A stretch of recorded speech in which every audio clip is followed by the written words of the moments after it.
Hello everyone and welcome to day 4 of the second week of CrossFire West League. I'm your host as usual, Zika Star, and with me Hazim X. How's everything? I'm good, Zika. I'm super excited for the second week and especially for the first day because we've already know the games we've already known the teams. The previous games told us a lot about how is the standings, how is everything going so far. So yeah, I'm super excited for tonight's matches, man. First of all, we apologize for the delay of kicking off this day and first match, best of 3 series between ROC Esports versus 999. This series I want to talk about a bit, but let's have a quick recap of what happened last week.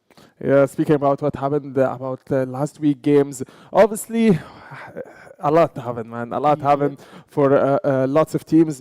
Starting with the ROC Esports dominating each and every game. 2 matches, 2 wins. You don't find this everywhere. I think, if I'm not mistaken, they are the second on the standings after UNK, or the first? The third.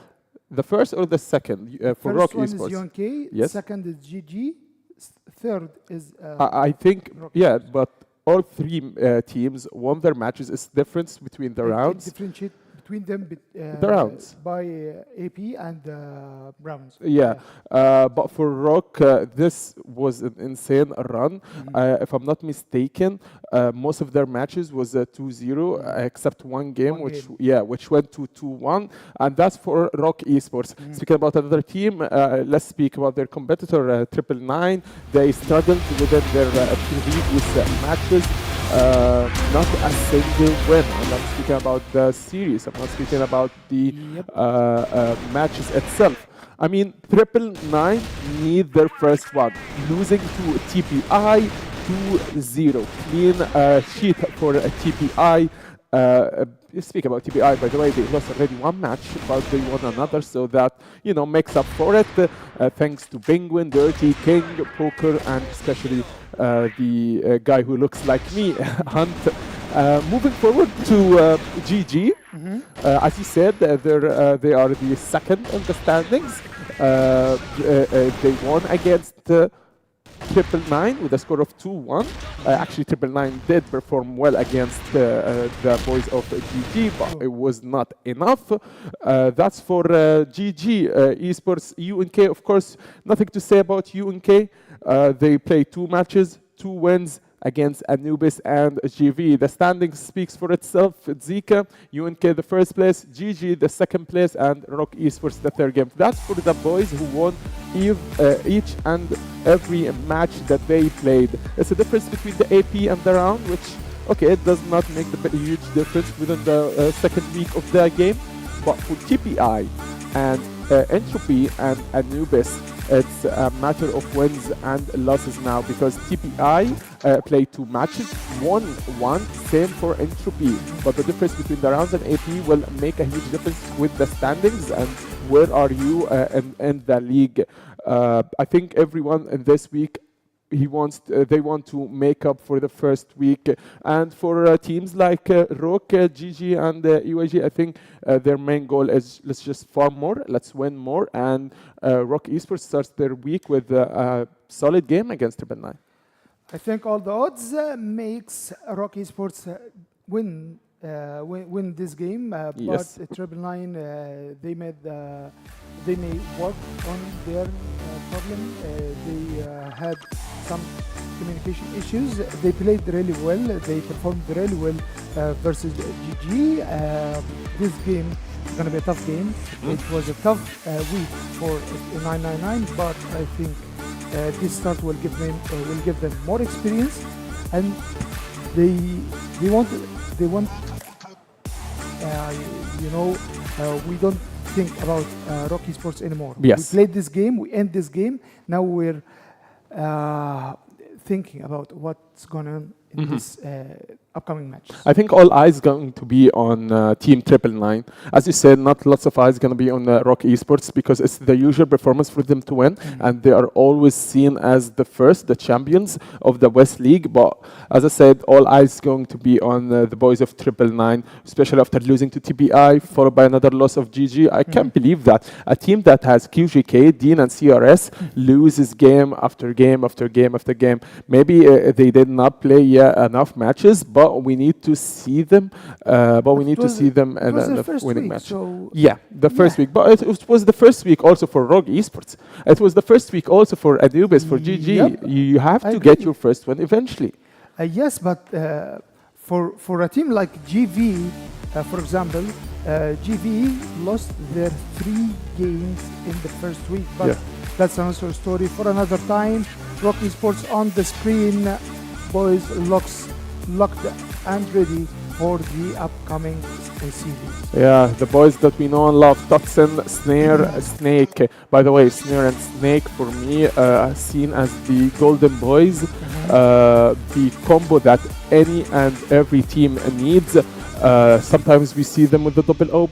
Sometimes we see them playing aggressive, sometimes passive, and then we have the MVP in my eyes, the clutch master, aka ROC Esports Horus. It's the guy who you need when it's a 1v2 or a 1v3. He always can clutch the situation, and if not mistaken, he's the IGL of the team, or used to be the IGL. I think moving forward to 999, man.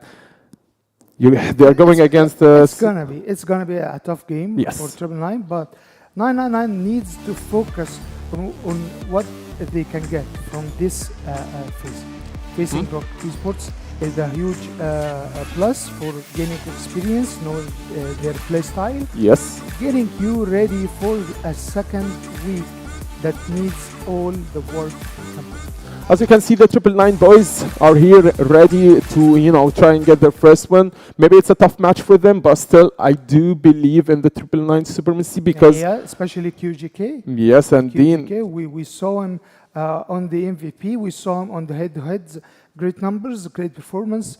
Over the week, it's a matter of ending the round, honestly, Zika. Yes. It's like it becomes a 1v1 or a 1v2, and they could never end the round for their on win, because when it becomes a 1v1 or a 1v2, it's always goes for the other team. I'm not speaking about ROC Esports, but I'm speaking about each and every team. That's why when they lost to GG with the score of 2-1, the game was going more and more to 999, but they lost it because they choke on the other 4 or 5 rounds, and it's a game that contains only 10 rounds, so you have to farm as much round as you can in the first half at least. True. 999 needs this game to execute some strategies, play on their performance, try to perform well. Do you think that forgetting about the name ROC Esports and just playing the game could help a team to focus more and play more and execute? Yeah, of course. I mean, 999 names also is scary should be scary for ROC Esports. I mean, forget the first week and forget the first matches for 999. The names itself speaks. The name speaks for itself. I'm speaking about KJK, a clutch master, a guy who clutched more than one game. Here's again the ROC Esports boys. How can they come on the screen and not speak about them?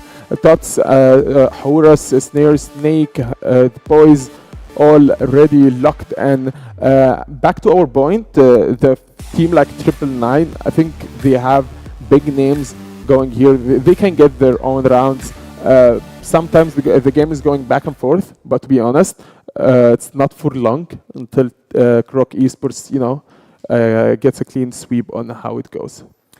I think, ROC Esports, once they get warmed up, they will execute very well. And like you said, it's an execution problem. It's how you can execute the game, how you can end this round for yourself. But on the screen now, map drafting between ROC Esports and 999. The first 4 bands are Port, Black Widow, Subways, Mexico. But we're seeing Mexico as a decider, which means Pando is not getting Mexico most likely. But if 999 has some surprises for us today, we should see? I mean, 999 should start and get ready. I think they're already ready for Compound because Compound is one of the ROC Esports' favorite maps. We've already seen that twice, if I'm not mistaken. I don't know what 999 have ready to counter ROC Esports' power on Compound, but they need, to ultra focus, ultra lock in, because if I'm not mistaken, ROC Esports did not lose a single Compound map till now. And for the Mexico map, really want to go there. The thing is about Ankara is a bit the default map, so both teams can play it. It can go back and forth between both teams, so it's not really a 999 map. Maybe they have new strats, maybe they have new things going for them in this map, hopefully. Hopefully, man, we go inside the map. I'm super ready. Dean, QGK, PYK, CRS, I mentioned for sure, have lots and lots of strats to show within the first map. I'll put some modifications to my question every time. I'm not asking you about what's your player to watch, but if 999 gets a game from ROC Esports, which player can make this difference? From 999, I'd call it. That's a tough question. Wasn't ready for this. I think UGK can make this difference. His play style can be aggressive yet passive if he wants to switch about it. Same goes for Dean. Oh, there's no single player. I'll call it QGK, man. Okay, this ends my analysis with Hazim X, but it's time for casters to take us to game one of this best of 3 series, first series of the day, and come back to you.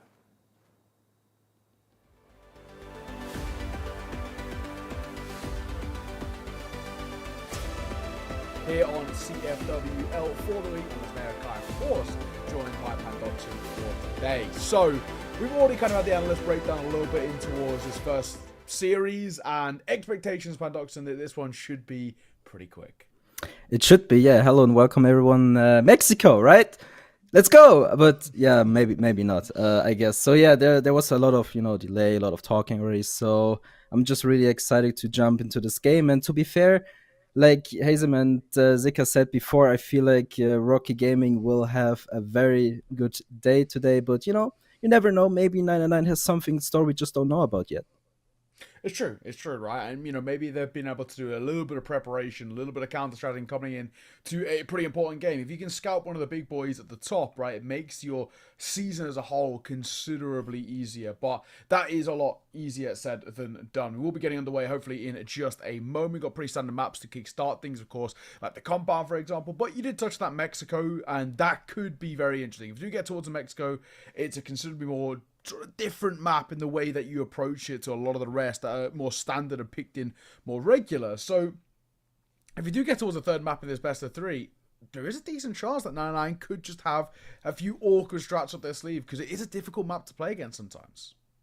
Oh yeah, absolutely. I feel like, on Mexico, anything can really happen, because Mexico is just such a weird map sometimes, right? So whoever gets the upper hand first, most of the times it's the GR team, right? So still, whoever gets the upper hand first, I would say, they will have a good time. But to be fair, like I said earlier, Mexico, yes, but maybe not, right? But first, we're gonna have Compounds. It's ROC choice. So, like, I think it was Hazen maybe. He said that ROC didn't lose yet on this map. So, yeah, what is there to expect, really? It's probably going to be interesting after all, but maybe not too much.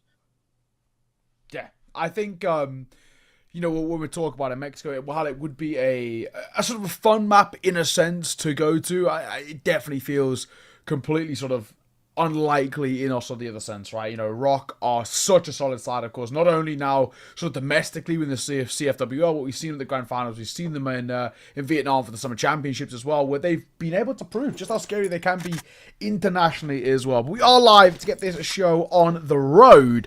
And let's kick start things. First round here. It looks like we might have already lost Min Chen. Absolutely. That was a quick one. Mentioned the first one to fall here. Not the end of the world, but surely a good start for ROC, and CRS in a little bit of a tough situation almost. He's just waiting but nothing is happening so far. But he's getting a little bit of an info peek here, but look at Snare, not able to find him. CRS gets the advantage, kills him, but there's the trade. Nate comes through, and we go back to even. It's just so unfortunate. I feel like, you know, it wasn't really necessary to die there for Snare, but it happened. Yeah. Yeah, true, right? I felt like, you know, it's one of those where he could have played that just a little bit more, I guess, sort of more heads up in the sense, right? You know, you're a bit more smart, wait for fights to come in your favor. Flashbang around that corner, and they look for something, but not a hell of a lot on offer. This feels like a wrap in towards A here, and they're now looking to bound through. Numbers advantage. Orm trying to hit the shots. They won't. The Colt will, though. Totson finding one of his own on the quick trade, though, and now they've got the side. C4 can go down 2 versus 3. This becomes pretty difficult when we talk about a retake. Snake will get that plant in. And 40 seconds now up on the clock for 999. BYK and QJK. Not an easy spot for them, in all honesty. They're hoping that somebody from ROC over fights or over faces, but it's just not going to happen. You don't need to, or so I say. Todson swings, and down he falls. Another shot as well on towards Slayer, and it's all down to the M4 of one man. Snake can't combine. And ROC went for information. They lose their life. Good round. Oh yeah, absolutely, and you can tell how much it means to them. Look at these faces, right? Super excited, ready to go. First round is theirs, and to be fair, it shouldn't have, right? So it's a little bit weird, but in the end, the round matters. So 99 gets the first one. It was super sharp with the arm, right? So a little bit of an unfortunate start for ROC, because I feel like it was 100% their round. They should have won that, but didn't really matter. Look at this, the trades already come through super early on in the rounds. It's only been like 25 seconds. Slayer killing Dane, and of course the trades. And now we shall see there's a little bit of a movement happening back towards the BL base. Reset the strat, and the same goes for 999. And in these early rounds, it's always really interesting to see. There's a lot of action happening. A lot of util here and there, a little bit of a smoke there. And then all of a sudden, a lot of people die and everyone falls back, and let's reset again. So it's pretty much what happened here. Well, all right, now it was quiet with 1:25 to work with, and they're slowly again looking to wrap in towards A, and they have the ability to split. Even one player, just Horus lurking in towards mid. Orm swings out and Snare will catch him. Nice start, and the util sort of reins in behind it. Minchen is sort of close, but he will also get caught. There's that lurker Horus that does so well. Just waiting for somebody to overextend, or somebody to actually maybe transition their position and sort of get caught, right? And QJK, he'll answer back. Snake will fall, but it surely should be impossible. 1 versus 3 now for him, and he's seen off. So, a good response from ROC right there, and really needed, if we're being completely honest. Oh yeah, absolutely. Look at Horse. So happy there, right? You saw that? He was really excited to win that round. And yeah, once again, ROC shows us how competitive they are, how ready they are to start off this map. And, maybe the delay, was a little bit of a... It's hard to say, but maybe it took off their momentum, because they were probably like ready to go, let's play, let's win, right? And then the delay came through and they had to wait, and maybe they started playing some free for alls again, and you know how it is, right? Yeah. So eventually we are here now, right? And maybe it takes a little bit of time for them to get their momentum rolling again, because again, from what I've seen last week, once they have this momentum and once they get whatever it is, they get it rolling, they just roll over anyone that comes in their way. So 999 so far, I mean, they have a round. They're trying their very best, but as you can tell, ROC is ready to go, picking up CRS, first one to fall, and it's not over yet. They're trying to push towards B, stalling the push a little bit to make 999 move, but as you can tell, they're not even trying to go towards B. They're just splitting everywhere to make them confused. Look at this, Minchen trying his very best to stall the pushes, so is Dane, look at this.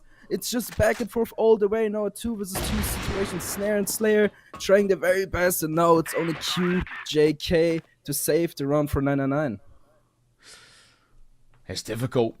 1 versus 2. That C4 gone down as well, so you've got to try and find an easy fight. It's, well, easier said than done. Swing.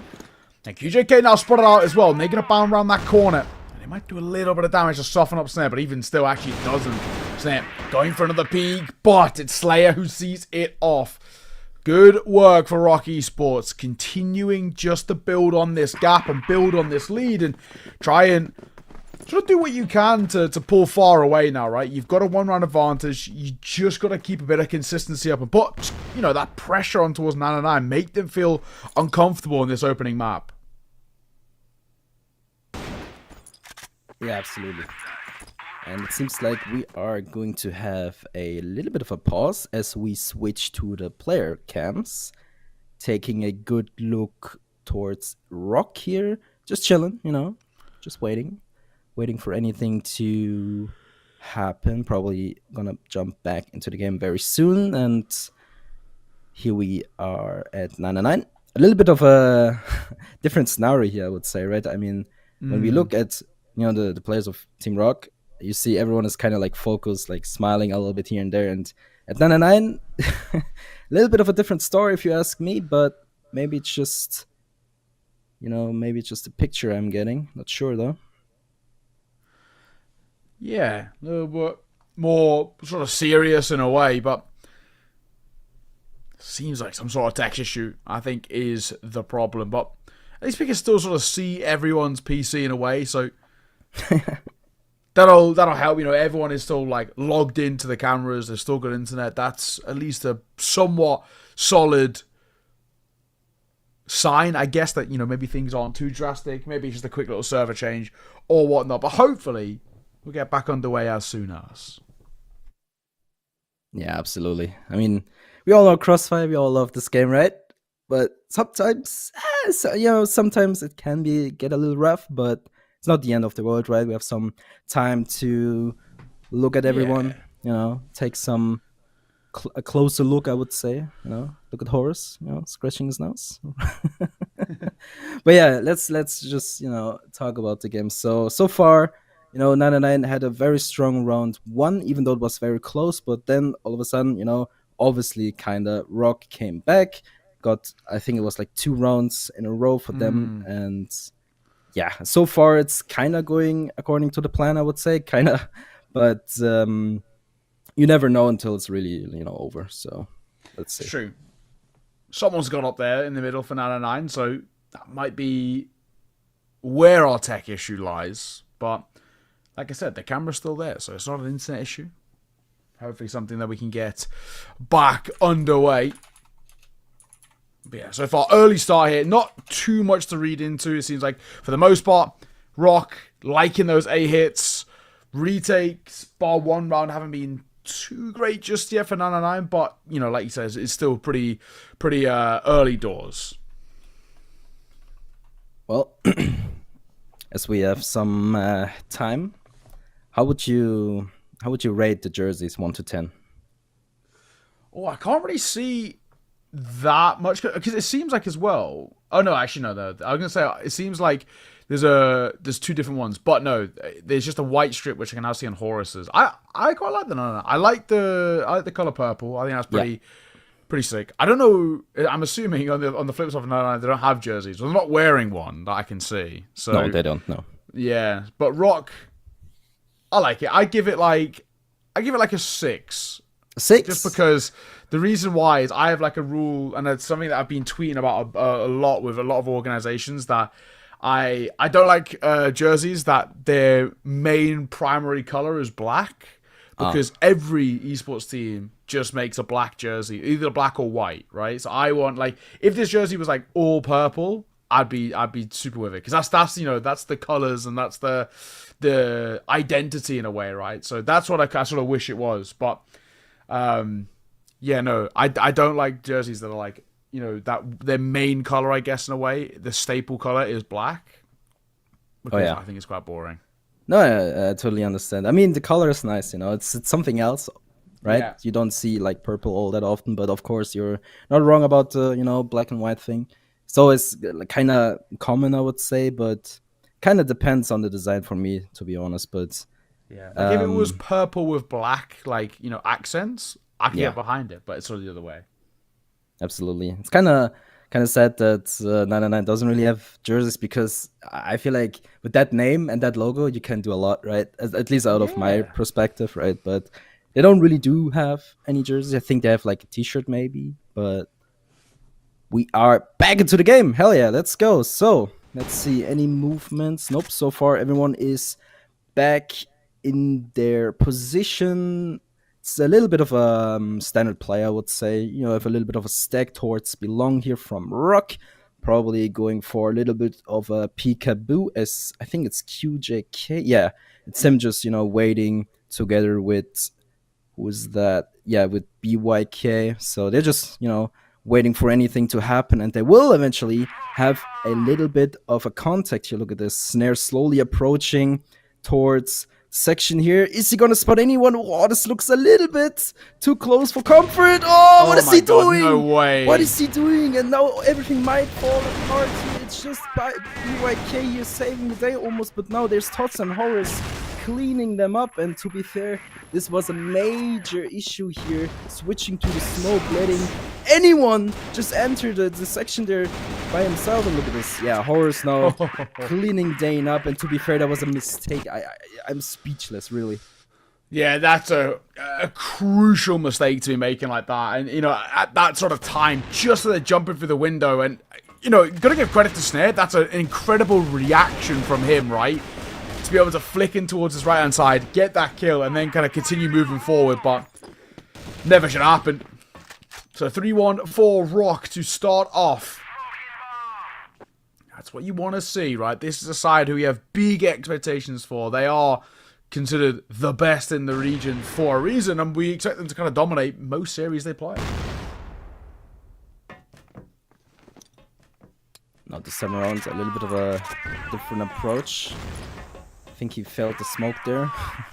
A little bit unfortunate, has to switch positions now, but not the end of the world. It's only Totson lurking in front of Belong, holding his position, trying to find anything he can find. And, ROC, to be fair, so far you see a lot of movement coming out of them.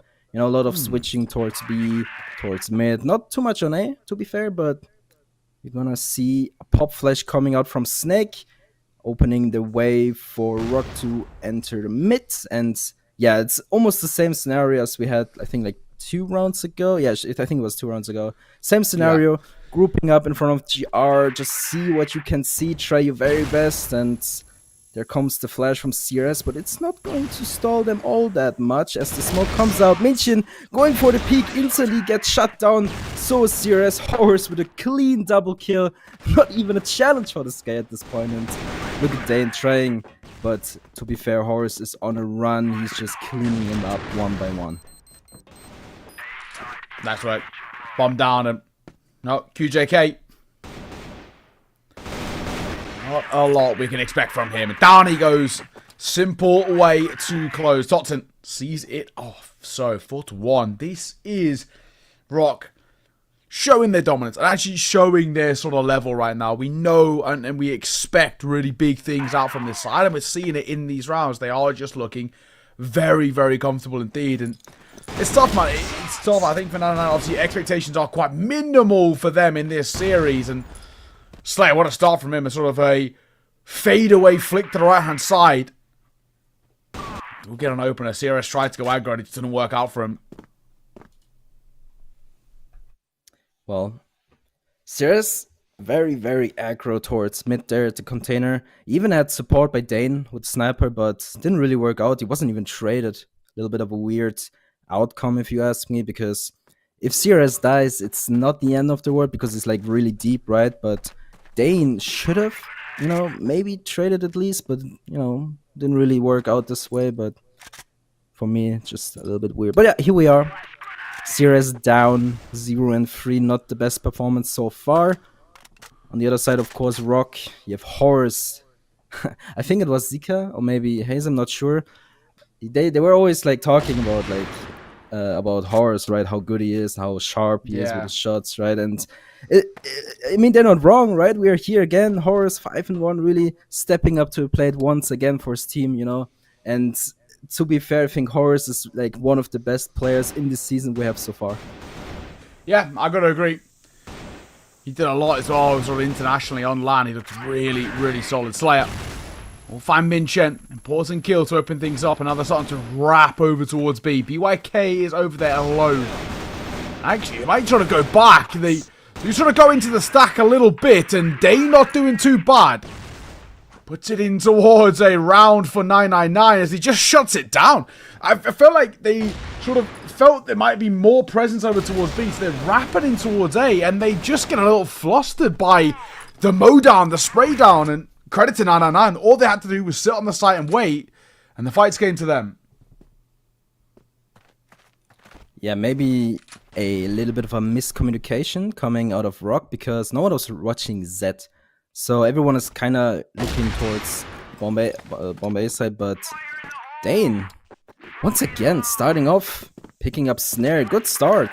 Now we finally see some movement from 999, starting with an advantage. It's something you like to see if you are a 999 fan, right? So very interesting. I wonder what's going on. The confidence out of Dane. Look at this Mädchen with a great position, but Slayer with the peak advantage, cleans him up. But Dane trying to get the trade. Look at this Slayer, so aggressive, gets paid off as well. CRS, how can you die? It's so weird there, and now Slayer is not even backing off yet. He's still there trying to pick whatever he can find. Look at Horus Slayer 1 by 1, and now it's only Dane. 1 HP, 5 ET. This guy is doing so much for his team, but unfortunately it doesn't work out this time around. Absolutely chaotic round as well, because like you mentioned, it doesn't start well for ROC, but they're able to respond quite well. You know, fights on the swing advantages, getting a lot of map control as well. So really well done from them, in all honesty. 5-2.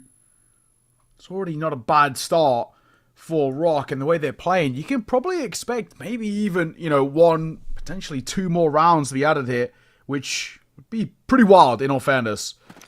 If ROC are able to kind of get up to, even actually think just like 6 alone, you're actually very happy of how this first half has gone so far. Dane, he's had a nice couple of moments so far, so they might have just try and avoid him.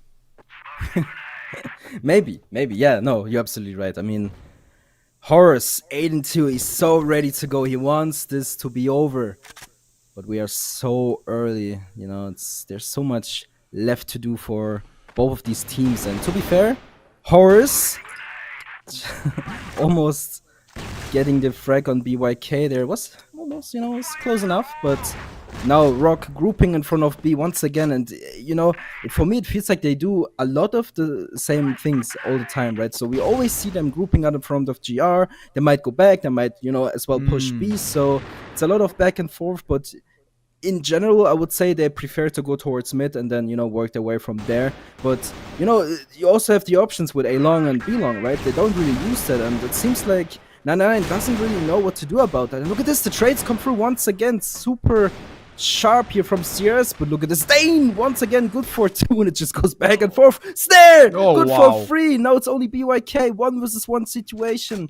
The bomb is down and they know it, but can he get the frag? He gets it done. Look how happy he is about it. Of course, clutching it for his team though. My God, yeah, again, you know, we need sometimes these sort of superheroes to step up. And Snare, I mean, without a doubt, when we look towards last season, has to be considered one of, if not the best player that we had in the season. And internationally, when we've seen the West compete, it's always been about him, right? Every team who they've been talking about, and this one when we would do interviews with some of the teams from, like, you know, the Philippines or from Vietnam, from China, and they would talk about 3BL, they would say, you know, it was him, right? It was Snare they were scared of, and now under ROC, it's, you know, the same thing, right? He's such a scary player. Unbelievably talented when he gets going. 6-2. Here's the scoreline. Like I said, I think getting up to 6 is massive for ROC. Swing on that corner. Down goes Horus, and Tots will also fall as well. Thankfully, Snake is there, but Snare won't live to see the tail off, so it's all down to one man.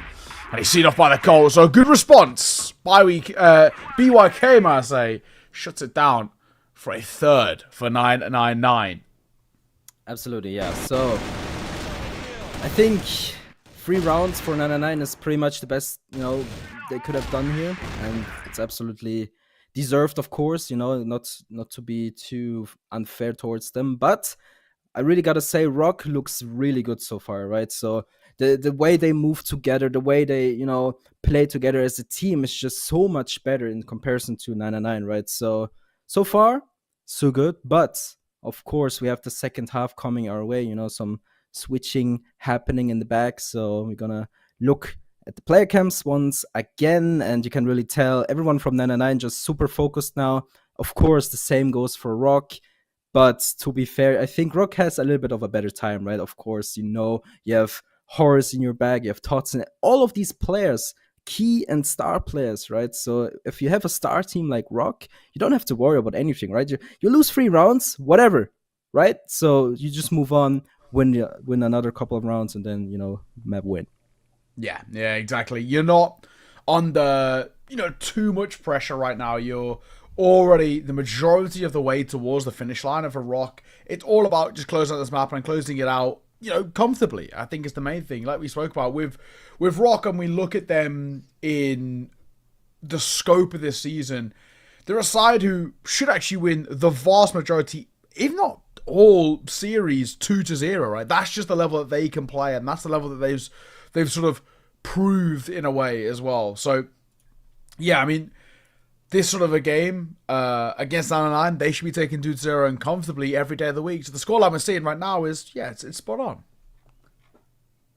Absolutely spot on it is, and seems like it's going to take a little bit longer than I thought it would, but it gives us the opportunity to recap a little bit. So let's talk about ROC, right? So they won against Anubis 2-0. They won against GV 2-1. And so far, they have a very good performance throughout this season. But before I go too deep into that, it seems like we are back into the game. Sides are switched, and a little bit of an interesting jump spot coming out from Horus. Nothing to see so far, but it is... I haven't seen that one before, I think. Just looking for, yeah, any sort of information. Well, this first round for 999 is super important. You get this, we can start discussing about them kind of getting back in towards this, into this map, into this series, start putting up a bit of a fight. But if you lose this, things just go back to be very comfortable for ROC, then I don't know, man. It feels like genuinely things could be, yeah, things be pretty brutal. I mean, we could talk about where just ROC, again, can just dominate all the way throughout, no matter what side they're playing on. Snare to start things off. Horus will have a nade dropped at his feet, but he's doing a lot of decent damage of one, you know, to QJK. And CRS can't really fight too much. He's getting nade spammed as well. Yeah, I mean, beautiful trades here and there. CRS plays it to perfection. And look at this, finally.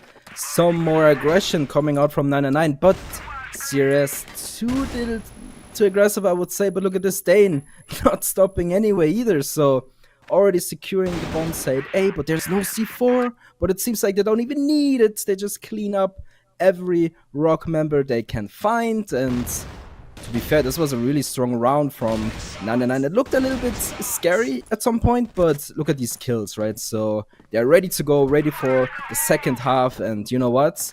I feel like maybe it will get a little bit more interesting.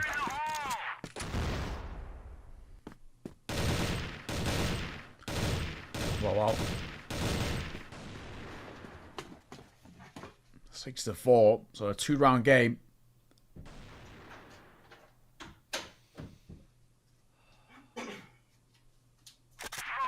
Honestly, for 999, to start off the half like that really does help the scenario that they're in, I think, is sort of the big thing, but also gives them a real leg up now where they can start building a bit of confidence. And because they're the ones that are setting the tone and the sort of the pace of these rounds, you look towards ROC in terms of, are they going to try and get proactive? Are they going to try and,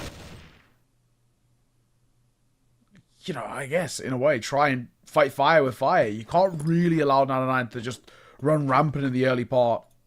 Very slow, though, as expected.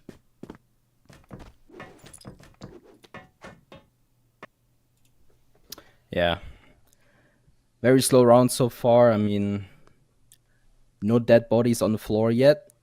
A bit uncommon, actually. It's been a good chunk of the round so far, and snare. It's gonna be a little bit too close for comfort, but he picks up München.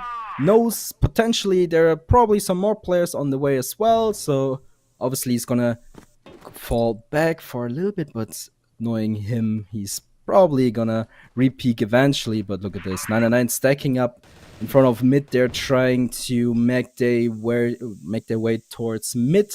Smoke comes out, and main fully covered, and there's the flash. Horus completely blinded by the lights, but where is the push? It's not happening, but Snake gets picked up anyway.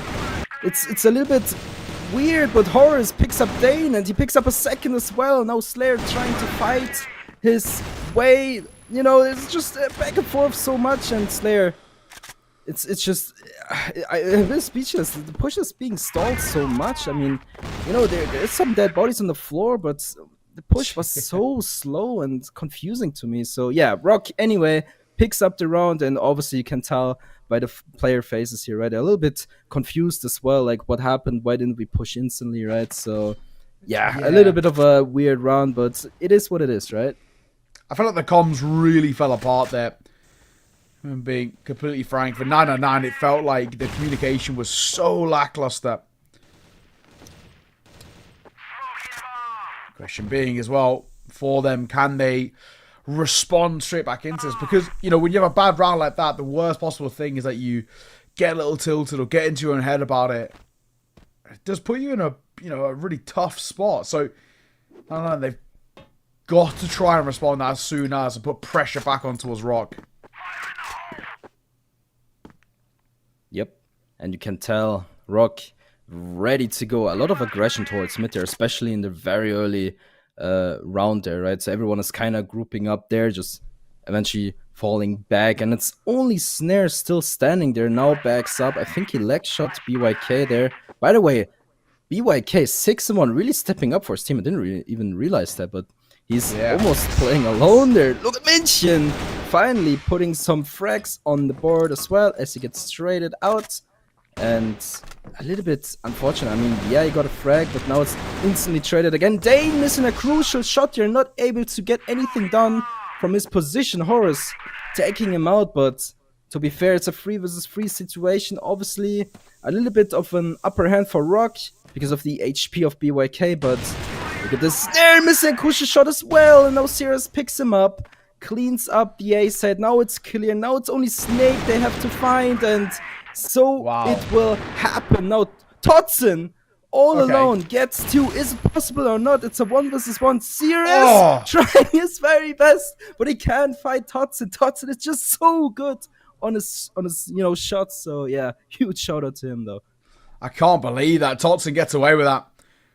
Really, really well done. And 999, that is a gutting one to let slip like that. It's a, awkward kind of position now. 999, you are running out of time. ROC are so close to the finish line and already kind of where we're at. You're losing rounds of that. You're in an advantageous spot and you've let it slip. That is brutal.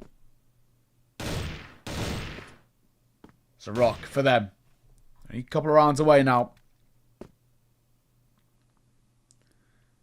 Oh, Horus. Like you mentioned, it does feel like a bit of a one-man army inside as well. Just UYK's been sort of farming. Dane and QJK, though, step up very well. Yep. Very interesting. I mean, you remember last round? Yeah, this is happening now, right? So, very interesting how some rounds can be completely different all of a sudden, right? But Slayer, proving me wrong. Hello. Yup, goes for a third. Sure, no Slayer, ready to go it is, huh? Totson now trying to find CRS from the back. Has the key position, can't really get anything done. Now it's Slayer 1 versus 2. And wow, I mean, Slayer's so sharp. Can he get the ace though? It's a tough position he's in, but it's never impossible. And you know what? Look at 999. How scared they are, right? They're so far back waiting. They have the upper hand, 2 versus 1. You can just trade and they still go very slow, not risking anything, right? And of course, Slayer, the 5-head he is, already through BC, trying to find as much as he can. And he knows, okay, mid is clear. Potentially, it can only be one thing, and it is A. And he chooses the long way, though. It depends. Is it actually the right decision? I'm not quite sure, but we will find out in a couple of seconds, though. Okay. Oh, Slayer moving his way forward. 20 seconds left on that bomb. To isolate, spots the first. Oh, but he doesn't capitalize upon the kill. Swings in front of the nade. There's Util behind it. He's trying to ice it. The fight sees the crossfire here. It's difficult, but they've not peaked 10 seconds. He's looking for the last tap on towards that bomb as well. We're not peaking. Swing and a find. That was close for a moment, but it's not an who just get away with it. Wow, that was super close, right? But gotta give it to 999. Very smart decision making there. Just wait the bomb timer and worked out pretty fine for them. And great Grenader, Slayer taking out Dane, goes for a second. Hello, Mention, never mind. And look, he's not even done yet. He's still there, still trying to find anything he can find, but eventually has to back off. But what a start, right? So big advantage for ROC already. It's only been like 30 seconds. So a little bit of a tough start for 999, but you know, last round they kind of made it happen. Maybe this time again, but there's just so much they have to do now. Yeah, very true. Snap for him. Dropping CRS feels like the beginning of the end, and thankfully it will be. There was a trade there that did make things look a tad awkward for a second, but thankfully decent spacing, good kind of setup as well from ROC, and that'll be 9 for their map point. And 999, the recovery required just for overtime feels very, very unlikely. Oh, yeah. There's no way, right? So, never say never, of course, but look at Snare, the confidence. The confidence is crazy. Wow. Well, I mean, how can you just push that and not get punished for it? But 999 now, all of a sudden, picking up every single player one by one. Horus trying his very best, but QJK will take him out, and now it's only Totson. 1 versus 4, I don't think so, but still, I mean, what a round, right? Snare just, pushes along. It doesn't even matter to him, right? He instantly gets punished, gotta give him that, but 999, finally, this is what you want to see from them, right? Confidence, go for it, aim, and this worked out though. Yeah, honestly, really great work. It's a much, much better round from 999. Very solid. Especially sort of where we're at, too. 3 rounds the difference. Might have a bit of a chance, maybe, at 999 putting a bit of pressure on ROC. Totson playing around that window. Nadal bank round. He does take a bit of damage, but he'll get away. Not limping too much.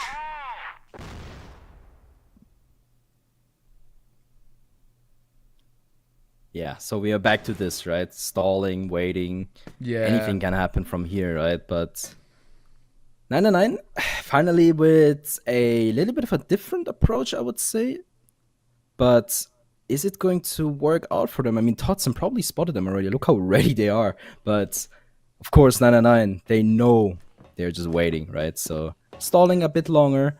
And you can tell Dane is just looking for anything he can find. And there's a little bit of an information, but hitting that shot is just so hard, right? And even for someone like Dane, who's like really good as a sniper, it's super unlikely. Look at Slayer. He's not even afraid. He's doing it over and over again. He knows, this shot is like really hard to hit, so it doesn't even matter to him. And now Cirrus, slowly but surely, creeping through mid. Snake, did he see him? I don't think he did. Maybe, actually.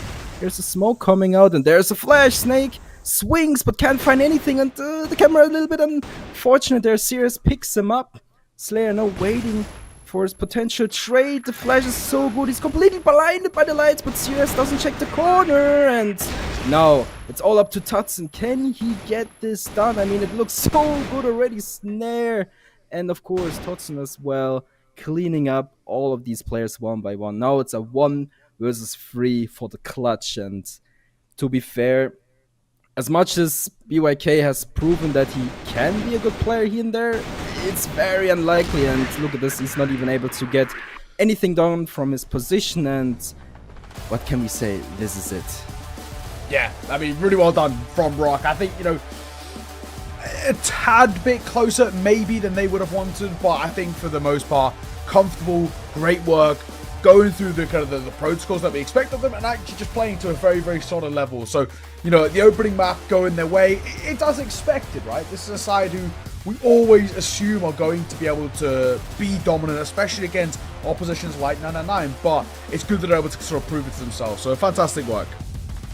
Yeah, I mean, they deserve this win, right? They really fought hard for this, and this is only set 1. We are going to Ankara, which is 999's pick, and to be fair, 999 played much better than I expected them to do. No hard feelings, of course, but yeah, you really have to be honest about it, right? So it is going to be, again, it's going to be Ankara, and I'm just really excited. Yeah, exactly that. We're going to throw it back to the desk for you guys to break down everything from map number 1. We'll see you soon. Thank you, Nuka and Pando, for casting on this first game. As expected, ROC Esports will play this series very tough, and 999 Yes. will get a hard game. Okay, listen, the map was ROC Esports, so it's a bit understandable for the win, but I thought 999 had much more to, you know, show us, much more plans, much more stats to showcase within the first map, but at the end of the day, they still have their maps. We're still gonna go to Ankara, yeah, which they already chosen, but I did not like some of the plays that were shown by the team 999. I mean, in the 10th round, they play in a play style where you just have to respect ROC Esports. When you start in an attack side, when I'm speaking about 999, you play default, you stay in the mid. That's for 999. 999 stays Especially in the on mid. compound. Yes, they stay in the mid. And for ROC Esports, they play default strat. So whenever you come from the mid, you come from A, you've come from B, it's the same conclusion. It's you will find someone there. And who's better to be on mid but Snare, the sniper with the highest kill count, if I'm not mistaken. Insane performance, honestly, by Snare. Also, the slow last-minute push from 999 is not working, so why do we abuse it? Why do you use it one time after another? And that was shown the same round. It was 22 seconds. It was a forced slow push, which, you know, when you slow push against 5 players, you're always gonna lose the round. And after that, after this round, after the slow push, I thought I would see more from 999. Okay, they lost this round. 2 more rounds you needed to, you know, tie things up. No, that did not happen. Totsen were able to clutch a 1v2 scenario, although all the odds was going to 999. No, Totsen was there with the clutch of 1v2. So when a slow push round fails, after that a clutch by Totsen, every scenario you have in your mind, you just lose it. You lose your momentum, you lose your flow state, you lose most of the rounds. So, and the round after it, although 999 won it, but it was almost gonna be an ace for one player. I think it was Snake. So everything is going wrong for 999 in the first map, and of course the MVP Slayer. I think Slayer is going to have the largest or the biggest number so far. Seeing his stats, seeing his performance over the game. But like you said, 999 or 999 had a good game versus ROC Esports. We didn't expect a 6-10 game 1, especially on this opening of this week, day 4. You're facing ROC Esports, like you said, and ROC Esports performed really well on their own map, like you said, also compound. So this might make Ankara better chance for 999. Well, I hope that 999 finds their peace in Ankara. I hope they manage to get the win, but I'm sure that ROC Esports already know that Ankara will be the chosen map for the second map. I think they have plans already set and ready to execute within Ankara map. I did not find the most beautiful individual skills and the most accurate ones from Team 999. vice versa from Team ROC Esports. I found them present in each and every scenario where you need a 1v1 player, you find Snake, you find Slayer. When you need a clutch player, you will always find Tutson. And Snare managed to get quick 5 or 4 rounds using the sniper. That gives you the head start that you need within the first 5 rounds. So everything that I say just applies on why ROC Esports can get this 2-0 and make it a quick one for all of us. True. So this game puts Triple Nine on a brink of a fall for the first week. They lost their 2 matches, their 2 series, yes. But this game, we also expect a 2-0, right? I'd say a 2-0, yes. I'd say a 2-0. And that makes me worried more and more about Team Triple Nine because did anything happen on the first game that makes you believe that Triple Nine could pull this game out? Listen, the game ended 10-6, which is a decent score to end the game with. But the thing is, it was ROC Esports map. Yeah, we lost 10-6, but 6 isn't the biggest gap, no? I mean, the hope's there. As long as there is Ankara, as long as there is hope. Okay, so on to Ankara with New Kai and Pando. The mic is yours.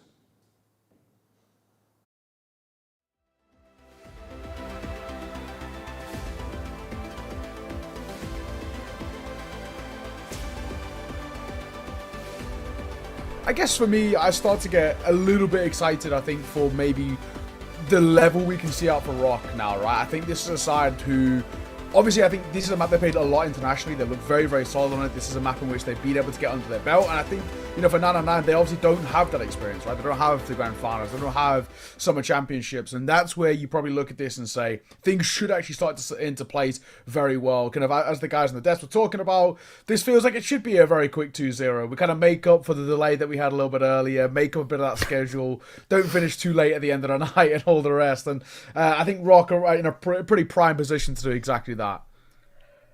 Yeah, I agreed. Yes, totally. I mean, there's nothing to add there, right? So it is going to be 99's pick on Ankara, but to be fair, like you mentioned, I feel like, ROC just has the momentum. They have everything they need to win. And of course, if you are 99, you feel a little bit devastated. Of course, you got like 6 rounds, much more than they probably expected themselves, but obviously you want to win, you want to, stay competitive, and just look at them for a second here. It doesn't seem like they're too sad, to be fair. I see some smiles in there, so maybe they're actually ready to go, and potentially, we might see a third map, Mexico, which to my liking would be pretty cool, right? So we just have to see and wait what, 999 has in store. I mean, they picked this map, so they surely have something in store, right?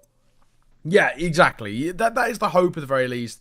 Can we get just a couple of ideas out from 999? They weren't terrible, right? Don't get me wrong. As the desk were talking about, 6 rounds is pretty solid, right? It's not the worst scoreline in the world. They didn't get completely blown out of compound, but it's still a spot where for them, when we look at the rounds they were winning and sort of how the momentum felt, it wasn't super convincing.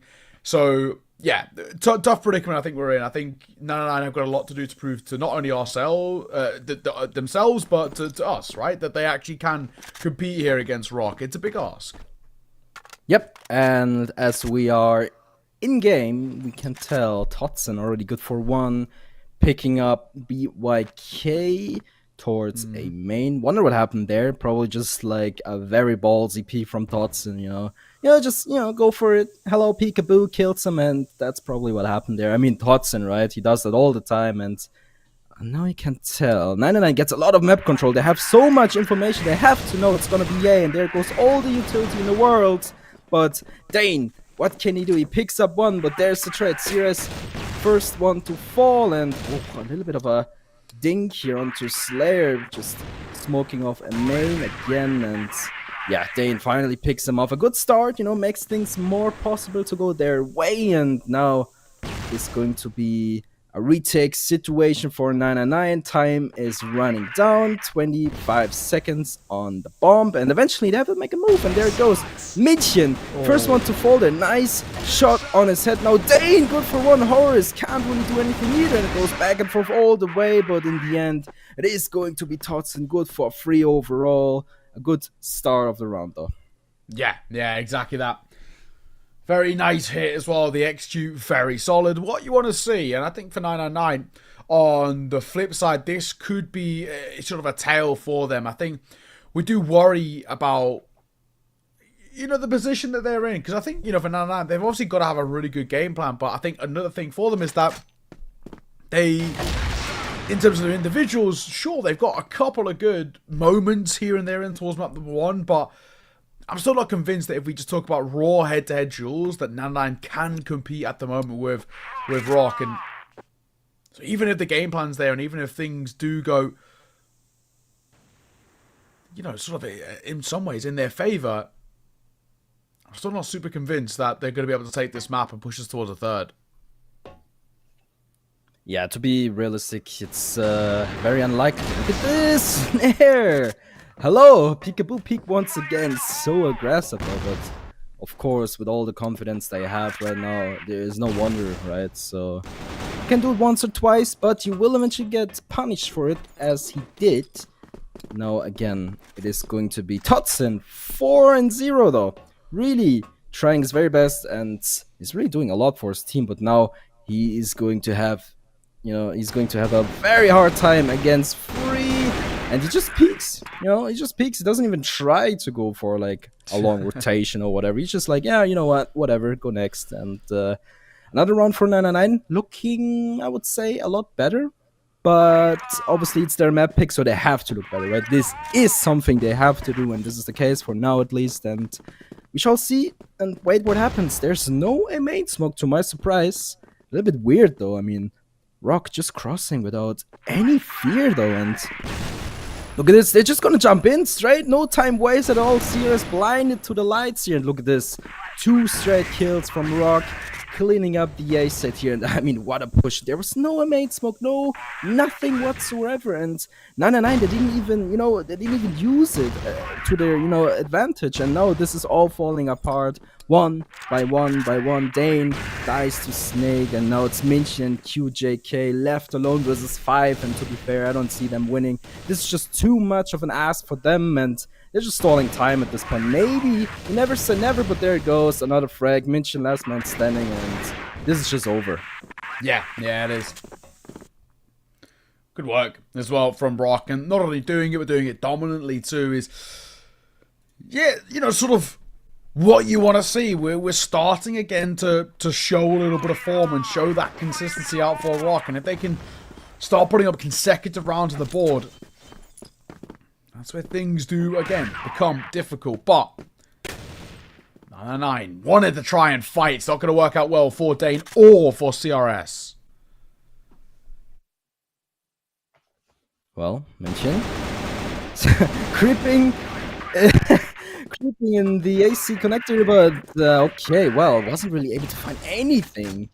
Kind of weird though. I mean, whiffs here and there, yeah, but wow, that was just so terrible, to be fair. No hard feelings, and Horus cleans them up one by one once again. I mean, Horus is just not stoppable. Look at him. He's so what is he doing? Why is he doing that? He just peeks. He's not even afraid, nothing. He's so on point. And to be fair, at this point, really, you have to find something to make them stop, because they're just rolling you over. Yeah, you can sort of tell that confidence is really flowing through the veins for ROC right now. Everything is slotting itself into place. They're looking really good in terms of the way they're approaching a lot of these fights, and there's a lot to like, right? 999, the game plan isn't really changing for them, so it's becoming quite easy for ROC to break down, and they're not even needing, if they want to, they're not having to slow these rounds down to sort of right down to the end, the last 20-30 seconds. They can play it sort of a quicker style, and it seems to be working really well for them, just because their individuals are doing better. Snake showing exactly why. Yeah, I mean, wow. So what can they change? So what I thought, okay, sure. Trades here and there. So what I thought, what 999 can do or should do, maybe a very common thing that people do on Ankara is to have a triple sniper setup, right? So I saw they have I think they have 2 snipers, right? BYK and Dane, of course, but I feel like maybe a third sniper can make a difference. Obviously, it's never guaranteed. Stop, Totson, I'm trying to explain something. So it's never guaranteed to work out, obviously, but you have at least to give it a try, right? So I feel like if they try a triple sniper setup, maybe it potentially works. You do it once or twice, and then you have to change up the entire thing once again. But so far, I don't see them doing that, and Todson's so sharp, right? I mean, they're just ready to go, and I keep repeating myself, these guys are so sharp, and to be honest, 999, they tried their very best so far, but ROC is just on another level, to be fair. Yeah. Just doesn't miss right now. ROC, as a side, they don't miss, and of course, some of their individuals, I mean, you've got to look at Totson. He individually has been incredible. 10-2. So far for him, we're pushing in towards Vent, but Horus has just slipped away back in towards mid. Totson's still in a slightly precarious spot. If CRS did go for a swing, there's a world in which somebody could have been caught off guard, but looks like for now that's not the case. And he's being set up for on-site snare. How quick's your reaction as he jumps up here? Very, very quick indeed. CRS gets caught. That's just beautiful. And again, coming back to what we were talking about, the confidence for ROC right now is fantastic. Oh. Yep. And it doesn't even stop there. So, what's there left to say? So, ROC definitely on top of their game, prepared, practiced, whatever, right? And 999, obviously, I don't want to, say they didn't practice or whatever. I mean, ROC probably just is a lot better, right? So at this point, I would say 999, they have to reconsider their options, right? So not sure what is going wrong. I mean, maybe they're just not hitting their shots, but it also feels like they don't really know what to do in these retake situations, right? I mean, they had a couple of close rounds here and there, of course, they got to give them that, but look at this. I mean, how can you not be aware at all, right? I mean, you either stall too much or you just don't know what to do, right? So you get flanked in a retake situation, which is super unfortunate, right? It's actually, sometimes it's kind of common as well, right? So, yeah, it's just 5-1, man. 5-1. Already guaranteeing a lead at the halfway point. It just shows, again, the dominance out for ROC. They really do look solid. And sort of everything that we started to see from them, too, is been showcasing the level and where we're at, of course, for ROC in terms of this season. They are a side that are expected to be super dominant, and I'm kind of glad we're seeing it in the sense, right? They are a side that need to prove not only sort of domestically, but when they eventually head internationally, that they are still at that level that we saw at like the grand finals, and they can kind of make runs towards playoffs.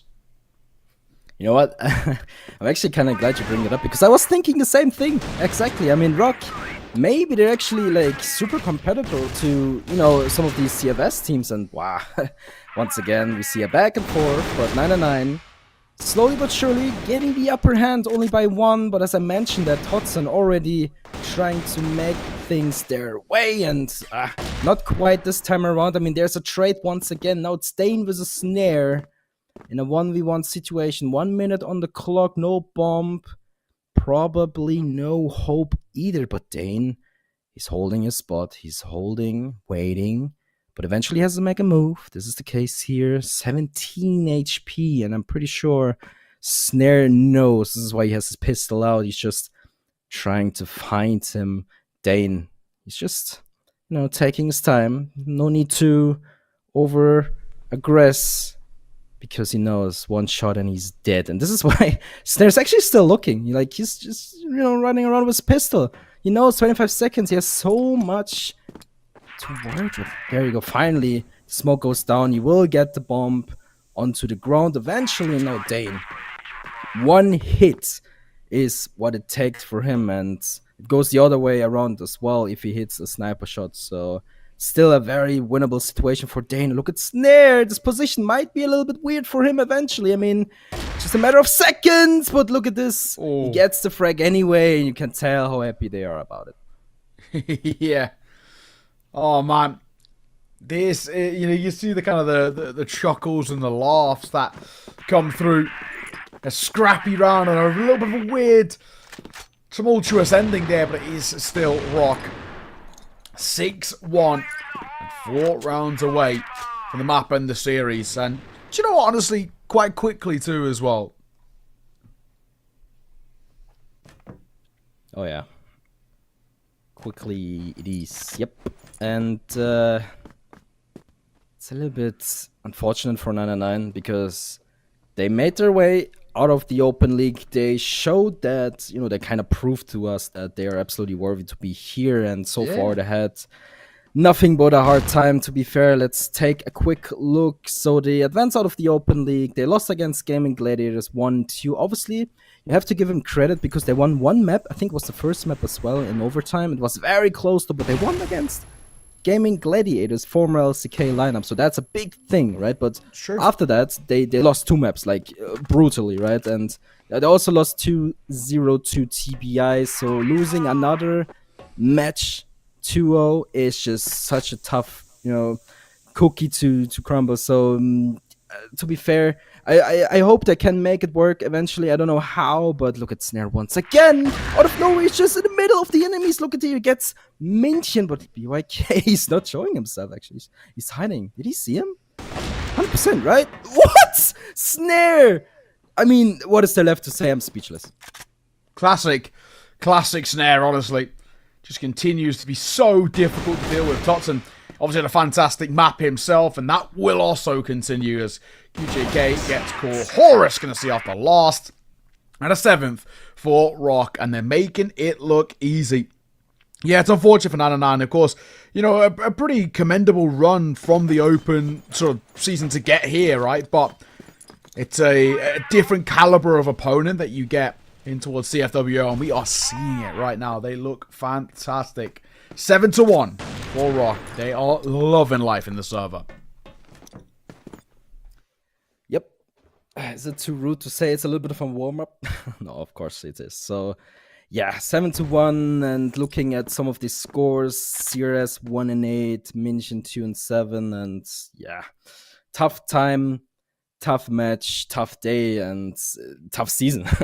So, on the other side, ROC, so far so good, really showing their real potential, showing who's boss on the server, right? And hopefully internationally they might as well be able to prove what they're made of. This is something I'm looking forward to for years now, right? And Horus, a little bit of a scary situation. he does that, right? He picks up Minch and gets traded out anyway, but Horus, I mean, never ever, but he just does that and just Horus things, right? So again, what I wanted to say is I hope internationally that ROC will be able to show that the West or like EU MENA League is, still up to the plate, still able to win, to compete, and this is something I'm looking forward to for years now.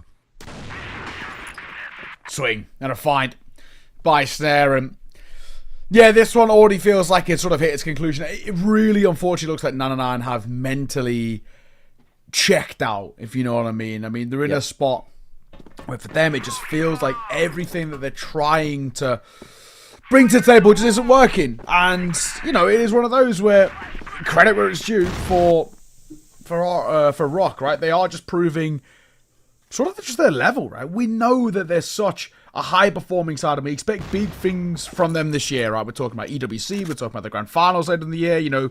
They're a side that are expected to go there and represent CFWL. So domestically, obviously, they always should be a really strong team, but, I mean, 8-1 scoreline, not even letting 999 really have a look in at all. Yeah, no, absolutely. This is quite of a statement. It's a statement after all, right? And for the history books, Slayer, good for 1, not able to get a second. It's kind of unfortunate. Minchin, a little bit tagged up. So yeah, it just goes on and on and on. A little bit of the same book repeats itself. But to look back into the books, right? So historically, I think ROC lost only 1 map so far in the season, and it was against GV. And it seems like they don't want that to happen again. So they make sure by an absolute statement that this isn't going to happen again. Dane with a clean headshot onto Snake. It's a much needed one. Now it's only Tots and 14-3 in a clutch situation. It is going to be very interesting. Comes from behind, not able to get both of them. Very close though, but too close for comfort. Yeah, and it's sort of close but no cigar, unfortunately. Nice idea, coming right down to the wire like that, but not to be when it mattered, and it deals damage as well, which is probably the even slightly more heartbreaking thing. But a second on the board for 999, so good work from them. At least showing there's still a little something up the sleeve. Looks like now we're grouping for an 8-hit. And ROC, it seems like they're at least somewhat ready for it. 3 players in this direction as Min Chen in the charge. Tart swing and a fine. Looks for a second. Bounding around. Wow. It is a massacre on the A site. And there's only one man left. Totson will fall to the call, but Dane surely only in due time before he also gets clipped. Colt pulled out. He does get a second, but it's quickly traded. Great work from ROC there. What a shutdown.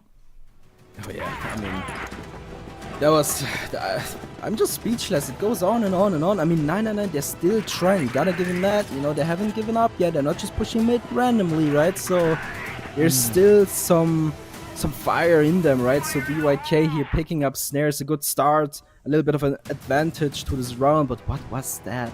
Last round, it was a complete shutdown towards the vent area here, and Todd already trying to make things even against Sirius, trades him out instantly. It's a good start, Dane picking up horse, and now this round should be theirs. I mean, it's a 4 versus 2 situation. They have the upper hand.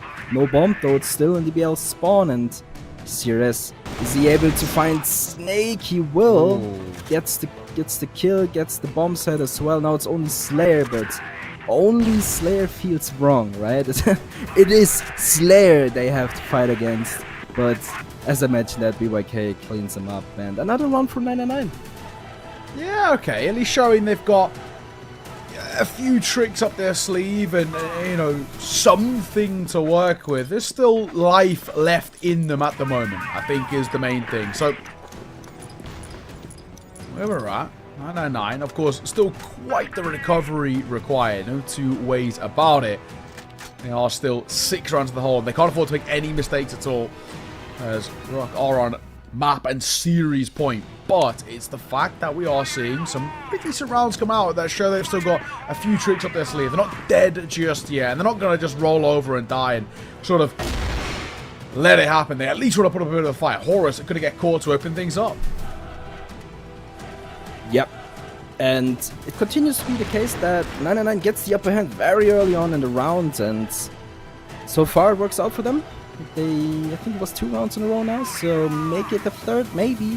I mean, they can't really let anything slip now, right? So it's already 9 for ROC, so any mistake they do will, you know, pretty much break their neck, and losing Horse super early on is a mistake for ROC, but Slayer already good for 2, and now with Dane on low HP as well, it looks like we are moving towards the end here. I mean, it is still 1 minute to go, and obviously anything can happen from here, but look at the C4, they have the bomb as well.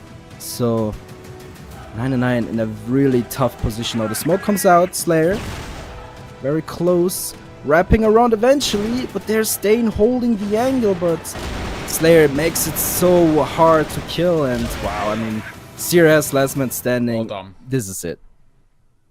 Yeah, really, really well done. Honestly, credit to ROC, right? I mean, this is a very solid series from them. We obviously had a bit of a delay coming in towards this series, but they've done a really solid job of honestly making it quite quick and showing just their dominance, their level of what they can play. And that's what we expect from them all season long. They should be #1 because they are the best team in the West.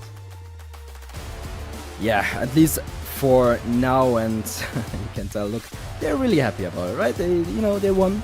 Can really tell it means a lot to them. I mean, to be honest, for ROC, even it might sound, you know, kind of rude now, but I think that ROC, you know, they obviously they respect their enemies no matter who it is, but I feel like maybe 99 isn't really something they're like scared about, I guess, right? They don't really want to go to their full potential, potentially hide some strats in there, for coming up enemies. So so far so good. I think you're right.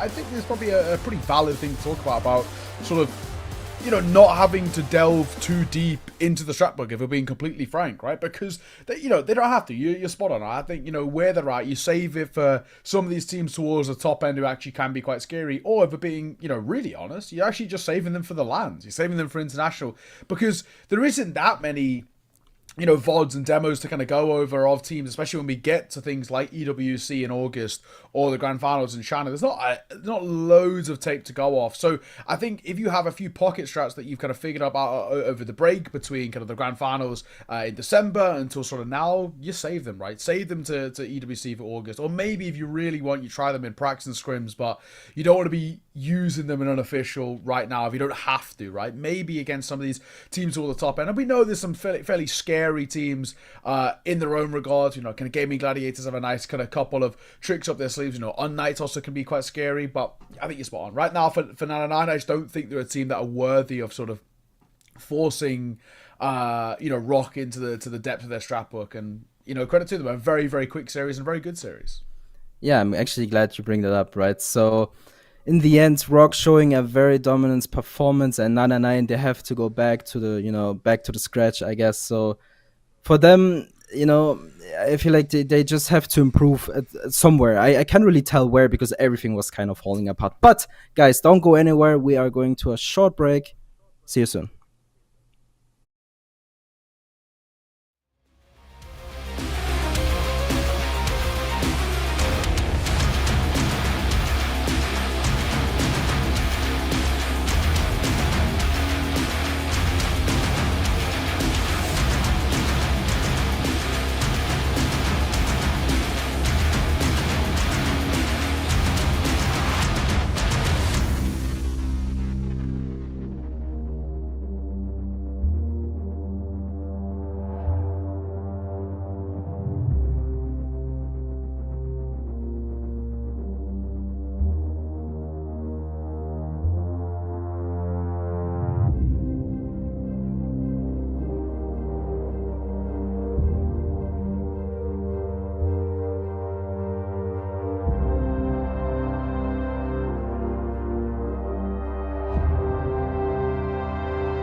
Again, we're back after a solid performance from ROC Esports Hazim.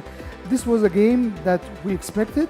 We expected this performance from ROC Yes. Esports. They warmed up in the first they warmed up in the first game. They took the first game, I'd say, easily. Man, I'm going to be honest. Okay, we expected a good performance from ROC Esports, but no one expected 999 to get absolutely stomped. Man, this was a clear example of how to stomp the opponent team. On 999's map. Yeah, and this is where it gets tricky. When I choose the map, okay, I have the higher ground, or that's what we all thought, because that did not happen. The map was chosen by 999 and the stomp was chosen by ROC Esports. Speaking about the stomp, Snare. Man, this guy is out of this world. Him and Totsen. Totsen with a 3.33 KDA. I think this is the highest KDA I've ever seen. I think he was on 14 kills to 5 deaths only. I think Slayer on the first game got 3.8. Yes, he did. So I think Slayer may get the MVP of the series, but like you said, Totsen 3.33. This is a triple 3. I see what you did there. I see what you did there, man. You have to respect the sniper that Slayer has. The Snare has. Sorry, the guy is absolutely out of his mind with the sniper. He got a 4 kill within round 8. He's a killing machine, man. Moving killing machine. Him and Totsen. The flex is going back and forth for team ROC Esports, and they did deserve the win. I know. So KD 2.7. This player showed most of the time on the screen, killing and slaying all 999 team members. But as we said, 999 performed very well on the first game, getting 6 rounds out of 10. It performed really well on ROC Esports map compound, which is, like you said before, the default map we may see like 4. But on this game, on Ankara, you selected this map, you played very well, or ROC you have Esports to make up for it, man. You have to come back. You have to show us why did you choose this map. Maybe the choice was between Mexico and Ankara, since they played the band's first 4 maps. Was banned at first, Black Widow, so Eagle Eye. So maybe 999 wasn't comfortable on this map. They wasn't comfortable at all, and it shows from the scoreboard. 10-3 is a game where you can't give much excuses to the other team. Let's be honest. The only thing we can say is a clear stomp when it comes to team 999. I hope 999 man managed to get.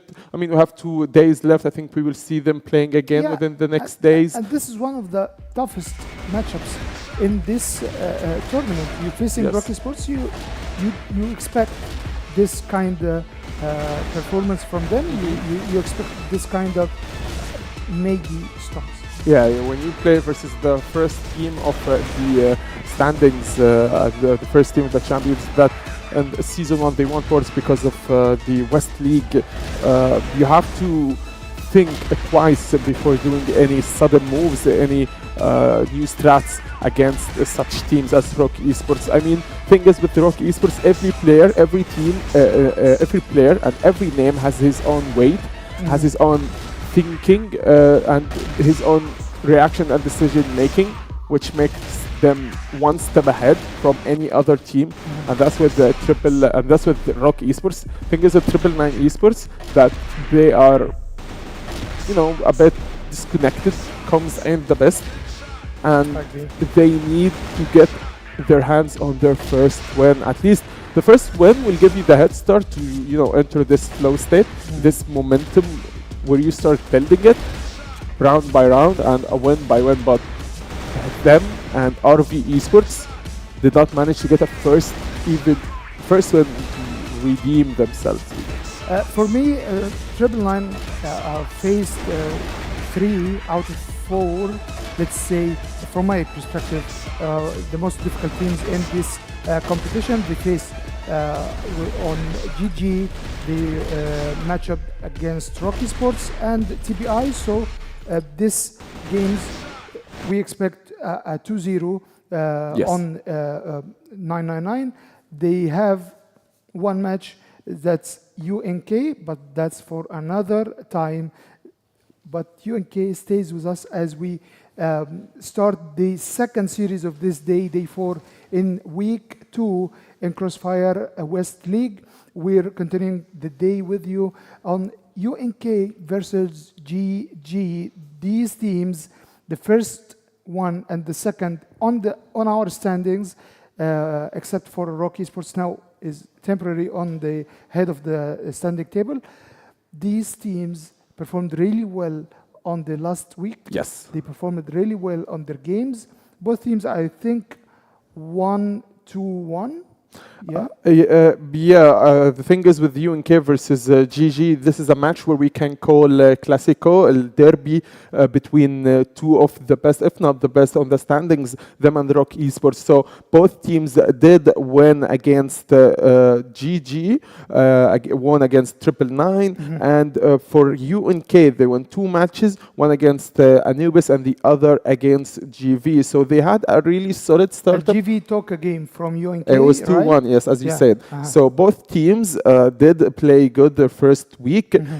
As I said, you always want this first win. You always want this head start to come for you. True.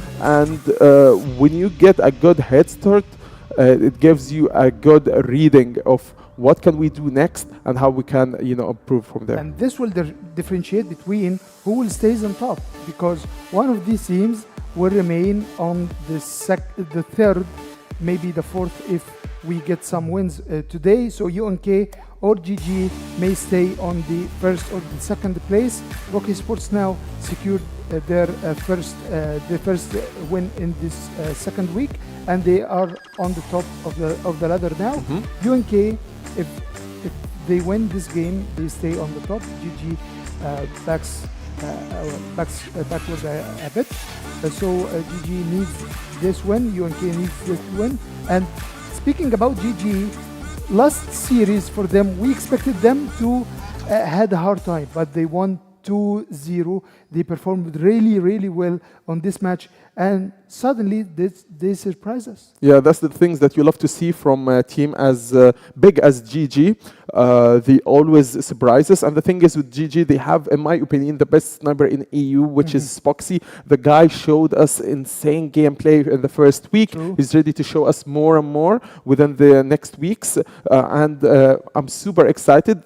Answer your question, who's the player that you have to keep an eye on? I'm saying Spoxy from now, because this guy is out of this Fair world enough. with the sniper. Maybe a head-to-head between him and Snare would be fair, because Snare just showed us insane gameplay in the first match. For unKnights, my eyes going to be on Alucard. Again, Shihab Alucard is good enough. Him and Kiko. For my eyes to be on. Super excited, man, for this series. Maybe we expected a 2-0. We can surely and confidently expect a 2-1. For who? I don't know. Ooh. Yes, for You who? expected a full series. Yes, a 2-1. Best of 3. I know it's hard to predict which team will come on top, but speaking analytical perspective. Maybe from an analytical perspective, For the first and time. yes, and from a map perspective, we got Eagle Eye, Yep. Compound, and the decider is Port. No unKnights Mexico. picking Compound. No though. Mexico for you, Pando. Yeah, you get no Mexico, man. unKnights getting Compound. The pick by the other team, GG, as Eagle Eye, and the decider is Port. Good map veto to see there from both teams. Obviously, Compound we've seen in the first series. unKnights love to play Compound, and I'm not sure about the Eagle Eye pick. I think GG didn't get Eagle Eye any time on the last week, but I think it's a good refreshment for us even to Yes. see and see how it is performing now on Eagle Eye. Speaking about Compound, it's a comfort pick for Team UNK. They played on it very, very well. Performance may be shift towards UNK, but I think if Gaimin Gladiators gets this first map, it's going to be hard for UNK to come back on this second one. Man, it's so hard to predict the maps and the winners of the certain maps, because we've already seen how did the first series go when they chose Ankara and they got absolutely stomped on it. And that's the thing with every FPS games, is if I'm individually better and I can play as a team better than you, then it doesn't matter the map, Ankara, Compound, Eagle Eye, you name it. Yes. The thing is, UNK and GG, both teams are just relatively close. in a sense of the level. So I don't know, man. Alucard, Kiko, and from there Flex, Boxy, Diaz, just all 10 names is just scary enough. But I'm going to go with DG for the first map. It's a tough match. You predicted. Yeah, I First mean, game, okay. So Spoxy, you have the spotlight on you. From Hazim, we saw Flex, we saw Rift, Longclaw, we designed for UNK. I think Kiko performed really well. Alucard, PQ, both teams had solid roster. Both teams had a solid performance on this first week. Both suffered for a game or two, but this game would be a massacre. Yeah, surely a masterpiece of a game, judging by the names and judging by the previous games. Zika, I think I'm ready, you're ready, I'm ready. the players are ready. Casters, take it from us.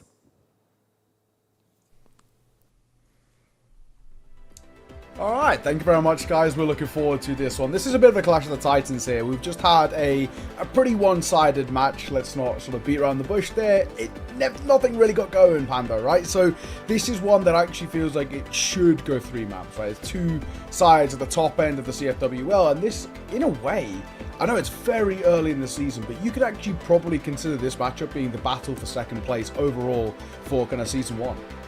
Yep, I absolutely agree, and of course we have to take a look towards Eagle Eye, right? So first time, it's very exciting, this map. If I'm not mistaken, I remember, I think it was at CFS this year. I know that LCK or Gaimin Gladiators, I think they practice a lot on it. So yeah, let's see if that actually, matters in the end. So yeah, I'm just very excited for the second map already, right? But first, of course, we have Compound. It's unKnights pick, so what can we expect? Yeah, I mean, it's such a basic map, right, Compound, in the sense that it's so unbelievably common. Both of these sides will know it incredibly well. They'll know all the sort of, I guess, the general strats that we see come into a map like this, but also at the same time, because it's such a well-known quantity, I think it always makes it quite exciting, right? Because you've got to find ways to break it down. You've got to find different ways to sort of approach it in this sense. So I'm looking forward to it. Of course, whilst not a new team, a new organization in CFWL, that's pretty cool. Seeing Gaimin Gladiators, a bit of a, a pretty massive organization, all things considered there. I've been in Counter-Strike. They've been in, if I'm right saying it's Dota as well. I don't know if it's Dota or League. I'm not really into my MOBAs, but it's one of Dota or League, and they were relatively big there. Yeah, and we are in-game. No time wasted at all, and the only thing that kind of splits Gaimin Gladiators from unKnights is that Gaimin Gladiators lost 1 map to 999, and consider the last game we saw and that, right? So very weird when you think about it, but there's a lot of factors that could have caused this to happen. So it's either Gaimin Gladiators sleeping or 999 just stepping up to the plate multiple times in a row, right? So yeah, all things considered, I think we will have a very interesting game. And to be fair, I don't want to say okay, I don't know, unKnights is gonna win or Gaimin Gladiators is gonna win, but overall, I would say they give us the best match that we can get, and whoever wins this takes the crown, really. Yeah, I agree. I do think overall, for the scope of the season, genuinely, this could be winner of this ends up finishing second overall, which is massive for when we talk about points, right? And it can make a real big difference just being in that top 2. I mean, I'm going to be completely frank when I say, of course, I'm thinking that the top team is going to be ROC, right? But getting just behind them is what we're looking for. They're going to come through as well. First fight by Lineclaw is good. Pietro will trade. It's actually very scrappy. Alucard also going to find one of his own towards Flex. But look who's here. Dezane stepping up in a big way. And numbers down to 2. Just Beck and Alucard to try and bail on Knights out of this one. And in a 2 versus 3, a very difficult spot for them. Now, we didn't really get to do our predictions, Pando, but I can throw my down right here before this round finishes, so it feels a little bit even. But I'm going Gaimin Gladiators 2-0. That's okay. Yeah, sure. I remember that. Yep. We will go back on that in a couple of, hours, I guess. But yeah, now we have Alucard 1 versus 3 situation. Most likely not gonna happen. Refin takes him out, and you can tell how much it means to flex. He's ready to go, and you can really tell he's like shouting, like, yeah, let's go, guys, let's go. And to be honest, I have to mention one thing. Jinzer, last Friday, when I watched unKnights games, they were, I mean, Jinzer, he was so on point. He was like one of the key players, if not the key players. So I'm really looking forward to him here, because I feel like if he keeps up that performance, unKnights is going to have a very cool or very fantastic day, I gotta say. So I agree. So far, it is Gaimin Gladiators with the upper hand, but Spoxy this time around. First one to go down, but that's a trade, Pedro. Second one to go down, and the trades go on and on and on. Alucard gets flex, and you know, it's a little bit of a clash towards Belong here. You know, people are being traded all over the place, and so far so good. Yeah, so far so good indeed. Well, all goes a little quiet. Numbers advantage over towards unKnights. Still not a huge amount on offer just yet. 1 minute 15, decision gotta be made now. Where are we gonna try and go? It looked like they're angling for an A hit, judging by how they're set up.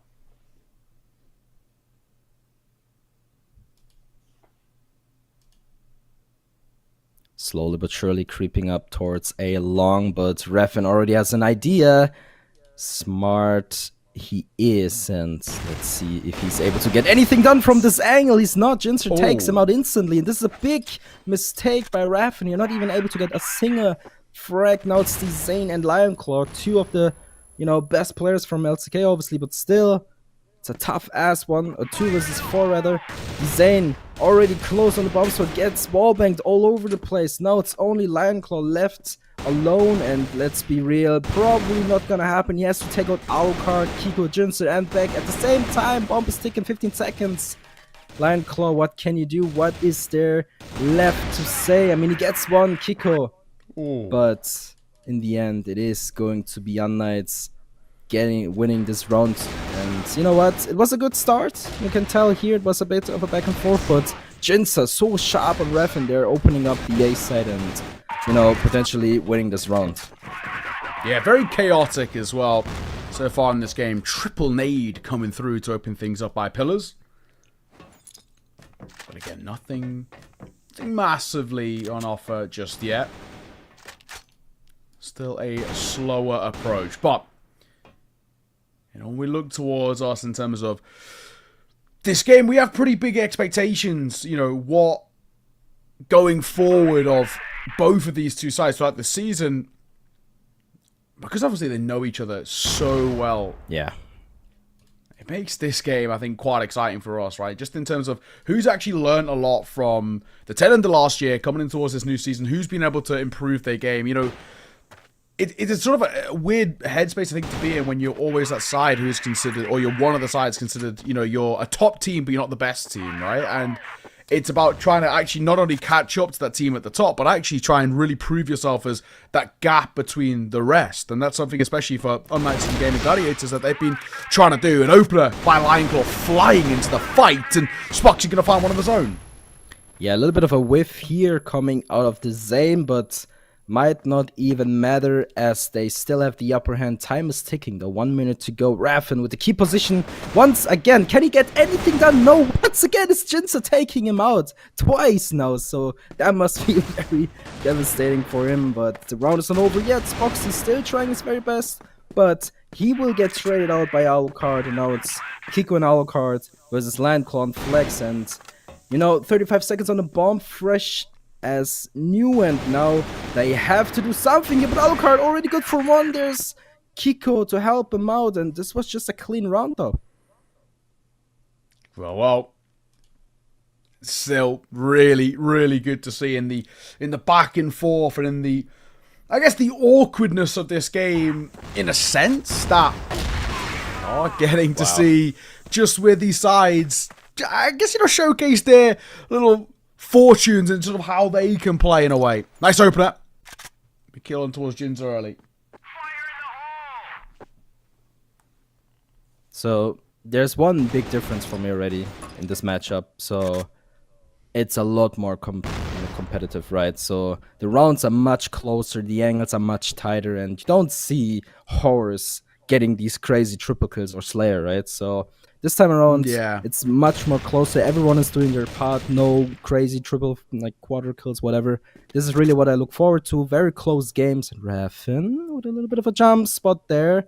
You know, so far, Raffin, I mean, 2-2, obviously he's doing his part, but usually when I talk about Raffin, right, I always think about him running like a crazy man all over the map, picks a guy here, picks a guy there, falls back, and he's just doing his thing, right? And I know he makes, you know, Flex crazy, but it works out sometimes, or most of the times, actually, gotta be fair. And once again, Raffin is the tested one here, and he gets one finally.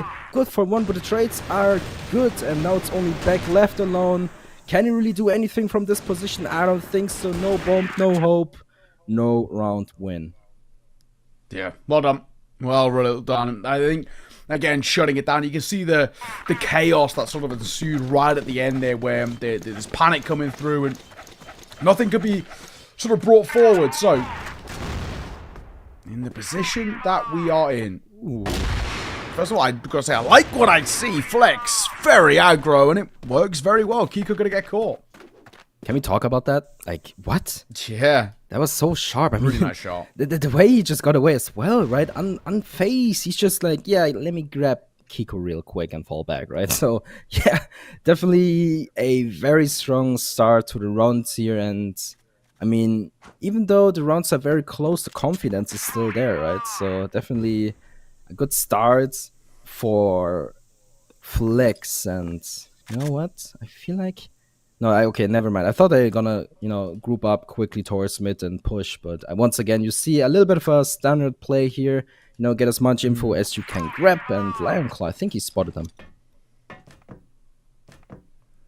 Yeah, well, it's still such a back and forth game so far. 2-2 being the scoreline. Numbers advantage towards Gaimin Gladiators. That's really going to help. Need to come over, softens them up a little bit.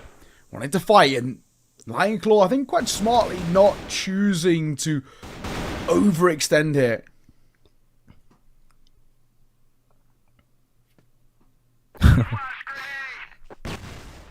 Can tell Lionclaw ready to go on that angle, but not this time around, as unKnights is grouping towards mid, but taking their time. 40 seconds on the board. A main smoke will come through, and eventually they will make a move. And it seems like they're actually deciding to go towards B once again, and it's only going to be back making some noise towards a long, and it works out great. Look at the rotation from Gaimin Gladiators. I mean, obviously you still have Lionclaw close on B, and of course Flex with the support, but eventually, it's gonna be a lot to ask for, and Lionclaw good for one. It's a strong start. Jinx are now trying his very best to get the trade, and now it's all falling apart. Back not really landing any shots, and now it's Alucard. 5 seconds on the board, and you know, it's not gonna happen. Yeah, no time. No time. Letting things go, yeah, and fall in that way. That's sort of the worst way, I think, for rounds to fall flat, unfortunately, is because, you know, going down to time like that, you leave it just a little bit too late, and you aren't clinical enough to close out the round in the way that you would want. So, yeah, a little tilting, can be, you know, a little awkward in that sense. But great work by Gaimin Gladiators. 3-2, slightly taken by them, and yeah, looking very, very crisp. So, you know, no real complaints at all. Look at Flex. Look at Flex. He's right there. Uh-oh.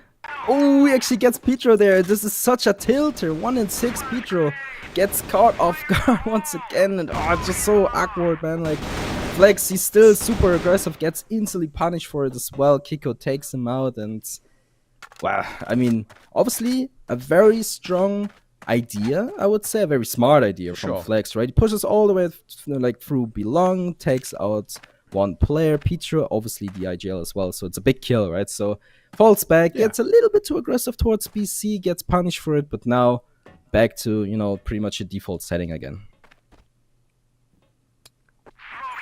Okay, well, least for now. 4 versus 4 with a minute left to work with. Goes very quiet indeed. No decision being made just yet. That's going to come through as well. They're trying to send at least in towards kind of wrapping on B here with 45 seconds. Kind of got to go now. And in they come, starting to fight. 1-for-1 trace though as Jinto will answer back on towards the Zane. That's a big pickup actually by Beck. Might give them a bit of a chance. Numbers favour unKnights now.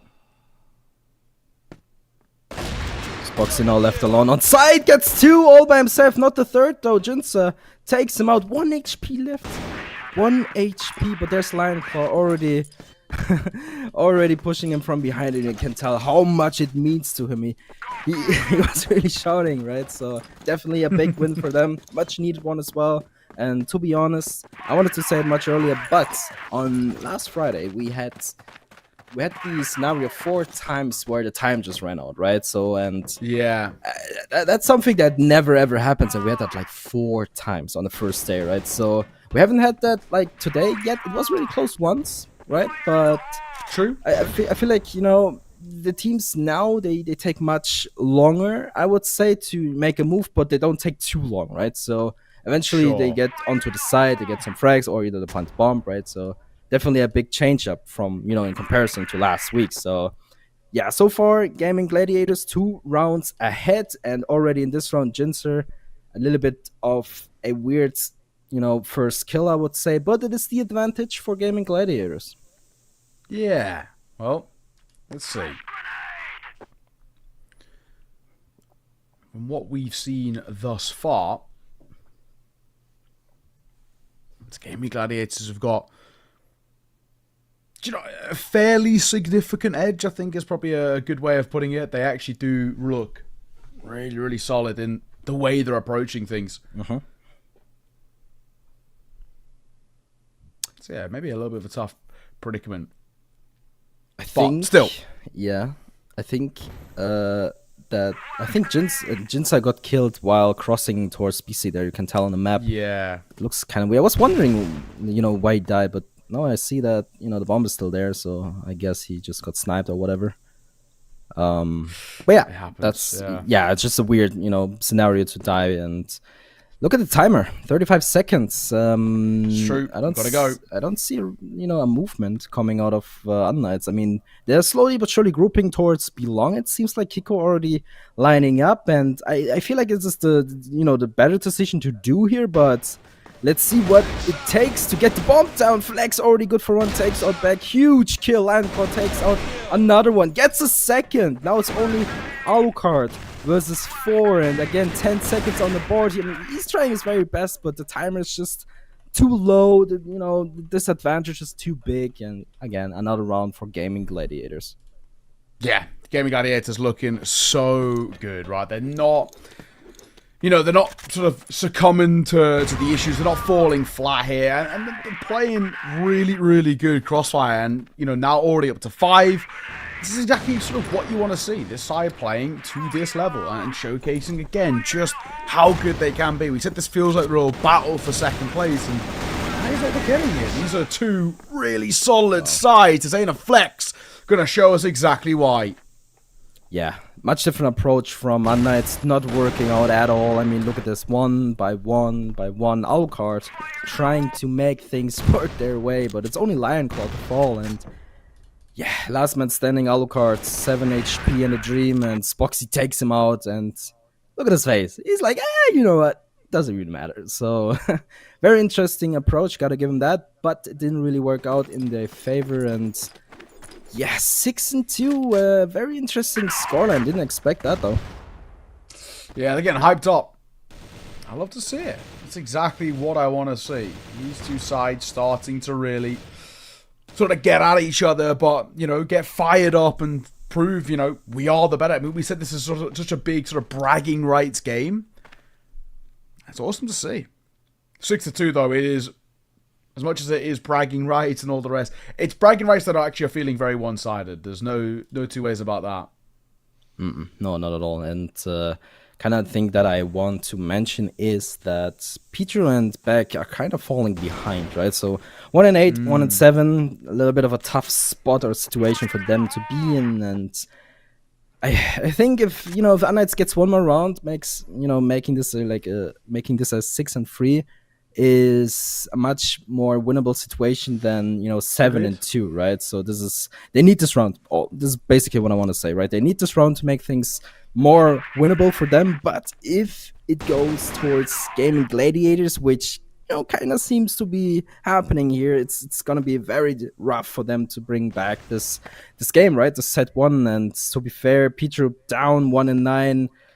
A very, very tough game for him so far, but the push will eventually come through. A little bit stalling here, but eventually Gaimin Gladiators will close down on them. Spoxy finding Alucard, big kill, and now it's only a matter of time before the rest will get picked up, and now it's Kiku and Beck left alone versus 5, already spotted out. Now Beck, last man standing versus 5, and you know what? A very, very strong half for Gaimin Gladiators, but a very, very tough pill to swallow for unKnights, though. Yeah, you can maybe sit here and we can talk about, an admirable attempt, right? And admirable, may I say. But unfortunately, we just could not see this unKnights side getting towards this game. And it's a lot more one-sided than I thought it was going to be. I generally came in towards this with quite expectation that, we'd see it quite a decent back and forth, like a 5-4 half, that kind of vibe, where these sides really sort of flex the muscles a little bit. But there is, at the moment, sort of nothing of that. There's obviously a very, very clear one-sided showing that's coming through. And yeah, like I say, a real credit has to be given to how well Gaimin Gladiators are playing. It feels like we've got the new org buff for the Gaimin Gladiators guys. Maybe, yeah. Actually, a funny thing that you bring that up. But yeah, I would say unKnights, they started off pretty strong. They made the game very competitive, but right now they're really falling behind. And I really think it's up to Peter and Beck to kind of, make things work their way again. But as for now, I don't see that happening. And we have to consider one thing. Compound was unKnights' pick, right? So that's something that doesn't really go well for unKnights so far. And we are going to Eagle Eye, no matter what. And it's Gaimin Gladiators' pick. And as I remember from CFS last year, they were really strong on it, even against international teams, right? So, you know what? I feel like unKnights is gonna have a very tough time, but Petro now in a very interesting position, able to pick off one, but instantly gets traded out. Now Alucard with the sniper lineup will get smoked off though, but probably gonna go back anyway. And this is the case. It's only Dzane waiting for any type of movement, but not this time around. So, goes sort of eerily quiet. And this spot. 4 on 4, 40 seconds. Grouping A. Alucard got at least an understanding, but there's Utopian thrown in towards mid, and still feels like there could be a fight here. Big one as well from Kiko. Nice shot from Alucard. Gets a second two. And shutting down the round. We needed that, and we'll get it. Yep. And what can we tell? It is it's a little bit of a hope. It's yeah, I would say it's a little bit of a hope. Yeah. So it's a long road they have to go, but never say never. I really think they are absolutely able to get something done, and this is the case. 2 frags, Flex and Refn will go down, and it looks really good. It's only Lionclaw now. I mean, this push, this aggression, it worked out so well for them, and now Lionclaw against the world. The bomb is down. Pretty sure unKnights knows where it is, and not sure if they were able to spot him there. I don't think they did. And, Lionclaw, he has a lot of time he could potentially play with, but I don't think he will. He will just, go for the ballsy peek, will get punished for it instantly, and, probably, yeah, just reset, right? So, talking of reset, it's 7-4 for Gaimin Gladiators. Do need to be a little careful. unKnights can scale up in towards this game quite quickly, and that can also be quite daunting if that is to be the case. Only 3 rounds of difference, and it's a very recoverable difference. Oh yeah. So yeah, Gaimin Gladiators is honestly getting yourself up to like an 8-4. It changes the landscape entirely. It puts you in a completely different spot where you can sit here and, you know, have a lot of confidence in terms of, right, this is how I'm approaching this next. This is how I'm going to sort of put more pressure on them. We're so close to the finish line as well. We are already on track to shutting this down. Let's just see it off. Gaimin Gladiators preparing a mid-go, smoking off any entries they can find, and I think they will get through uncontested. I mean, this is a little bit of a weird positioning from unKnights, I think, giving up so much map control, but they probably have an idea behind that, and there's a lot of utility being wasted, in my opinion, but yeah. Gaimin Gladiators, slowly but surely, they have to make a move. 1 minute on the clock. No bodies have fallen so far. Just a little bit of a stall and push, and Landclaw will find Peter through the smoke. And now the push will begin. Kiko is being tested, takes out Landclaw, but Dzane finds Alucard as well, and now it is just a matter of time. Look at Flex! Flex with the perfect positioning, gets back from behind, and now it's all once again falling apart. Jinza left alone in the middle of no man's land, really. I mean, he gets one. Can he get a second? Maybe, but Dzane is there to save the day, and you can tell it means so much to them. And there's a little bit of a relief for, you know, Gaimin Gladiators. You know, they're not falling far, but back on track it is. Yeah, it's beautiful. It really does make such a big difference, right? Again, having that level of a buffer zone, I think, is sort of that main thing. So, huge to see. And it will really alleviate, again, so much of this pressure that we speak of. So, awesome position that we're in. Again, needs to be, you know, a little careful. No two ways about it.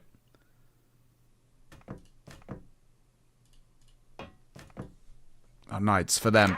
They understand as well that how close Gaimin Gladiators are getting towards the finish line, and actually just how good that first half is. The task required from them in terms of recovery is absolutely huge. So, sort of where we're at the moment, not, I guess, overtly concerned.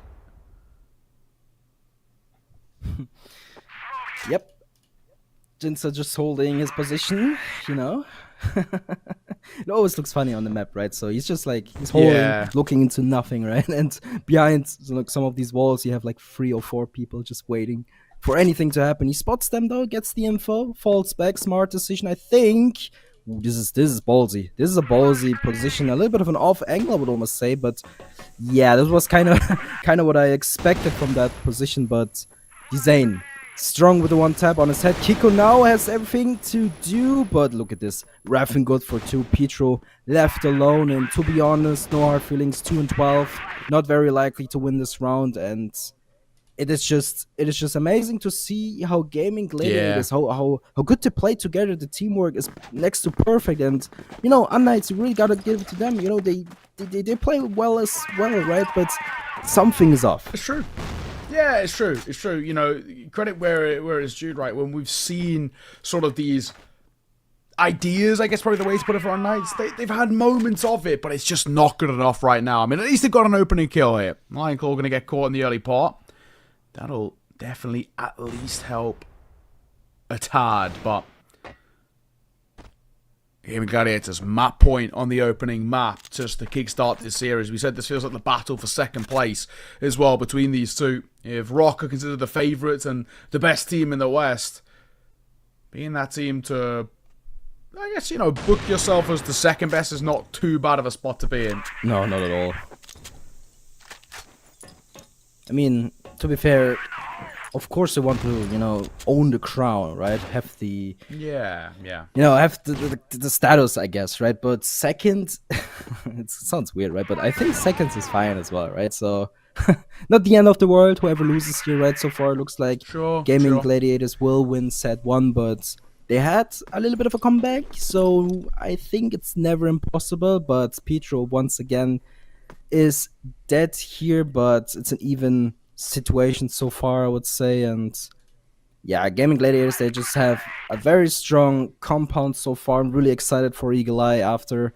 And yeah, for unKnights, I just hope they have something in store for Eagle Eye, because, you know, Eagle Eye doesn't really get pregged all that often, I would say, because usually it gets banned, right? It's like 90% of the time it's like a banned thing, right? So, yeah, Flex, he's ready to go. Not wasting any time. 35 seconds on the clock.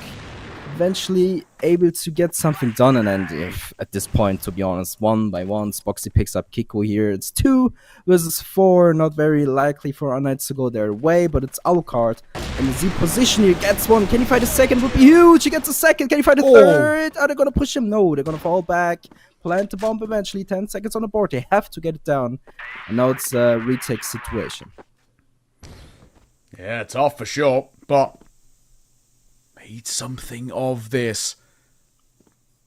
Alucard looking to try and find the fight. Jumps up. Oh, missed shot from both sides. Colt pulled out though, and a jumping tag. Oh, the knife pulled out. No way. He misses the knives. Flexes, trying to flex on his opponent. No. And in the end, Spoxy sees it off. That's just insult to injury. But a really, really good map nonetheless. From Gaimin Gladiators, fantastic work.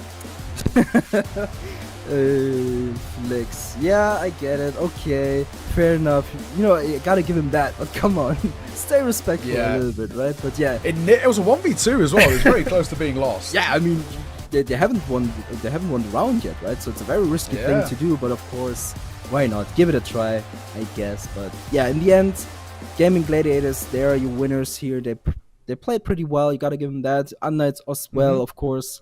They tried their very best, but it didn't really work out in the end. So what is there left to say? I don't think there's much left to say. So we are going back to the desk. Yeah.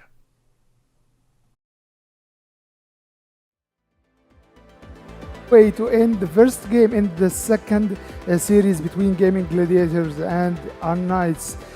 But it's GG after all for game 1 to GG. Man, speaking about the double sniper method between Flex and Spoxy, more like double trouble. Insanely well by them. I mean, should we start speaking by how Leon Clow acts like an anchor for B side? He's always there all alone, make sure to not get only one. He's always able to get more than one player. He can get multiple kills. He's just saying no pasarano, which means no one shall pass B side. B side is all mine. This is for Leon Clow. For the defense side, GG is absolutely out of this board.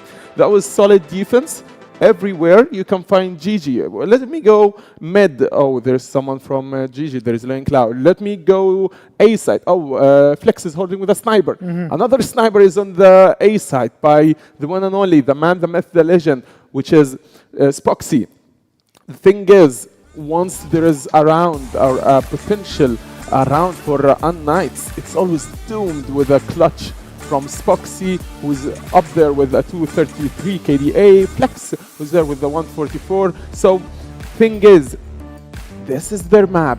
unKnights, they lost, I wouldn't call it a stomp, but it is kind of stomp, to be honest. Gaimin Gladiators made UNK play their way on compound, selected map by UNK. So Eagle Eye is the next map for us, chosen by GG. Will we see a map swap like we used to? I'll go with the traditional theory of I pick the map, Zika wins the map. Hazem picks the map, Zika wins it. So I'll go with that, hopefully, because unKnights isn't one of the teams that you would see losing map after another. But judging by the solid performance from GG, they seemed well prepared for this map, for this game. Yes. You're facing basically the number one on the standing table so far for now, but UNK didn't deliver Yeah. on this game. Man, they had their fun with it. Not only win the game, they had their fun with Yep. it. It was an easy process for Team GG. I did not expect a quick 2-0 to be honest, but that's what happened for Team GG. Sadly, I cannot predict a full-on series as I did before we started the first game.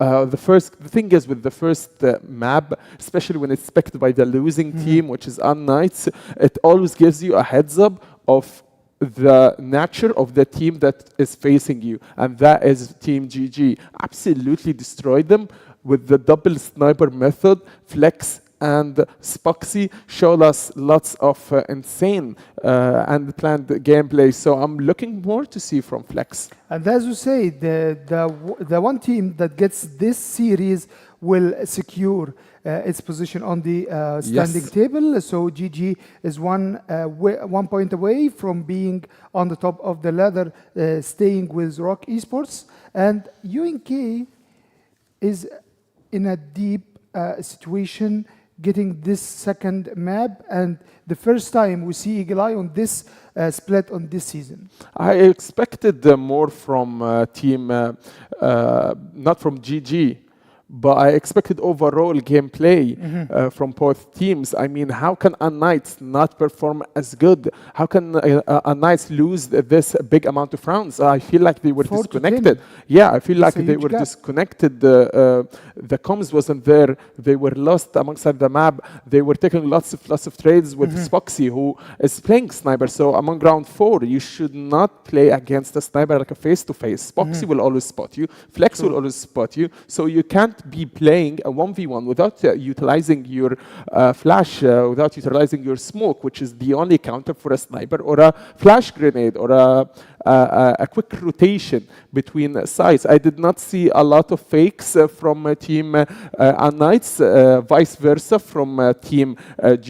I've seen Lion Claw flanks A, while the 5 other players are playing on the B side. I've seen gameplay on mid. I've seen quick rounds within the A side, meaning that there is a variety of methods and variety of play style from Team GG, and on counter, it's not there, it's not visible from unKnights. I think you can agree with me when I say that GG plays in a more versatile way than unKnights that have 1 or 2 strategies and keep up using it. GG is my favorite team from last week. As you remember, I Yes. chose GG as the best performing team, the most adaptable, the most growing in performance and developing throughout the series and throughout the game, even if it had rough games. So on game 2, Eagle Eye casters, you have the mic. Well, we're looking forward to map number 2, Gaimin Gladiators, just looking so solid. Right? I think Front Knights, it wasn't the worst performance, but I think the big thing is, Pando, that we expected more, right? This is meant to be, you know, arguably the top 3, right? You know, if it's going to include ROC, who we've seen earlier, and then these 2 to round it out of unKnights and Gaimin Gladiators, and I don't know, it just didn't feel like unKnights were really all there. And to make matters worse, we now go towards Eagle Eye. It's always been such a good map for Gaimin Gladiators. The Spoxy Flex double orm setup, they're basically the only team who use it actually in the West League. The only team last year who used it. And they actually could be in a really, you know, strong position now. I don't know if unKnights have the capability to shut them down. Yeah, I totally agree. I mean, especially considering what we just saw, right? Pietro and Beck not performing to their full abilities here is a little bit of a bitter pill to swallow. So I would say For sure. it really depends on what they have in store for Eagle Eye, right? Especially you mentioned it, Gaimin Gladiators super prepared on this map, super strong historically, but yeah, it's gonna be a tough fight for unKnights. Yeah, I'm spot on. I think you're right, and it really have to see something quite miraculous happen. And I think just where we are, right, for unKnights, they look a little mentally checked out. They don't look like they're 100% all there, and that can make things very difficult. To, you know, how do we give ourselves the ideas to get back into this? How do we kind of get the confidence to feel like we can get back in towards this game? So we're going to have to see, right? Something quite drastic is going to have to happen as we head in towards map number 2, but for now, at the very least, Gaimin Gladiators, a lot to like from them. They looked fantastic, and the hope is that they can just sort of carry it on. Yep. And in we go. Eagle Eye, haven't seen that map in forever, but I'm glad we are seeing it right now. Look at this! Gaimin Gladiators, not wasting any time. Let's push towards A. It is an Alucard. Left alone, he's not trying his very best to get anything done, but to be fair, it's just too much to handle. And wow, I mean, what a dedicated push here by Gaimin Gladiators, right? Really ready to go. The bomb needs to be picked up eventually. No, still not. Can you? Someone's going to get it. There we go. Felt like he was running over it the first guy. Yeah, but somehow not, apparently. Yeah, just a weird clipping issue, I guess. And yep, it is what it is. Beck and Jinsano left alone.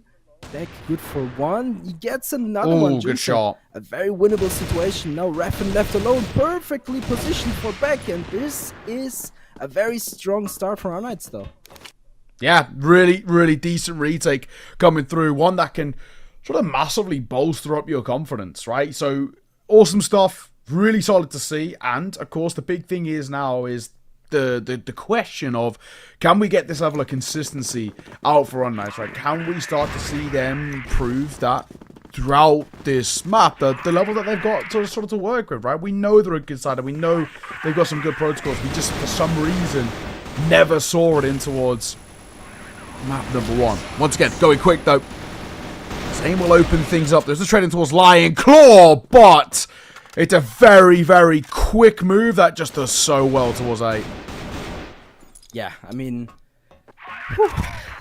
Gaimin Gladiators are really stepping up to the plate to trying their very best, but unKnights, they have a lot to prove here. I mean, considering last map, or last set, I would rather say, they really have to, you know, step up a lot. So right now I would say they're doing a good part, but Gaimin Gladiators, they're still not done. I mean, they're still so sharp, and now it's a 1 versus 1 situation. Jinsa alone versus Spoxy, and Spoxy has a good position. He knows the bomb is just being fake, right? He doesn't, but it doesn't really matter. Picks up Jinsa and wins the round for his team, though.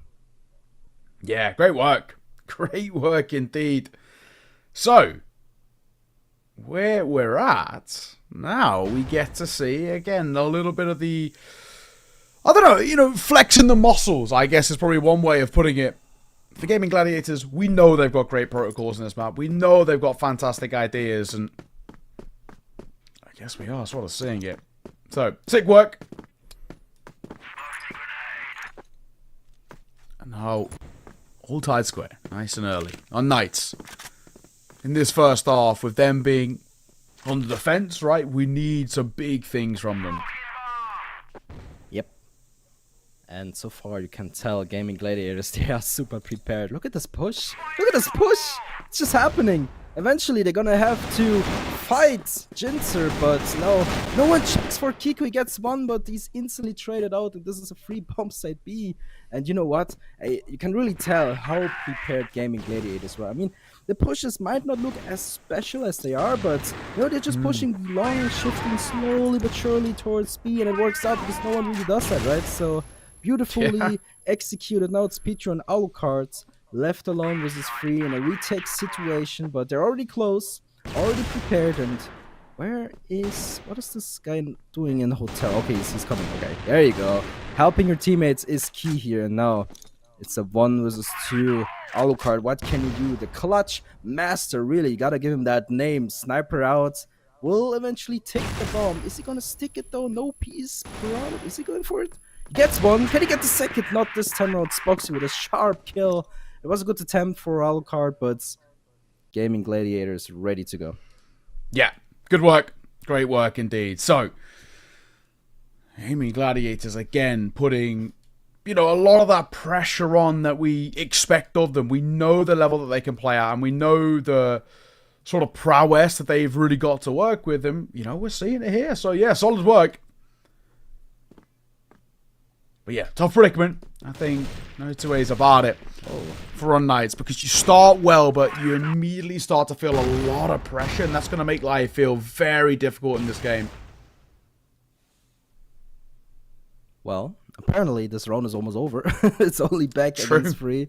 Going into the tower position, something I don't like to see, because it's like very risky, but if you get at least one frag, it will mean the world. Look at Spoxy going for a jump shot. Come on, man.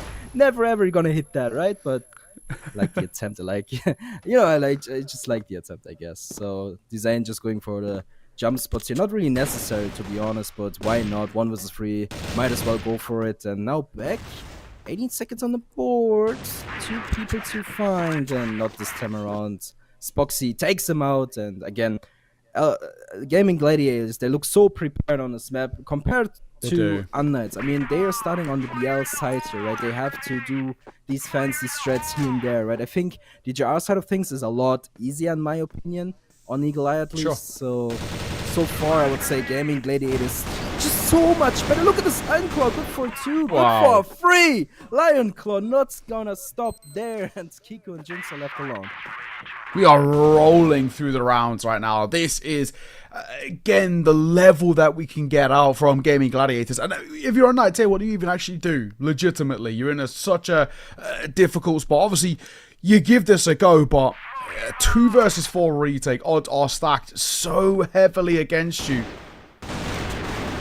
So very unlikely. It's still a little awkward, and Lion Claw going to see it off. Fantastic work, simple work. Was that an ace? I think it was an ace. Oh right? yeah, I think you're right actually, yeah. Lion Claw. Ready to go here. Like to see it. 4-1. Scoreline is super difficult for unKnights, but a great start for Gaimin Gladiators. I mean, obviously, this is what we expected all day long. Look at this lineup. Take your screenshots, guys. It's, Yeah, there you go. little bit of an ace setup coming through, and look at this Gaimin Gladiators. They're not wasting any time. Look at these. Like, all these utilities being thrown within like 30 seconds. Petro completely blinded by the lights there, and, well, Raffin, hello. It's a little bit of an awkward situation, but yeah, once again, taking ace side here with a fashion. I mean, just so good, right? unKnights, they can't really do anything about that. Yeah, it's true. Again, just showing how solid Gaimin Gladiators are, but it is a 2 versus 3. I mean, sure, Beck is 1 foot in the grave, but now it's all down to Lion Claw. 30 seconds to stave off a fight here. Definitely not easy in this situation. Lion Claw, he's sort of playing around the box. It's all about whether Beck can find the information. He does get it, but he dies. Nothing. He's trying to ice a fight, and he will get on towards Kiko, put it into 1 versus 1. There might be a chance. He drops down. He might hear the steps. He's definitely seen him as well. He's dancing around the site. He knows he's not on the C4. Jinza does get the kill, but I don't know if he's got time. It was close. Does he have time though? I see a lot of blinking. Oh yeah, I think they got it. Yeah, they got it. Okay. Oh my. So close, that has to be like milliseconds, literally. So, super clutch from, was it Jinzu? Yeah, I think it was Jinzu. Jinza, right? yeah. Yeah, so definitely a super clutch for him. Look at Flex in the top position, missing Alucard by an inch. So, whew, a little bit of a lucky thing for Alucard. But yeah, again, even though, you know, Lion Claw wasn't really able to clutch this round, 1 versus 3, it was so close, literally milliseconds, right? So, huge shout out to him, really stepping it up to the plate. But also, what we have to say, Petro and Beck finally stepping up to the plate, really, you know, supporting their team, getting these frags on the board, and, you know, making this game a little bit closer, at least for now, I would say. But it is a strong start. It is. So, 4-2. Of course, in the position that we're in. Gaimin Gladiators, just one more round. Give yourself that sort of leg up, and you've been not too shabby of a spot, but a very slow start.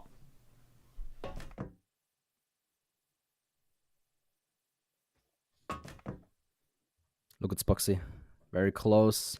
Don't think Alucard knows, but Spoxy knows for sure. Alucard is always playing that position. Picks up 1, picks up 2, gets traded instantly. And now the push will come through. Beck needs to back off. No chance that he will hold off this push. And now unKnights, they will have to set up the retake here, but bomb is not being planted yet. They're about stalling, waiting for the smokes to fully expand. And yeah, I mean, Spoxy clutch once again, right? Pushes along no fear at all. Picks up one, picks up two, bomb gets planted, huge clutch factor once again.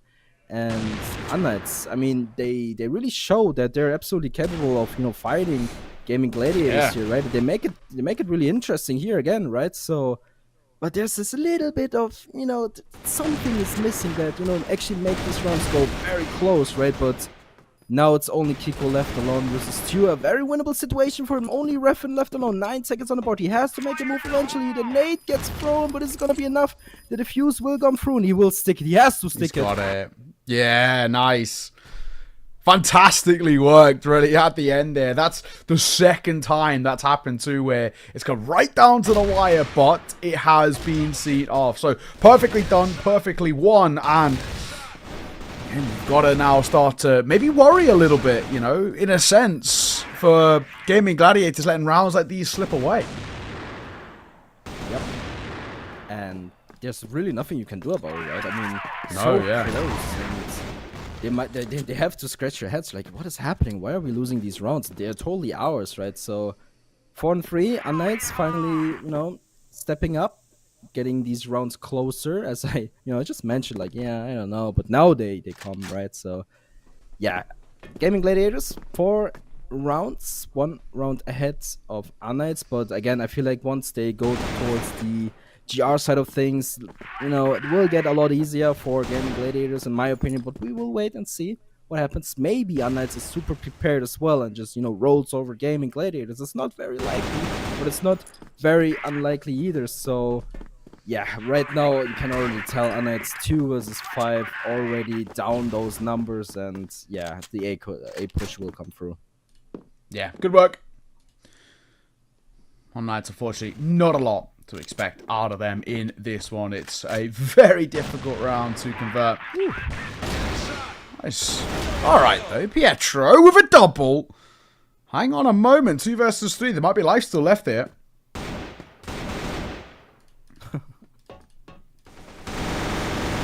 Yeah, I mean, look at this. It is Gaimin Gladiators showing who's boss here, and I mean, Pietro making it interesting for a moment, but to be honest, I feel like Gaimin Gladiators, they kind of gave it away. You know, they don't have to peek him like this. They don't really need to take those fights, but they do anyway. These with a clean headshot on Jinser. Nice attempt from unKnights, you know, go for the full aggression. Didn't really work out that well, though. I mean, they get the Zane, they get a little bit of, you know, HP from Spoxy there, which makes things a little bit easier for them, but overall, very risky. Did it work out, though? We shall see later on, but for now, I would say interesting, at least given that. But no, Alucard, can he hold off this aggression here from Gaimin Gladiators once again? I mean, they know the aggression towards A is always present. They're always there to lurk around, and yeah, this time around they do pretty much the same, right? Yeah, minute 35, roughly, to work with. And a big sort of decision here. I think, you know, when we look at Gaimin Gladiators, sure, it's not been as dominant as map number 1, right? And they've obviously had nice ideas, but you can tell this is a map that, I mean, at least it's been worked on by unKnights. Sure, they're still not winning or not even tying it up, but it looks a lot cleaner than it did, I think, last year when we saw it. Yeah, no, I definitely agree with you. And again, taking bomb site here. Refin, what are you doing? Stop being aggressive. It just works out for them, 1-by-1 trading. Look at this. Pietro now left alone. No one would ever expect him to push like that, but it's Refin after all. He does that type of stuff, right? He does that, and no one really punished him for doing that either. So definitely an interesting play. Definitely an interesting round to win, and there's the switch. You know, what can we expect from that switch, though? Yeah, it's true. I mean, that is sort of the question. I think with sort of where we're at, Gaimin Gladiators, they've got a somewhat comfortable lead, but it's just the fact that unKnights, they've had a couple of tricks up their sleeve, a couple of moments where they've also looked pretty solid. Every party starts to believe there might still be something brewing here, but it's Spoxy for the first. And then we've spoken about this. They are basically the only side who consistently last year in the CFWL used the double arm setup on Eagle Eye. The Spoxy and Flex double arm, it was so strong. Something that we actually just never got to see from any other team, even though we obviously saw all the way throughout CFWO in 2024 how effective it was. Yep. Definitely, yeah. So, this time around, a little bit of a slow approach. Alcard, the first one to go down. It's, you know, you can already tell unKnights is much slower than, you know, Gaimin Gladiators. It's a question of why that is. Can't really tell you that yet, but might be because, you know, Gaimin Gladiators, they just have this, you know, aggression playstyle, I would say, like much more aggressive playstyle. And look at this flicks. Look at this. This is exactly what I mean. Like, yeah, you know what? I'm just gonna push. Okay. Doesn't Fair work enough. out. Never mind. But yeah, you gotta give him that. You know, the confidence is there to push, but of course, you have to punish him instantly, right? Yeah, exactly. Beck, waiting for an overextension. 45 seconds. Gotta make a move. Where do we want to go, fellas? What is the idea? Ooh. Well, Michael's not going to have much of an idea. He's now dead. Spoxy. Probably a lot of reliance on him with that arm to do something quite special here. Yeah, and look at this. I mean, unKnights is doing a fantastic job so far. Just push and, you know, hitting these shots. I mean, Spoxy, you know, left alone. 1 versus 3. Very winnable, though. Look at these HP True. and Kiko. Make sure that doesn't happen, and a very, very strong round from unKnights. And you know what? I expected this to go completely the other way. To be fair, I gotta be honest, right? But so far, unKnights is proving me wrong. They really showed that they're absolutely capable of winning against, you know, Gaimin Gladiators on Eagle Eye. Look at this Alcard. Yeah. Already starting with an opener. Yeah, Flex getting caught here. Not the start that they would have wanted in the early portion of this. And again, where Gaimin Gladiators have started to feel just a little bit of pressure on the shoulders. That is worrying, to say the least. Pietro falling back to the smoke, probably the smart call.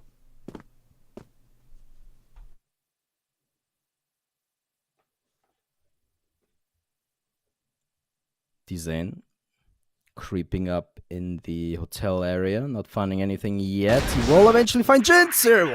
Oh, what a reaction on his head there it was. And Jinzer surely shocked by this, you know, playstyle again. Like, just push, kill, fall back. But this is what Gaimin Gladiator, you know, been doing like all game long already, right? Even on the, you know, first map, obviously. So, gotta give him that. And, well, it's a very tight game, though. It is. It really is. These two sides back and forth. You know, man advantage again for unKnights. They could actually make this a one-round game, which would be wild. Oh my god. Zane gonna get caught. Numbers looking better, but Spoxy's still here.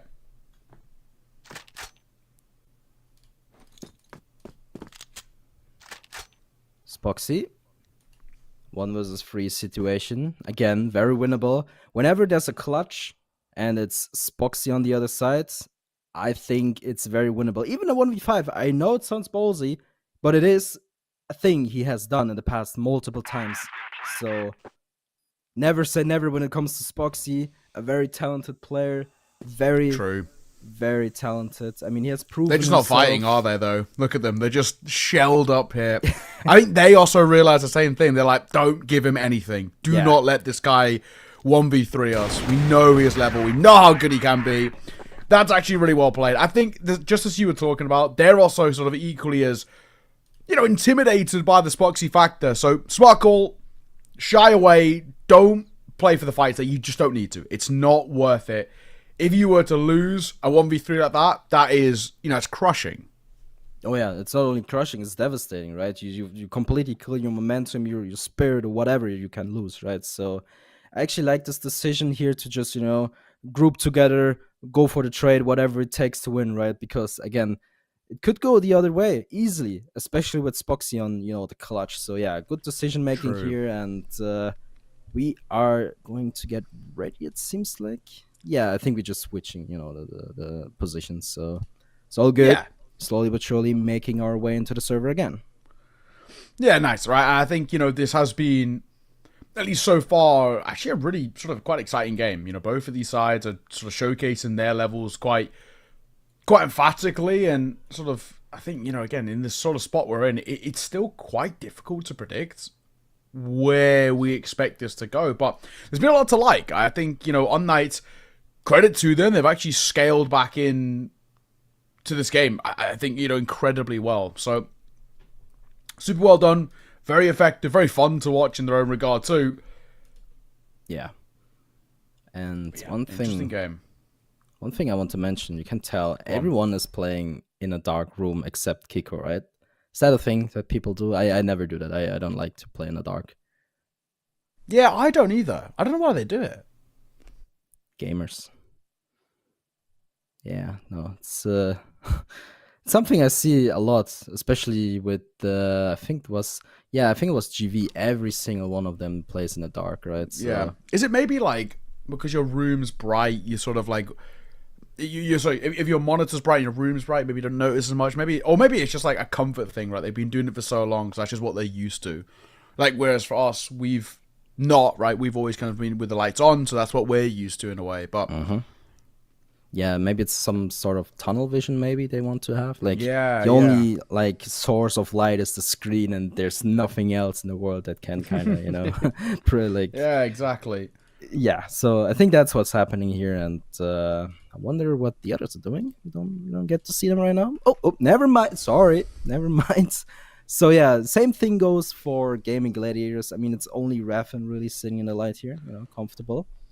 It's you can always tell when you look at Spoxy, he's like fully focused on the screen, right? It's like super bright in his face, right? Yeah. But I think it's something they like to do. It's pretty much, it doesn't make sense if if they don't like it, why would they do it? So that's the thing. Well, we're waiting. Got some sort of tech issues. Hopefully only a brief one, but I have to say that we don't know yet. So we're gonna have to wait and see. For now. Seems like a timeout, maybe, right? Yeah, I don't actually know. Yeah, I mean, maybe you're right. Huh. So there's something to discuss on the side from Gaimin Gladiators, I guess. I mean, they're talking. You can tell Flex having a conversation. Yeah. And what is there left to say?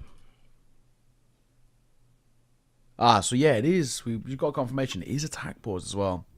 So there we go. That's I can sort of very much understand that in a way. So where we're at right now, it is still a spot where I think Gaimin Gladiators are feeling at least a little bit comfortable, but they do have to be also quite careful. I think in their own regard too. There's a real world that this can slip out of hand. And unKnights, we saw they had some nice moments. Like I said, this map looks a lot better compared to last season where it was, a little rough. Absolutely. And it seems like we are joining the game right now. Just a matter of seconds before we jump back in. And potentially both of these teams use that little bit of a pause for, some talk, some consideration of options they have left. I mean, we are getting closer and closer to the end here, obviously. It's either one side or map, I guess, right? So anyone can really win here. And I would say if Gaimin Gladiators don't step it up, like big time, I would say this gets very close. It does. I think you're spot on. I think then things start to become a little dicey, to say the least. So where we are at, Gaimin Gladiators at least got at least a foot forward is how we'll put it, but there's a real world that they've got to be very concerned about what could potentially be brewing here. But thankfully, it looks like we are done and we get back underway, and it's a very quick start as Flex going to get caught. Back in we are, and it is going to be a strong start for the side of unKnights, picking up Flex. Huge kill. Big one to start with, though. And look at this angle from Spoxy. Just, checking out the door. Hello, peekaboo, anyone there? Nope. It's only Alucards lurking around, not getting picked off whatsoever. And a very, very slow approach from unKnights so far. Just, chilling, playing their absolute standards, see what they can get. Picked up, flex very early on. So it's a start. They're looking for more, but obviously Gaimin Gladiators not giving them anything now. Smart way of sort of approaching this as well. Gaimin Gladiators. They don't need to overfight. They don't need to overface. Sort of wait for the opportunity to come to them, especially with Flex going down early. Claw. Oh my god, he does just about evade the bullet there, but it was mighty close indeed. He got quite fortunate, I have to say, and he's in two minds about how he wants to play this. Does he stick around for the fight, or does he peek in towards the window and he nearly gets the kill? Close enough. Maybe. Maybe not. But there's a lot of damage being done. 15 seconds on the boards. unKnights, they eventually have to make a move. And this is the case as they decide to push towards A. Right into Spoxy's crosshair. Gets two. Potentially another one. Is he going to find a third? Not this time around. Still waiting for any support. Anything he can get, and this is not the case here. Lion Claw not able to help him at all, and wow, what a push from unKnights without much utility, and they just went for it. I mean, Spoxy of course too, but in the end it wasn't even enough, right? So yeah, good approach, but still shaky from Gaimin Gladiators. Agreed. It feels like Gaimin Gladiators, unfortunately, while they may have had a decent idea in some regards, they just fell flat to the mechanics. And speaking of mechanics, look at that for a start. A double opener, but a double response that comes through. And as the Zane gets caught, very quickly changes the feeling of this round.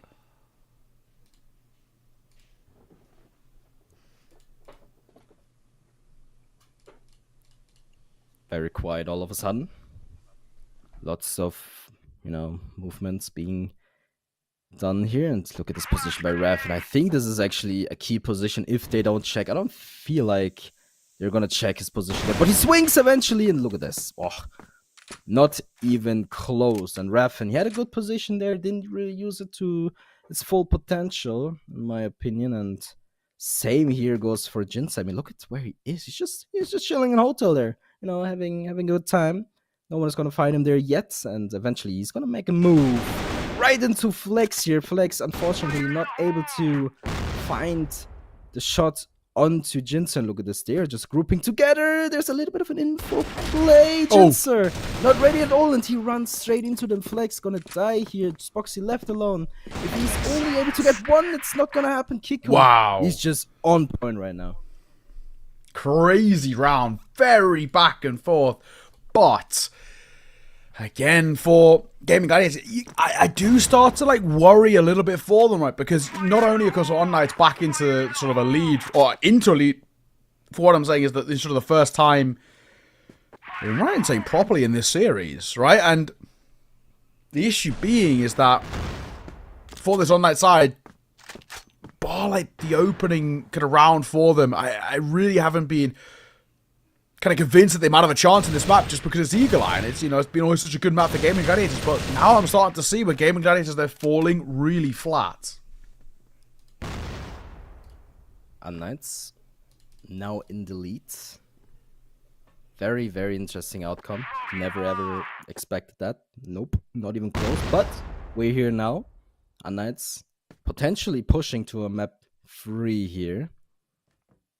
It's never over until they win, but what is Gaimin Gladiators going to do about that? Obviously, they're not happy with the situation. They are being pressured. I mean, they're being, pushed back. All of a sudden, they were in the lead for so long, especially on map 1, and now it might go to a third map here. So a little bit of a hiccup almost, I would say. I think you're right. This would be, it'd be a big sort of error on their part if that was to fall flat like that. Well, let's see. 7-6. Here's the scoreline. Gaimin Gladiators desperately want to try and tie things up, and that'll help. And that will definitely help with another one coming through behind it from Flex as he gets 2. Okay. Here we go. Well, there we go. Gaimin Gladiators are back now, baby. That's what we wanted to see. Yeah, and they're not even done yet. Look at this. faction, not even a single person to fall here, and this is what you like to see if you are a Gaimin Gladiators fan. Of course, I mean, this was long overdue, right? I mean, unKnights. Yeah, it was. They pushed and pushed and pushed, and now finally we see some response from Gaimin Gladiators. Flex once again missing a crucial shot. Look at this, he sees the gun barrel of Jinsu, but is he going to get the frag? Not this time around. A little bit of an interesting peek from Jinsu, very scary too, but he gets the frag done, gets the upper hand once again. What a great start. Yeah, what a great start indeed. 7-0. Gaimin Gladiators, we needed that one big time. And that is going to help massively. Of course, but Flex falling early in this round, it still keeps that pressure on. unKnights, as much as that round they did slightly get massacred a little bit, it's still far from being a done affair. There's still plenty left in this game. And that is the real worrying thing, is that we know there's good tricks up the sleeve for unKnights too. And it still sort of feels with where we're at the moment that map 3 is looming. To say he needed another there and he couldn't get it. Very risky peek, didn't really work out in his favor. Spoxy now in a key position. He gets blinded by the lights, but it doesn't really matter yet. No push from unKnights yet. They're a bit stalling there. Maybe, you know, considering to fall back. I mean, they have so much time left. 1 minute to go. Might as well go back, try A, and Raffin going for a very risky peek. Shoulder.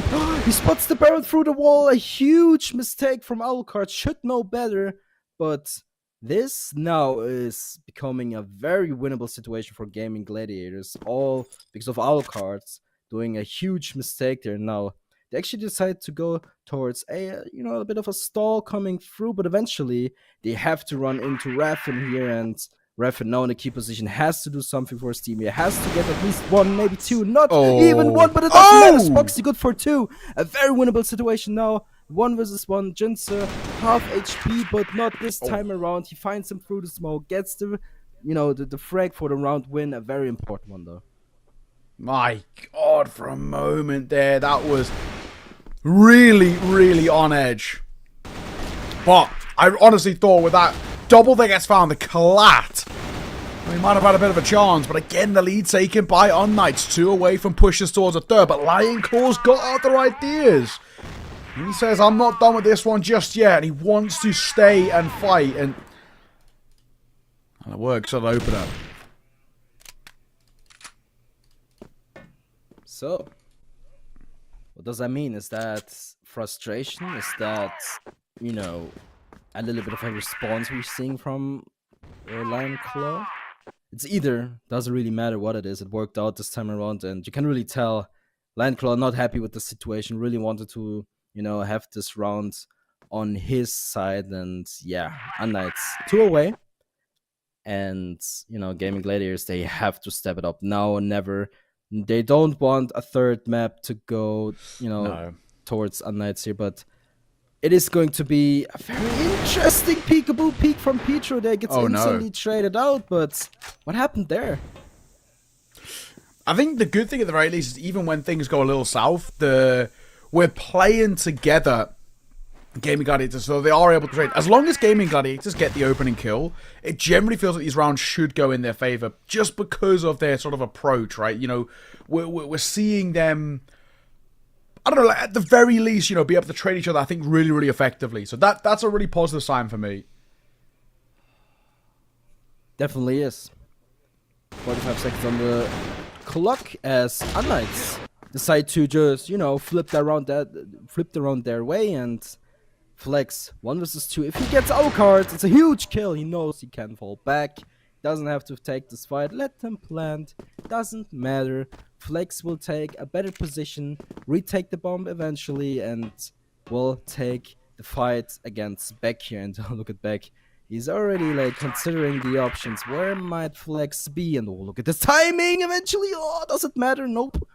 I think he spotted him. This is a huge thing for Beck because he knows exactly where Flex is coming from, but Flex has the arm in hand. Doesn't matter, not this time around. It was so close. If that bullet went anywhere near, Beck, it would have been maybe a completely different story. But now, unKnights, I'm speechless, really. Yeah, I don't blame you. That was so close, but I think you're right. I think the Orm was spotted out, and the Orm had absolutely no idea about it. 9-7, map 3 potentially looming here. Let's see whether that is going to be the case.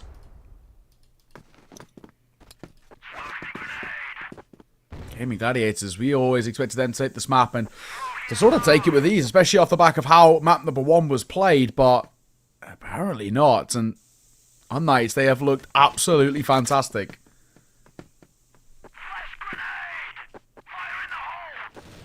And that's definitely proving that, you know, they're absolutely able to win against Gaimin Gladiators on what I would say one of their favorite maps, right? So they definitely prepared themselves, right? They're absolutely ready to go here. I mean, look at the score. I never ever, again, I said it like 3 times already, I will say it again, I never ever expected that. But unKnights, a strong lineup, one of the best, you know, one of the, you know, maybe the best team, maybe the second best team, we will see. And yeah, I mean, Gaimin Gladiators, they have to, you know, make a move eventually. They need to do something unKnights is not expecting. Like, maybe go for like a super aggressive push, do something. It just can't go on like this. I mean, Flex now dead, there's a trade, but now it's just so close and too close for comfort, really. I think you're right. Oh, hang on a second, it's Carnage here, Spoxy. Gonna find one, but there's 2 quick kills in succession. 1 versus 2 for Raffin. He transfers. Oh my god, well done. Gaimin Gladiators needed a hero, and my god, do they get him at the final moment there as well. What a time for him to step up. I need a hero. Yeah, a hero is Raffin once again. I mean, this guy on clutch, right? So Gaimin Gladiators surviving a little bit longer, but how much longer can they survive as unKnights? Look at this push coming their way, and now Raffin and Spoxy have to do so much, but Raffin only able to find 1, but there's Spoxy, good for 1 as well. And this is going so great for Gaimin Gladiators. Didn't even expect that, really. I mean, unKnights, of course, they were super confident with this push, but shut down by Gaimin Gladiators. You can tell how much it means to them, especially Lionclaw shouting, screaming, you know, essentially like really motivating his teammates here, right? So good move from him. Yeah, what a game. What a game. And unKnights, you know, probably a little tilting in a way, because you thought you were on track to take this map, push it towards a 3rd, and now look where you stand, right? You know, pressure back on, and this game starting to, at least for your own sake, feel a little feeble. So, yeah, I got to give a lot of credit, honestly. Gaimin Gladiators, you cannot ever write them off, and like we always say, especially not on this map. Of all the maps, it's definitely been a lot harder fought than map number 1, which is surprising to us, but they've always got ideas, and, well, we've just seen it there. Yep. And, well, you know, whenever I predict something, it's always wrong. Yeah, it's still happening, right? So, what can I predict about this overtime? I don't know. I don't want to, you know, predict anything. I feel like this is a beautiful game so far. I love how competitive it is. I love how, you know, it's either like Gaimin Gladiators, you know, winning some, you know, couple of rounds, and then it's unKnights winning a couple of rounds until the end. Yeah, you know, this clutch by who was it, Raffin? Game changer, right? Yeah. Now we are in an overtime situation. Now it will get super close once again, and you can tell how pressured these players are, right? Yeah, it absolutely changed the face of this game. You know, it really felt like we were in a spot where it was, you know, sort of done in a way. And I think without that, it's not a round that I even sort of like to say, like, you know, those sort of rounds for me, they're not replicable, but sometimes you need a bit of magic, you need a bit of luck, and luck is part of the game, and we've just seen it there. So, yeah, massively done. Of course, the big thing is now is, can we get this level out, right? Can we get Gaimin Gladiators who can come in towards these next few, these OTs, and, you know, post, you know, conversation and whatnot, and can they actually close out in 2 despite having to be pushed the distance? Lionclaw looking very tired, though. I can tell, yeah. Even like, see that?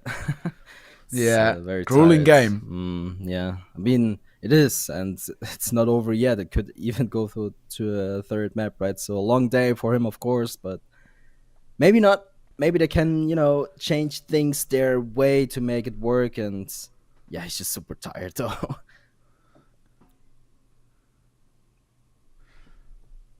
Oh, waiting to get back underway. Of course, both sides will use this break, Yeah. Very effectively, because they know how important it is just having, a moment of rest, but be a moment to sort of say, okay, this is what they like to do. This is what we see, especially these last few rounds, and this is how we're going to counter them, and have at least sort of internal understandings that, how are we actually going to come in towards these next few rounds, and how are we actually going to be able to close this out, whether it is Gaimin Gladiators in a 2-0 fashion, or on the flip side, whether it is, when we look at the unKnights side, and can we actually push this towards a third, may I say? Yeah, definitely. I mean, very possible. We are joining into the game, as I can tell by the glasses here. Nice. Yeah, there you go. Back into the game. Overtime it is. Jinzer with a little bit of a risky play. I think he hit Spoxy there. Yeah, he did. And good start. A lot of damage being done here to Gaimin Gladiators. Just a matter of time, really. And Jinzer, wow, look at this position. What? Kiko? Wow. Oh no, unfortunately he's lagging out. It's so crucial. Unlucky flex, good for 2 here. Can he get a third? Not this time around, but there's a trade. Petro and Alucard now left alone. Look at Lion. Oh, not ready for Petro there. A little bit unnecessarily here for him to die, but it is what it is. It happens. Alucard now in the clutch. Not very likely to go his way. And Kiko, so unfortunate, so crucial as well. And I hope he doesn't really, let it get to him, because it's not the time for that now. Yeah, that is, it's quite tilting for, a time and a place for something like that to happen. Yeah. Oh, man, that's really going to hurt.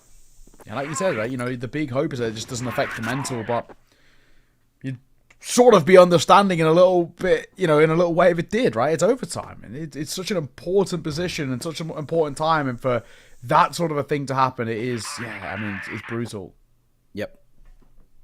Very brutal it is, and, well, it's a good start for our Gaimin Gladiators, even though it was a little lucky. You gotta give them that, it's, luck is also a factor here and there, of course it is, right? But on the other side, of course, someone's luck is it's just not going your way, I would say, right? So, move on.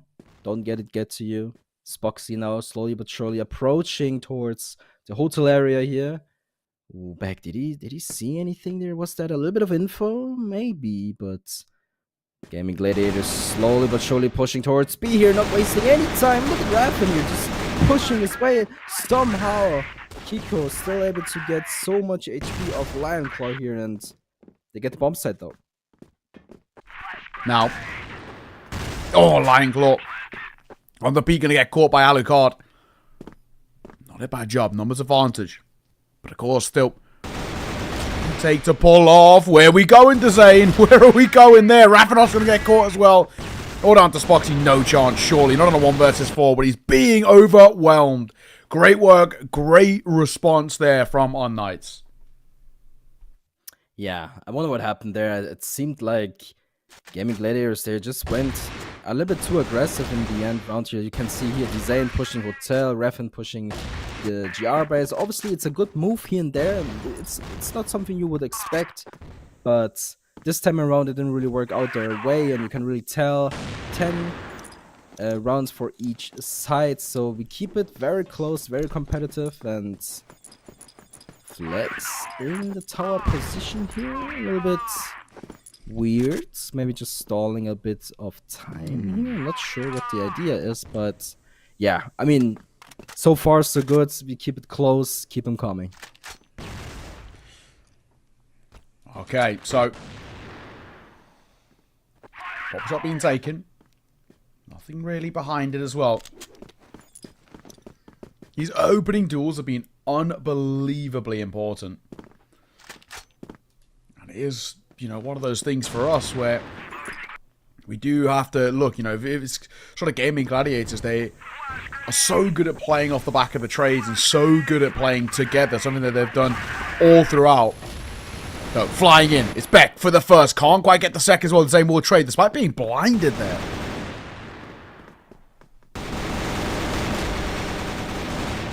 Well, it is what it is. unKnights slowly but surely fighting back. Alucard good for 2, and now it's only Flex left alone. And, I mean, it's still going on. You know, it's not over yet. Flex trying his very best. I mean, he has the bomb, he has time. He doesn't really need to push this, and eventually, if he gets away, this is a very winnable situation. Even if he gets the kill on Kiko, you look at this move. I think it's very great. I think they never ever would expect this. Oh, look, he fails the jump. Very, very crucial mistake here. But if he gets one frag, even if it's Kiko, doesn't matter who it is, it would be a huge thing, but not this time around. I mean, it was so close here and there, but didn't really work out though. Yeah, it feels like if he hit the jump, it might change things a little bit, right? But yeah, not to be. So, very important spot again that we're starting to get here, where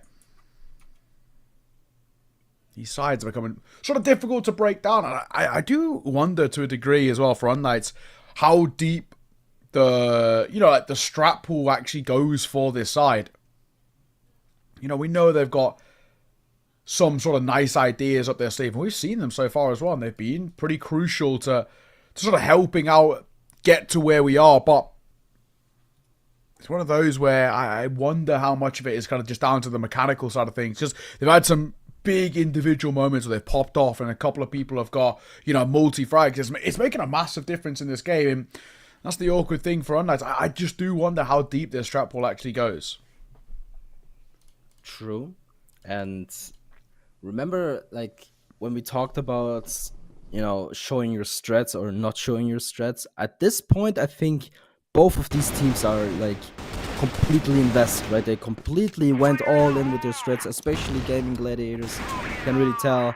And look at this. What's happening here? It's already going on. I mean, Blindclaw already dead. And look at this HP here from unKnights. And wow, I mean, at this point, 2-man disadvantage super early on in this round. Look at Beck.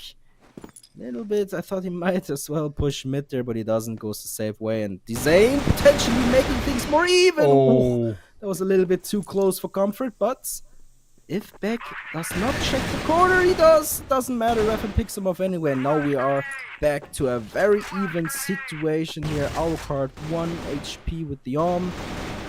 Eventually he has to make a move. Oh, it's super close, Foxy. Be careful. Don't need to risk that. And yeah, slowly but surely falling apart one by one by one. Very well executed by Gaimin Gladiators, though. Yeah. Honestly, Gaimin Gladiators, they needed a bit of a hero. They needed somebody to step up in a massive way. And, well, thankfully, they get it, right? So, yeah. 11-11. These two sides are inseparable, but Alucard's going to get the opener. We spoke about how important that is, and especially if it's Gaimin Gladiators, but at least it's a quick response, but the numbers kept for unKnights. Wow. Very chaotic round. I mean, I think someone is in the back there. Yeah, it's Kiko. Surprising. Hello. Flex takes him out anyway. Not a big deal. And oh, unKnights, don't throw this. You had the upper hand for a second, and now it's all falling apart. Petro. Very low HP. Last man standing versus 2. To be fair, very winnable situation for either side. Of course, it's a much harder approach for Petro, but at this point, everyone is just super nervous. Everyone is like, you know, you don't want to lose this. And look at this lineup, almost. Could have been, you know, a run for Petro if a little bit of timing on his side, but not this time around. Gaimin Gladiators pushing till the end here. Oh, again, with where we've been for this unKnights side, you know, when you can start rounds the way that they did, and the fact that it fell so flat like that too, it's got to be kind of tilting. Like, that's what I was saying. I'm worried a little bit about how the depth is for this team, right? I don't know whether they have the ability to break down a side. That's sort of where we are, right? And yeah, 12-11, Gaimin Gladiators on the brink of a 2-0 here. Which in itself would be pretty wild, especially considering, I mean, the fact that we had to go to overtime in this map, I think, is a big surprise to us more than anything. But even still, unKnights can't afford to fall flat, hence why they're really slowing things down in this round. Much different rounds, much slower.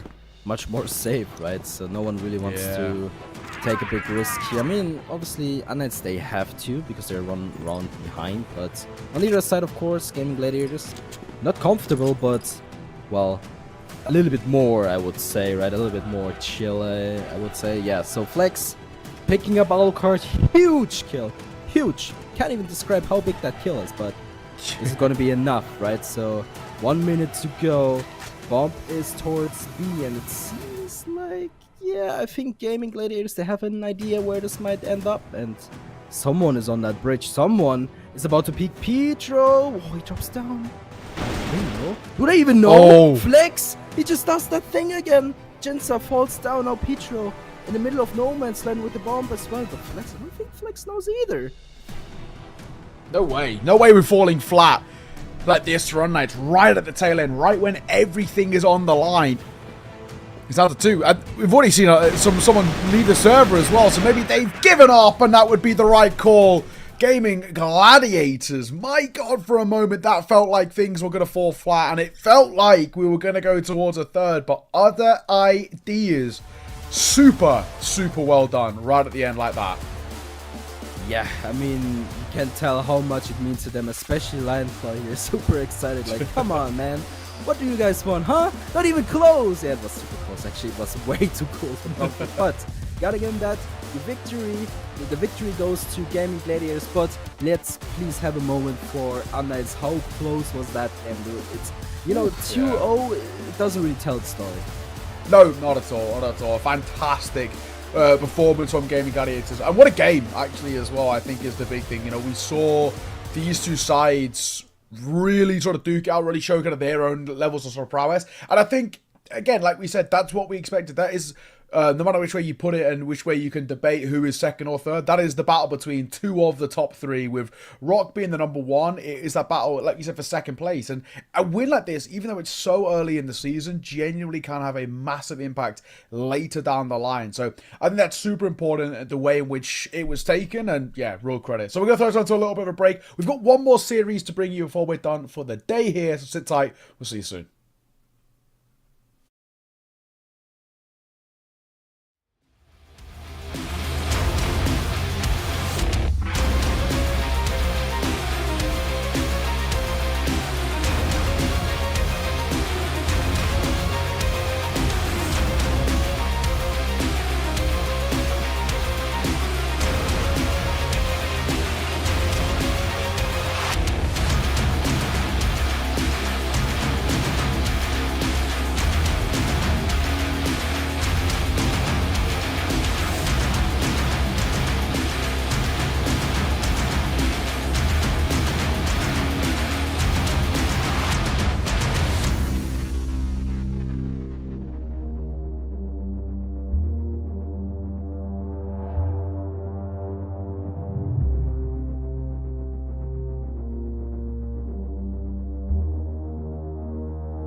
And so we are back again after a hell of a series between Yes. GG and UNK going overtime in the second game. But GG managed to get their second win and the decider for Yes. themselves in the match point and taking this a clean 2-0. Man, what a match! What a match! Lots of things that we can cover, lots of things we can talk about. Should we start with Lion Claw double or triple kill in round 14? Should we start with the solid defense from Team GG? They play double sniper, one on A, one on B to add extra defense. Now, a good point from unKnights is that if they counter one of the snipers, they can get themselves the round because UNK trade is not a 1-for-1, it's always at a 1-for-2.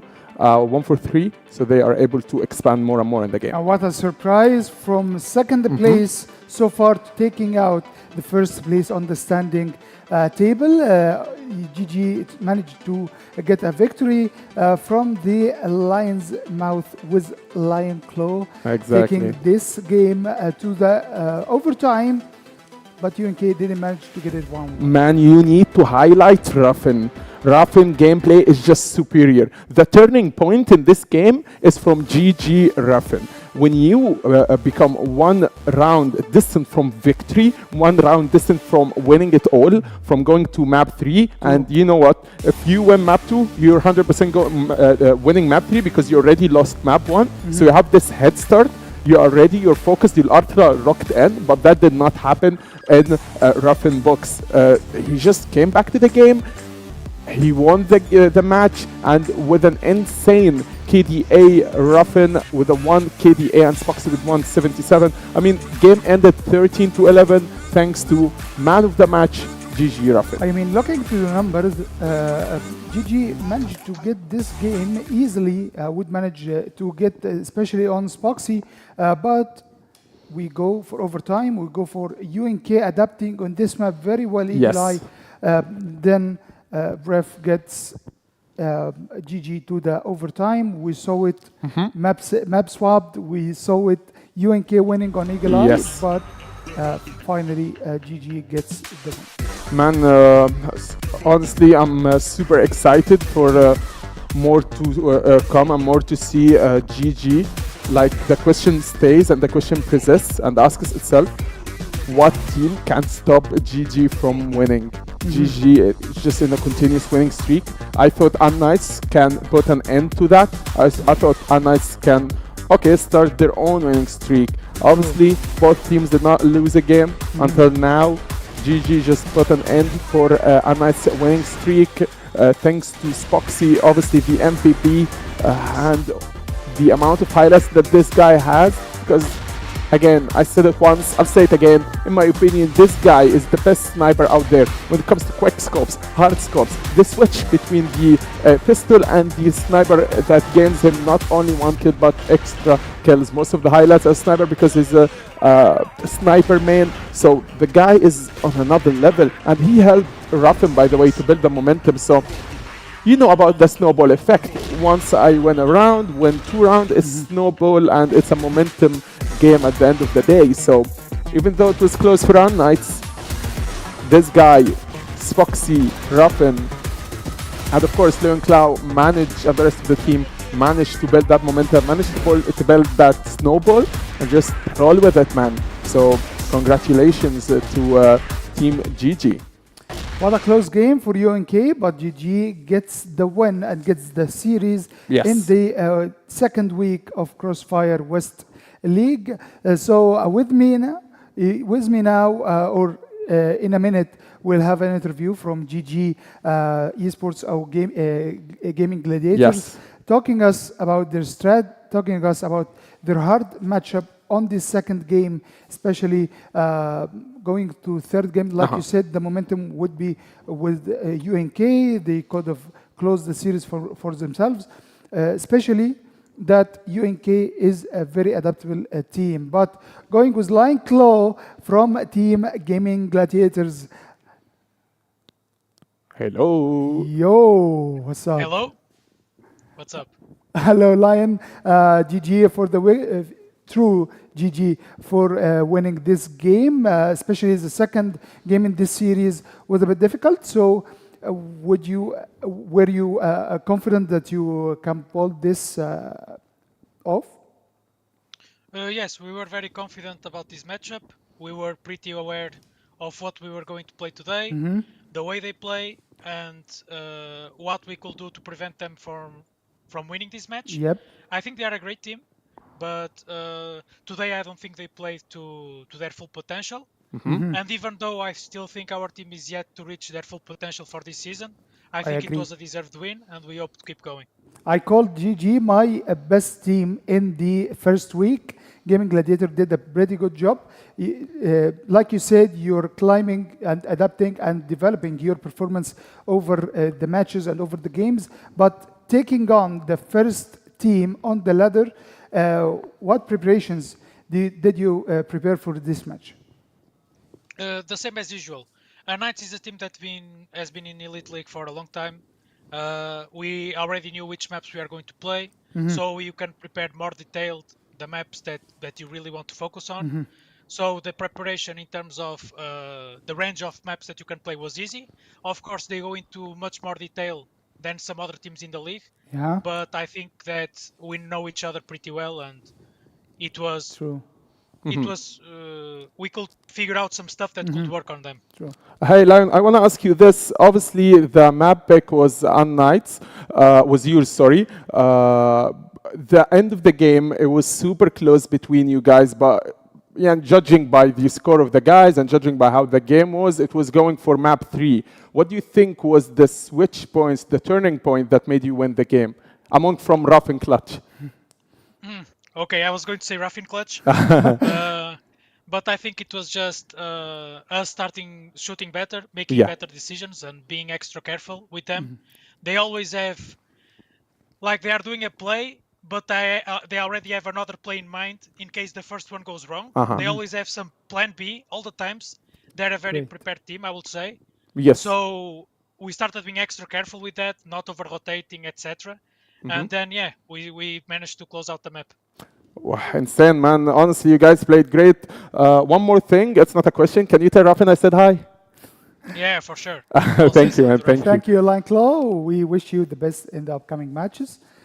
So this was insightful. GG prepares. They know they didn't reach their full potential yet. So we usually will expect, as always, that GG Gaimin Gladiators will evolve through over this split and this season. I love the good sportsmanship from Lion Claw. Although he did win the game, he mentioned that they played good. They did not reach their full potential. Hence, he's confident if they even reached the full potential, he would win the game. So I love his confidence, and I love how he explained the game. Moving on to the main event, ladies and gentlemen, Anubis versus Entropy Gaming. It's Zika. That's going to be one hell of a match. We have a lot to predict. We have a lot of... both teams have a close gaming performance, have a close gaming style in terms of closing the game, sometimes choking, sometimes not doing the best or not delivering the best, but doing their full potential. Of course, Anubis managed to get a first win in the last game in the week 1, day 3.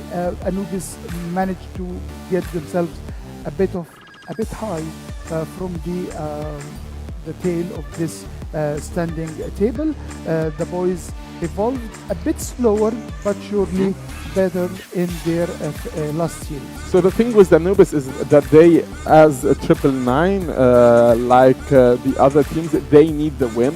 Like it or not, Anubis or Entropy, both of them are super hungry. They are almost at the same standings, the same position in the standings. So both of them need the win. It's not like the first series where ROC versus team 999. It was, okay, I'm at the first of the standings, you're at the last of the standings, so it's an easy game for me. But this game, both of them need it. I know we're still in the week 2, but it's week 2. You need to get yourself on extra wins. So I'm expecting a lot from 40 from Team Entropy. To be honest, loved his playstyle, and from Team Anubis, all my eyes on Jaguar, and sad because I want to see more of that sniper gameplay. since we saw Snare, since we saw Spoxy, so I'm just more and more hungry for the sniper gameplay. Honestly, I'm expecting a close game between both teams, although I expected a 2-1 from the last series, and this series is also, I'm expecting a 2-1. I think this league keeps surprising us. Anubis taking Entropy on the last series of the day 4 from week 2. As we see a comparison between the both teams, AP slightly goes aside to Entropy, but Anubis played 3 series, just one, and Entropy won about the half. 2 games, yes. But Anubis played 3 series. Yeah, but with the win rate of 33% and Team Entropy was with 50%. That's because of the games that did not end 2-1 for Anubis, and Entropy, most even of their wins or losses ended for 2-1 score. So it's a true test for Entropy facing Anubis on Surely their 4th match, but Entropy's played just 2 series, 40 versus SAD in a head-to-head draft or head-to-head stats. Exactly. We see SAD popping off in the last series Anubis played and won. SAD made a huge role in Anubis development in terms of performance, in terms of consistency. The other side 40. Yeah. You always root for 40. Exactly. You know this player has. Exactly. This guy, when he puts his hand on the sniper, it's another level of gameplay. He's super confident of himself. He reminds me of Spoxy from last series, Snare for the first one. SAD, it's same for him. Before we even showcased this graphics, I mentioned both players, if it was SAD or 40, because I have lots of confidence in both names. SAD or 40, when they go against each other head to head, it's always a fun matchup to watch and to cast on. So I'm expected hell of a series between both teams. As I said, I'm expecting a 2-1 for one of the teams. I'm waiting for the map V2 to see if we're going to see Compound as a first map for Anubis. Sub-base? Or sub-base, as you said. Yes. Sub-base, yes. Sure, we're seeing both maps, sub-base and Compound for as decider map. Yep, but for the first time, I think we have Black Widow on this split, on this season, like we saw Eagle Eye. I think it's maybe the first or the second time we see a Black Widow selected by Entropy on the second game, but Anubis has comfort as they should with sub-base on their first map. So Entropy, this is their 3rd game. They just tested 2 times, 1 failed, 1 success. Anubis played 3 times, 1 success, 1 win, and 2 yes, with a different wins ratio, the different win percentage. I mean, I think we've covered all the analysis when it comes to player, when it comes to the KDA, and it comes to win ratio. We have seen the map V2. We're starting with a sub-base, moving down to Black Widow, and F going, and I'm pretty sure this exact series is going for map 3, so we're gonna go to Compound. Zika, I'm super excited for this matchup. Again, hands on SAD and Jaguar from Anubis. And for the other team from Entropy Gaming, for sure. Let's not forget about Gainer, one of the brightest players in Team Entropy. We didn't talk about him very much. Madison also performed very well in this split so far. So we expect Gainer and Biva, the Egyptian duo that used to play with TBI, now playing with Entropy Gaming, so they are coming to revenge versus any Egyptian team or any team at all. Entropy and Anubis, both teams, yes, both teams need this win at Zika. It's almost like the golden match for them to get a head start for the next week. It's an opportunity for Anubis to get up in the ladder of the standing. So far, we are at day 4, just 2nd week of the CrossFire West League. But for game 1 on sub-base, selected by Anubis versus Entropy, we go to Nukai and Pando. Yeah, let's go. Thank you very much, fellas. I appreciate it. We are looking forward to this one. Our final game of the day as well. We've had kind of you know, Pando, we put it, you know, Clash of the Titans 2 and 3 taking on each other, of what our expectations of sort of at the end of the season. And now we've got to look the other way. And, you know, I'm not trying to downplay either of these two sides. They obviously had their nice moments, but it sort of feels like a rule we've gone from a Clash of the Titans to a clash of, like, maybe the middle, let's put it, right? Two teams who aren't expected probably to make a deep run in playoffs, right? Aren't expected to sort of, you know, make it to a final, for example. Aren't expected to represent the CFL, WL in terms of internationally, but they've still got some decent tricks up their sleeve. They've got a few players who can step up, and I think they're destined a very good job of highlighting a few of them. I think Gainer, for me, is one that I've seen for a long, long time, and he's been sort of obviously, you know, a player who's been reoccurring for a variety of different teams. So Anubis, I'm interested to see what they can do to kind of shut down players like him, for example. They've also got some decent talent as well. Yeah, absolutely agree with you. Lots of talent here, and you can tell they're ready to go, shouting at each other. Look at that. Yeah, that's what I love to see. Some, you know, passion here is just so good to see here and there. And yeah, again, I agree with you. It's going to be an interesting game. It could go either way. I have no real predictions, to be honest. It could pretty much be Entropy's game, could pretty much be Anubis' game. Kind of depends. I really like the map pool here. It's going to be Subbase, Black Widow, and maybe Compound. Kind of, you know, depends where we are going with this. But Subbase, much loved map by me. And of course, I know Anubis loves this map as well. They played on it forever and ever. And I know historically that, you know, Lazarus, the former, you know, team, they don't like that map. But of course, there's a lot of changes, right? A lot of, you know, players being swapped, and some players are new into this mix, but we shall see what happens. And already we can tell Anubis is ready to go. Well, for me, I'm leaning relatively heavy in saying 2-0 Anubis is my prediction for this one, but Madison and Gainer have got other ideas. Alrighty, maybe I've retracted my words a little bit. It's Jaguar left all alone. That was quite a dominant round being set there by Entropy. They come out the gates flying. The thing with caster cursing, right? So... yeah, that's it.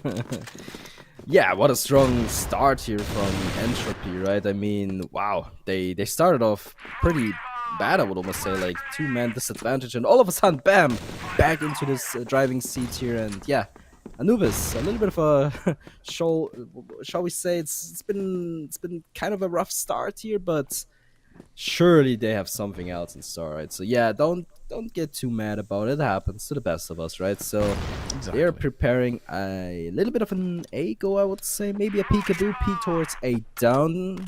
Beva being tested eventually here, but as you can tell, it's gonna take a while, but eventually they will have a pop flash coming their way, and Beva is being tested any second now. There goes the flash, blinded by the lights, throws the counter flash, but not even a chance. And now it's Gainer, not even able to get anything done. Comics good for 2 there.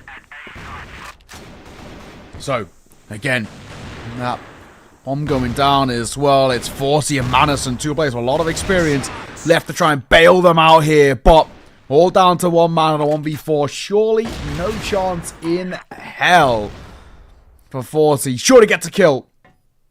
The time just taking too far gone. We're at 15 seconds now. It looks like he's going for the long rotate. Surely nothing going to be done here. 40. Very experienced player. An OG almost, I would say.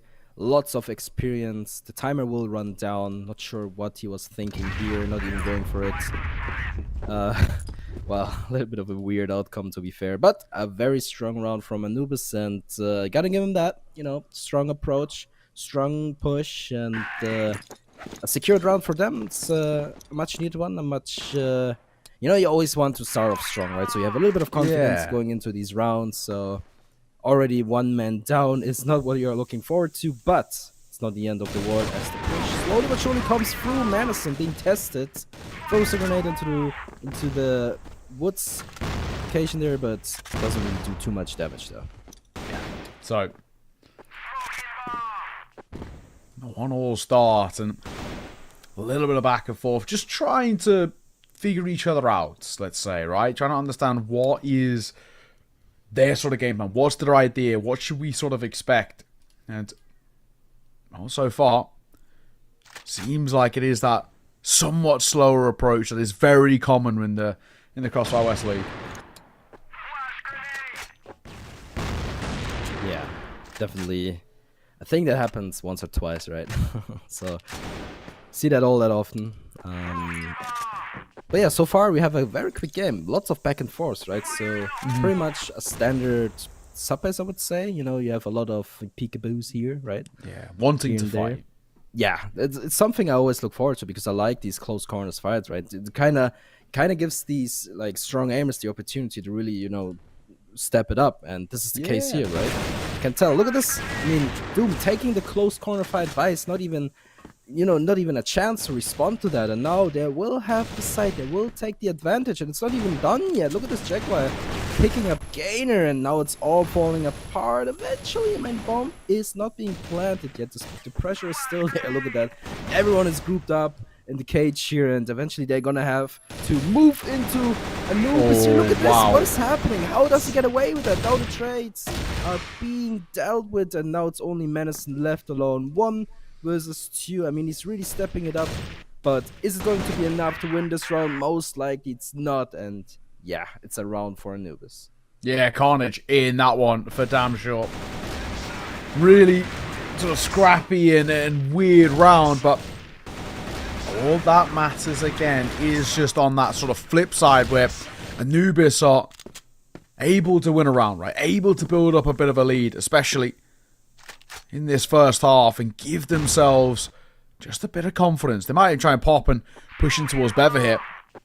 Could get caught in transition. Bit of damage dealt. Does he make anybody up close? No, he doesn't. Great work. Great execute here by Anubis. Yeah, to be honest, major mistake by Bever here. A little bit too, you know, it was maybe a little bit hiding too much behind that stack, but yeah, obviously Anubis taking advantage over that, just running them over and taking the side with such a fashion. I mean, it looks so easy from their perspective, right? So Yeah. Anubis, strong stand now. It is all up to... Oh yeah, okay, so it's all up to them. Pushing towards a down here, a little bit, you know, flashed here. Have to stall the retake a bit. 40! That was so close, but not close enough. Look at this, Vice, good for 2, cleans them up. Enough time on the bomb, diffuses them. Yeah, fantastic work.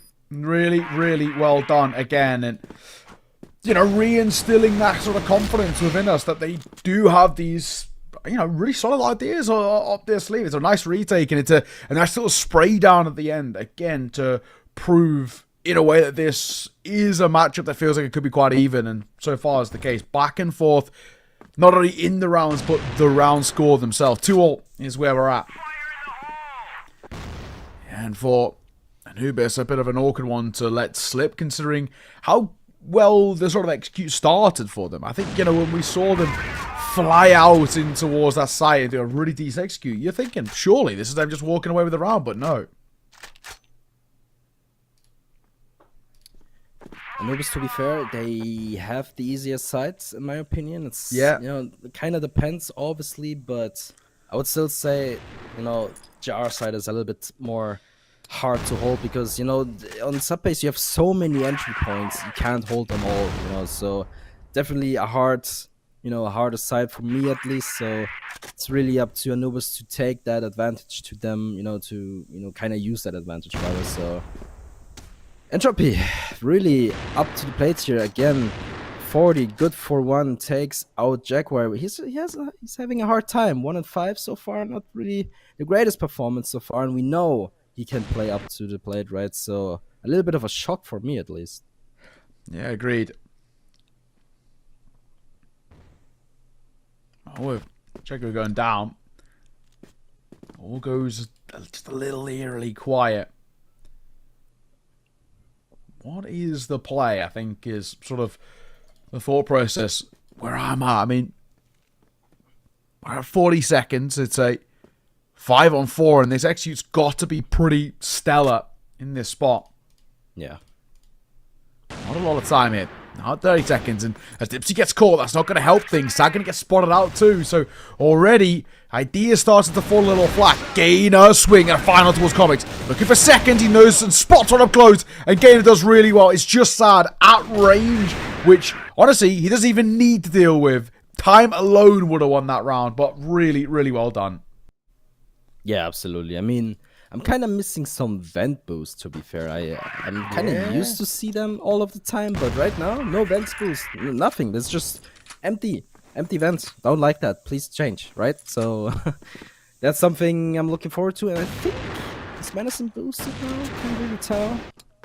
No, I don't think he is. But yeah, that's something I'm always looking forward to, because I think as soon as you have that lockdown on lockdown, you're pretty much in the on the favor, I would say. But Yeah, again, it kind of Madison depends. just jump peek in there. Yeah, I mean, at least he gets a little bit of info there, right? It's much needed. Yes. Yeah. So what can we tell? I mean, so far it is Anubis. They're having a good time, obviously playing very well. But Entropy, gotta say, I didn't expect them to be that competitive. Yeah, agreed. So far, so good. A really decent run out from Entropy, who, yeah, have just looked like a really excellent side in terms of their approach and how well they've been doing. So, go a little quiet, and as they burst through Bever, does he realise as well that Jackie was actually already downstairs? He might not, and okay, well, at least there's a little bit of a trade and an answer back from Gainer. Yeah, well, beautiful execution here. Comics, good for 2, makes things more even all of a sudden, and Entropy being tested. Madison now holding down the 8 down side, but I don't think it will matter too much. As you can tell, Anubis making their way towards Cage here. Vice, good for 1, picks up Doom.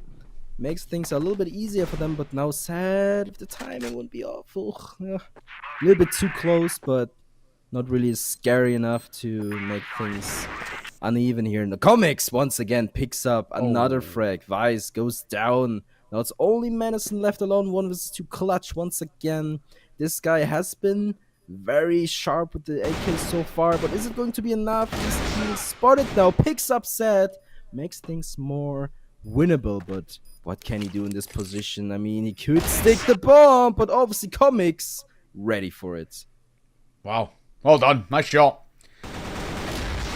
We are seeing again just where it feels, even when we see successful moments from Anubis, it's not convincing just yet for me, and that's the thing that worries me quite a bit.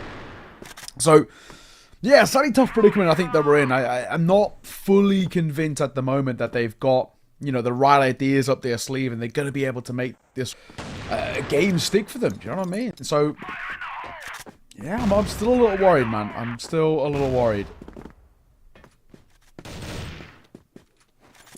Yeah, and you have every right to do so. Right now, very even game. And finally, we see some Vents boost. Nice, there you go. 40 with the arm, holding it down.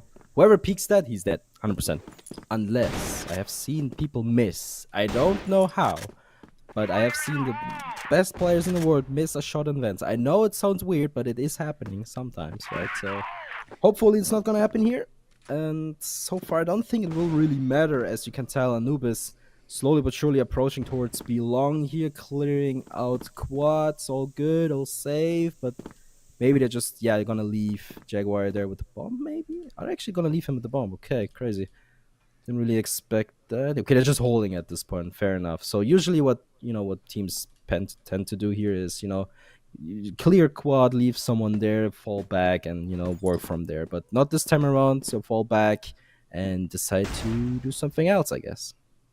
Yeah, well, 50 seconds. And no real fight's been taken just yet. Waiting out a lot of the util. Just wait that'll come through. Commitment got to be made sooner rather than later. What is the play? Popping in 30 seconds, in they come. It's Bever, who does well for the first, but Jaguar will trade, and now they can get out once again, but it's Madison's going to try and deal with them from up on high. Dipsy just lurking, trying to get anything done, but Sad is there to help him out. But now, I mean, look at this. The positioning is crazy. No one's even aware of it. 40 fighting for his life, can't really find anything, and now he eventually has to fight off Dipsy. Not this time around. Wow. Not even close. And wow, what a retake. I mean, that wasn't even close. Yeah. Wow, I'm speechless. That was very beautifully done. Yeah, agreed. Very, very well done indeed. And again, showing to us that there is ideas up the sleeve. And I think for you know, you look to us, Entropy, for example, they've obviously got some individuals who can really step up. And we maybe haven't seen it as much, bar Comics. Obviously, Comics has been sort of flying so far. It feels like across the board, the mechanics have been a little crisper towards Entropy. But even still, with this one-round game where we're at, and you know, going back to what you were saying earlier, it does feel like Anubis are on the better side. I still think it's probably commendable to how well Entropy are actually doing. Smoking going to be, Smoke may I say, going to bound off the wall, but good swing from Bever. Just that smoke was about to plume as well. Really well done. I mean, interesting choice here to, you know, hold that position with an arm. I mean, it's quite common actually, but Bever? Interesting, I guess. So, strong start once again, but does it matter enough? We'll see. I mean, 40 still holding the vents. It's so unfortunate, really. Like, as soon as I mentioned, like, hold vents, please, no one even goes vents anymore, right? It's unfortunate for Entropy, because eventually they will stop doing it, right? They will say, okay, it doesn't work, let's just not do that anymore. And as soon as they do that, they, you know, Anubis will push vents again. It's always the thing that happens, but we'll see. So, this time around, Anubis lurking in front of Woods, you're slowly but surely approaching a top. It's all up to Madison, not able to find anything, and Dipsy clears him up with a passion. It's insane. And Gainer now trying to reduce the damage here, but it's not gonna happen. 40!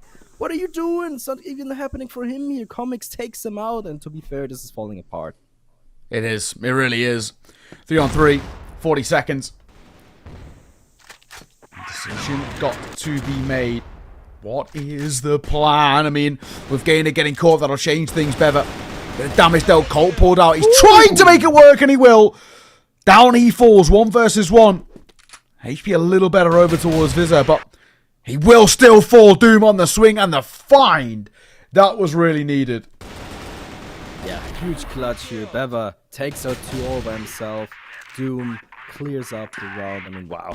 Very needed one. I think this is, whoever gets, like, you know, the 5th round here might as well take it home, because, you know, the confidence to go to the 2nd part of the map, I think this is a lot of times underappreciated, to be honest. But of course, it's only 1 round. It's not the end of the world, right? But still, I think a little bit of confidence doesn't hurt, and this is the case, right? See what I mean? See what I mean? He stops going vents, Dipsy goes vents. It's always the case. It's so unfortunate, really. It's crazy. Pretty brutal stuff. Oh, look at that. Just when you take your eyes off it. But yeah, it's holding it. If they try and boost up here as well, they're surely going to get caught. Yeah.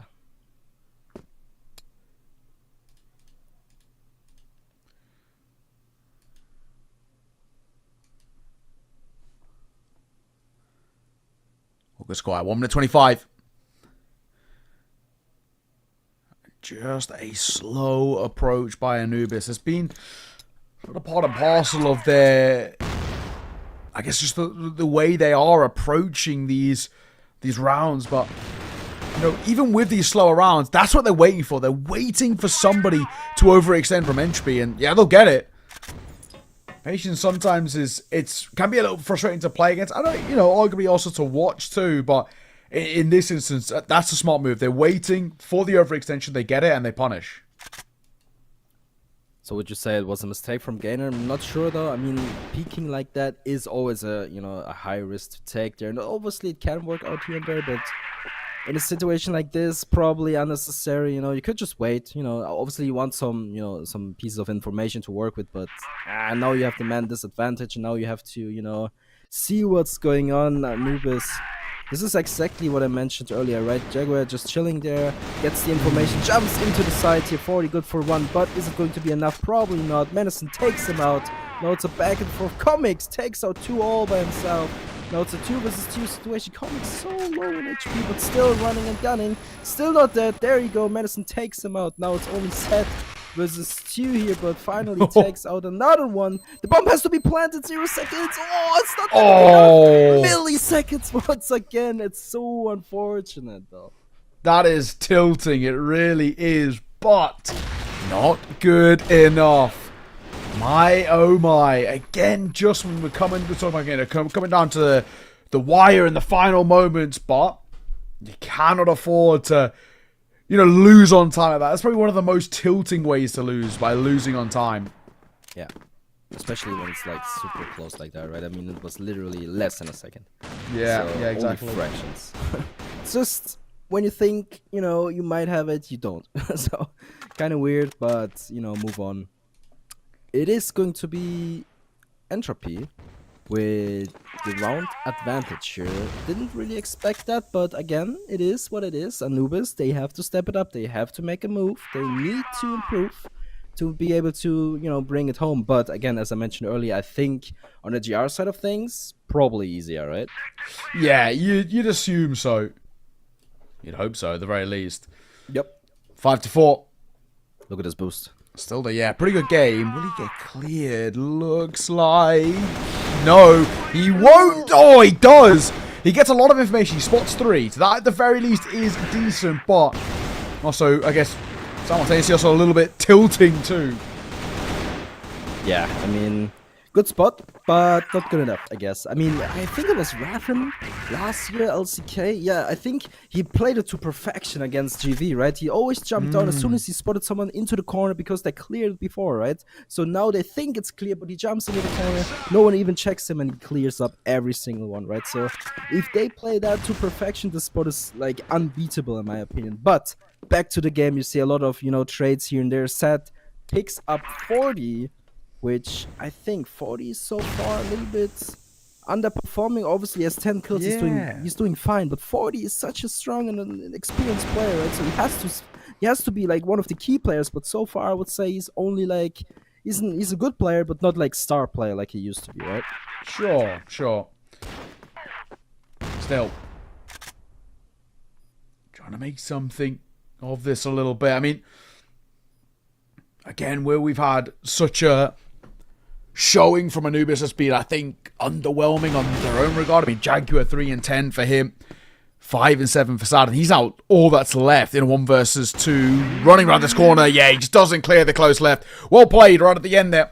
And Entropy starting to get closer and closer now. Bit by bit, they're starting to get to the potential, the position of being able to close out this map. So, vent boost. Here you go. Dipsy in the vent. And look at this. He's actually pushing it. See that? Oh, okay. Yeah. Interesting. Holds it with his pistol, though. This is something you see sometimes. Usually with a shotgun, though. But not this time around. The pistol will do the job, I guess. But yeah, love to see these kind of strats, right? And oh, look at this. So Dipsy is in vents, right? So Jaguar is on the lamp, right? So all these strats and like it's kind of hard to explain, but I feel like Anubis is super prepared. They want to have like a unique gameplay, right? They don't want to be predictable or whatever, and you can really tell they try their very best. And that's probably even more tilting when it's not working out somehow. Ooh. Even still, does he get cleared? He didn't do too well from this spot last time. Is anything gonna change here? Swing and a miss as Jaguar falls. It's tilting to say the least. Hey, you have to get those. Speechless. Someone clip that, send it to him so he never forgets. So, to be fair, that's a tough one to miss, but okay. It happens to the best of us, sure. But that one you have to hit, right? So a little bit of a tilter, like you said, and it gives you the question, what went wrong there? Look at Comics, good for one, can get the second. The second is all you need. It's not this time around, but Anubis, they need to respond quick, otherwise the bomb will get planted. Look at Menace, and so sharp, takes out Dipsy. Bomb will get planted though. Now it's Doom and Set on the retake here. Can they do it? I mean, the HP is on their side.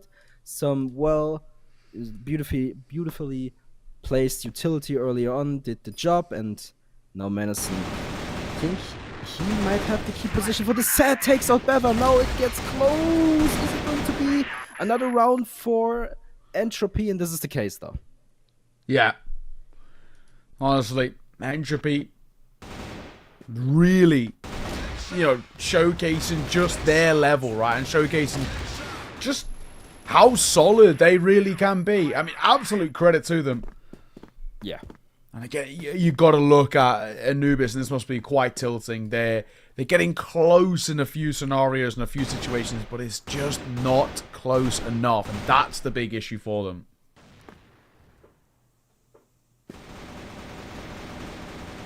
All right. Let's also consider this is Anubis map pick, right? So they want to have this map. They need to win it, to be fair.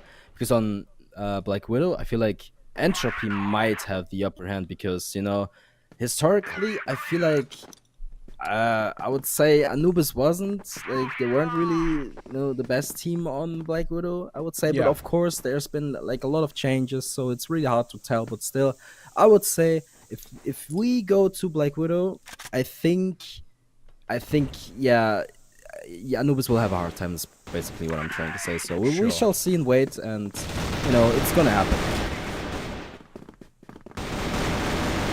Let's see. Some of these real awkward fights. 3 versus 2. 40. Gainer. Trying to keep things in a positive light for Entropy, but it's all down to Gainer now.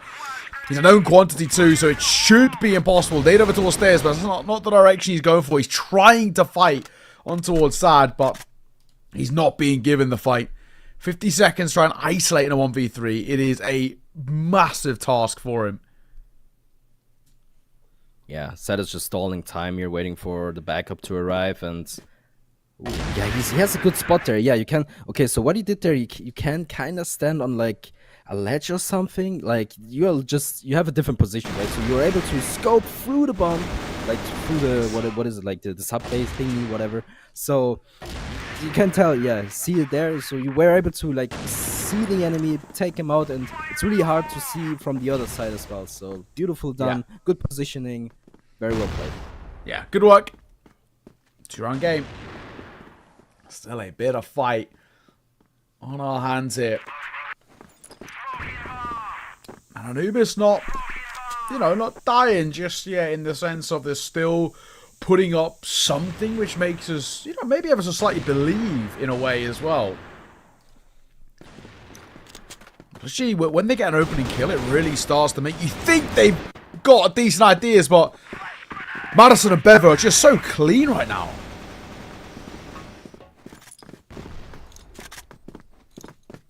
Jaguar left alone. So far, hasn't really had the best performance for Arena 11. Pretty bad for him though. Gotta be honest, because usually I would say he's one of the better players. Not necessarily like the star player of the team, but still, right now I would say he has a little bit of an underperformance. Not sure what's going on. Maybe it's just the map. Maybe it's something you can't really tell. But now he has another chance to improve himself. To prove himself that he's really up to the plate. He gets 2, huge kill, but he's being traded instantly. And now Anubis with a little bit of an upper hand to start the round though. Very true. Well, 40. Isaac Madison got to do a lot here in a 3 versus 4. Real tough predicament. Again, not completely impossible, but it's just the fact that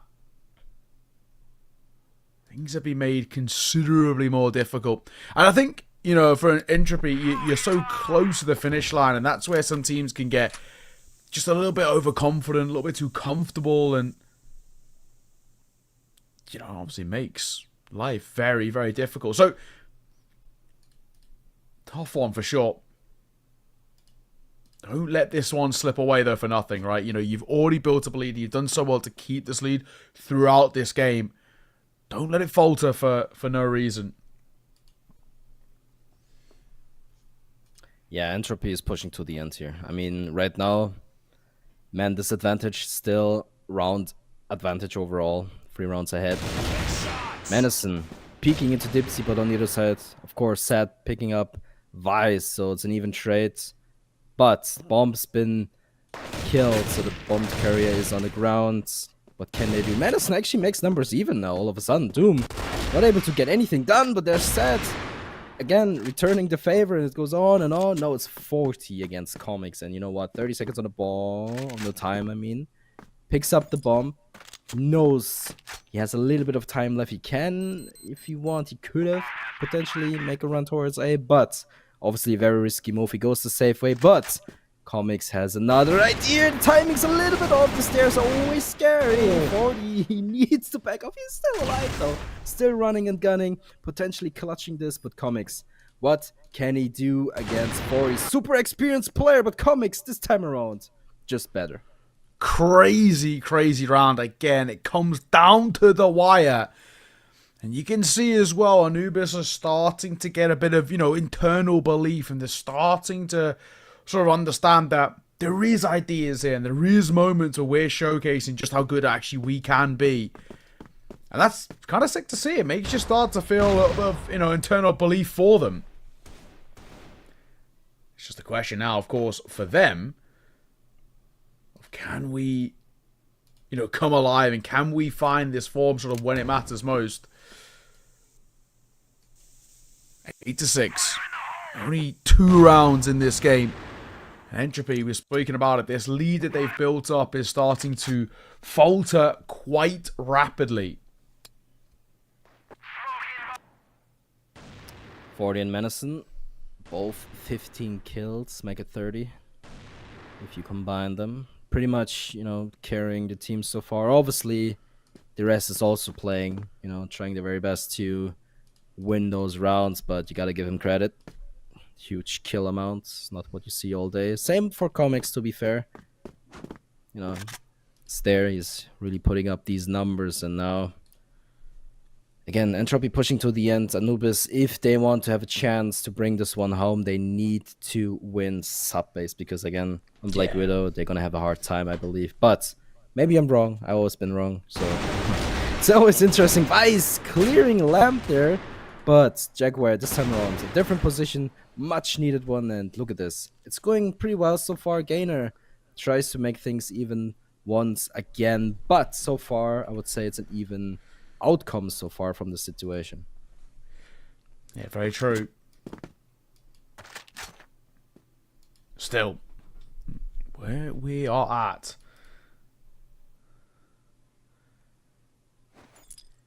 a bit of a tough predicament in the sense that time is ticking. 25 seconds. Entropy, we need to go, guys. We don't have a lot of time here.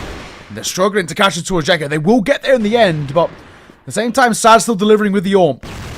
You took him on over. Gain looking to try and test him, but that bomb goes down, so that's going to put the pressure back on towards the shoulders of Anubis. Look at the HP for Entropy. They just can't really even afford to take fights.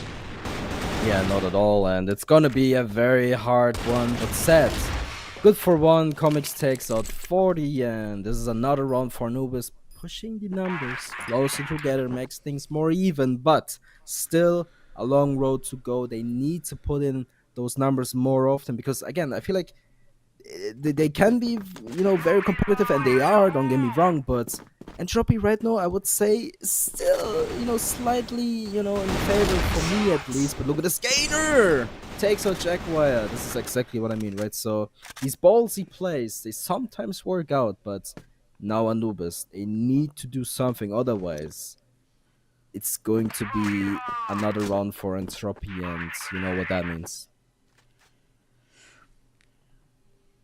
Okay, so Doom, Bever, one apiece. Go up to swing, and Bever does very, very well. 1 round game, so Entropy have changed the pace, and that pace change seems like it's worked absolute wonders.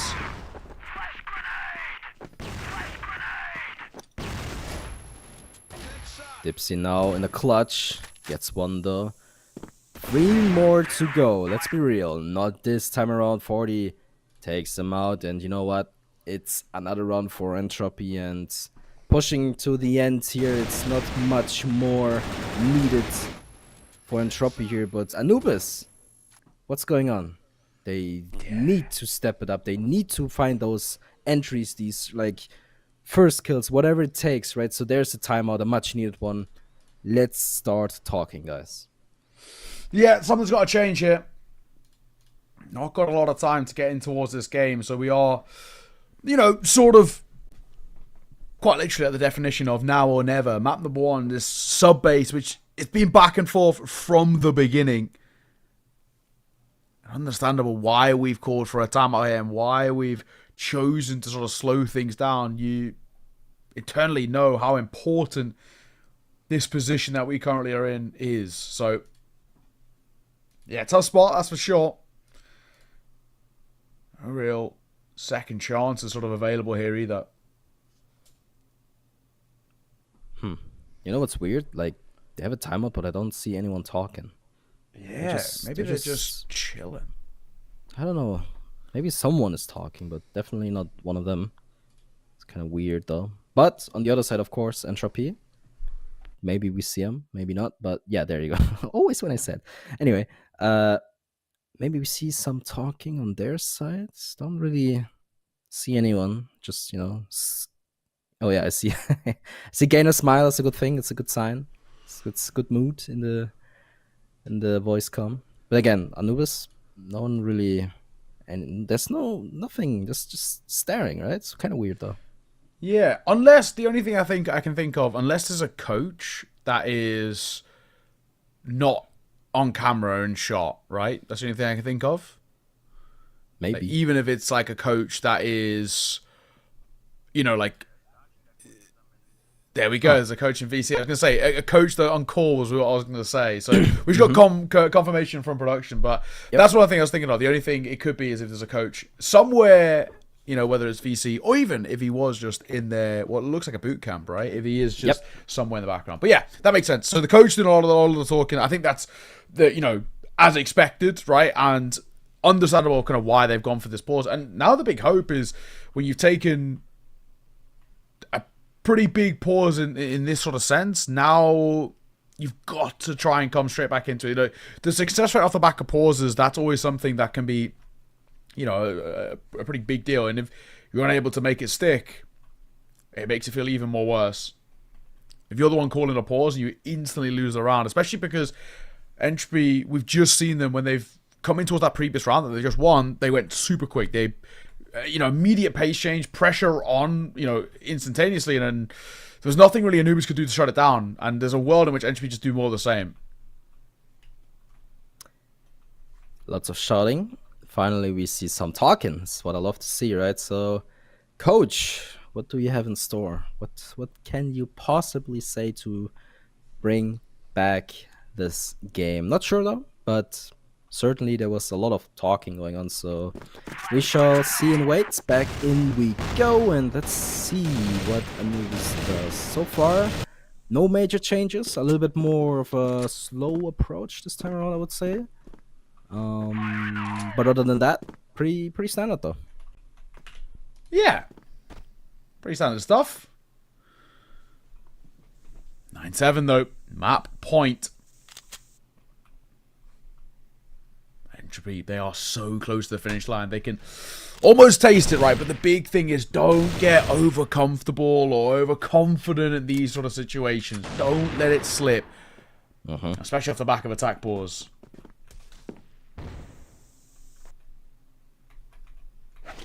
Wow. It's been a good minute. Nothing has really happened so far. I mean, there's some damage on Entropy, but it was like really early on. Some nades towards Machine, I believe. So, very slow. I like this from Anubis, actually. Not overpeaking at all. I mean, they do nothing, right? I mean, it's probably the right thing to do right now because they know one mistake will cost them the round, and right now they're just super careful. They don't want to overextend anything, but as you can tell, something is happening on the side on an Entropy, and 40 takes out Dipsy. Huge mistake, obviously. So what is happening now? Comics holding A downstairs, and Entropy preparing themselves for a push, slowly but surely, running down. Comics, can you get at least one? It's not even one. So now they have a huge man disadvantage, and it's going to cost them potentially the game. It's still happening. Gainer takes out Doom, and to be fair, I think this is it. I think you are right, man. I don't see a world in which you can make this stick. 25 seconds on that C4. Time's running super low. They're only down to 2. I think this one might be done. So that attack pause, unfortunately, has done absolutely nothing in this sense, which is all the more tilting. Yeah. This tilting, but not for Entropy. They take this one home, and you can really tell Gainer is so happy about this, right? He's smiling. And I love to see it, of course, right? I mean, always, sometimes you lose, sometimes you win. This time around, they win, and they really deserve it. Yeah, and they did it, I actually think quite sort of emphatically as well. That, it's a win for them that it is, replicable, and it's going to put a lot of, hope that you actually can bring a lot of consistency, you hope, towards this season. So I think for Entropy, they've proven to themselves not only can they win, they can actually win in hard situations, and they can make tough maps stick for them. They're the kind of positive maps that you want to see for a side that are proof in the pudding. You have the sort of, mental fatigue to be able to overcome some tough situations. So a lot of credit, actually, I have to say, to Entropy. I think they did really, really well.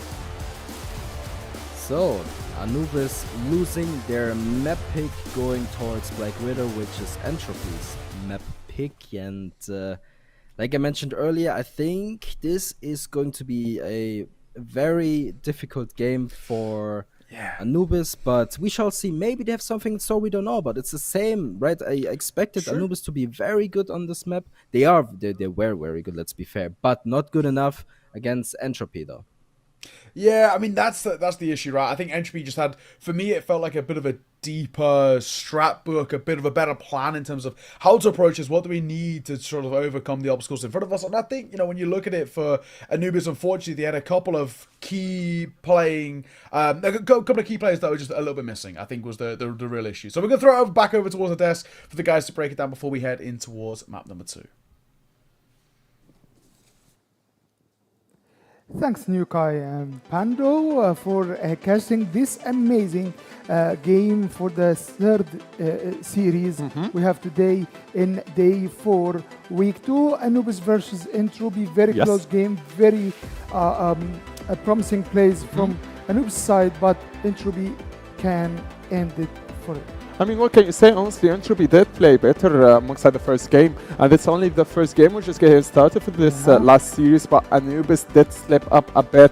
I mean, you had 2 rounds in a row where Jaguar positioned himself wrongly, in a wrong way, and he did get punished for it, and I'm speaking about, if I'm not mistaken, the 6th of the 5th round. I mean, with it was round 16, sorry. With the play style of Anubis in a 2v2 scenario or any 1v1, Anubis can pull it off, except 1 or 2 players from Entropy, which is Manison and 40. Enjoyed to watch these 2 players. If I'm not mistaken, they are with everyone like 15, and the other is with 13 kill. So you have to respect how they play. Honestly, game ending 10-7. It could have been 10-4 or 10-5. The comeback or the clutch, yes, it was on the 6th round for Anubis, 1v1 scenario. I think it was 40 and Depsy that made them make a huge comeback for the boys. The game would have ended 10-4 without this specific round. So Manison from Team Entropy is always able to clutch, which again add extra layers of punishment, extra layers of difficult rounds and difficulties for Team Anubis to come back. Maybe the 1v1 and the 2v2 and the micro plays for Team Anubis all together made the game super hard for them. I don't know what to expect for the second map, but if anything, you have to stop both Madison and 40 if you really want to go back. Totally agree with you. The game was a bit difficult on Anubis at first, which is unlikely anticipated because this is the map that Anubis can play on very well. Yes. Sub-base. So winning on Anubis needs time to adapt and needs time to replicate the play style of Team Entropy, but they couldn't pull it off. And this game makes a huge bonus for Team Entropy to build on and go for the next game, the match point in this game. The thing is, after the tactical pause at 9-7, I thought Anubis would come back and the score would not end on the 10-7. If I'm not mistaken, they wanted to call a tactical timeout earlier than 9-7 when it was 7-7, but they stopped because they did actually manage to get the 8-7 round, and they did actually manage to get the win over this round. But when they lose and it was match point for Team Entropy, they called an overtime. Maybe some will call it a late overtime, but still better safe than sorry, as we say. Yeah. The tactical at 9-7 did not manage to get its reward. I mean, they promised for a comeback, yet they not delivered. So I don't know, really, it's all a matter of feeling a bit unsure and hesitant about your position and your entries, because most of the round, as you can tell, it was either A push or B push. Didn't see much of a default strat going for Team Anubis, and at the end of the day you get punished for that. So maybe the defense was solid, but surely the attack was not as good. Do you think Anubis has comeback potential on this second map, Black Widow? I mean, sub-base was Anubis' choice. They surely look. It's Anubis. Surely there is a potential of comeback. That's because just Anubis. I don't really have another reason to mention it. Why would Anubis lose the second map and Entropy get it? Other than it's the next map is Entropy's choice. Judging by the performance of first game, do you think? No, I'd call it a 2-0 man. So we called it, and the game 2 is ready. To the casters, the mic is yours.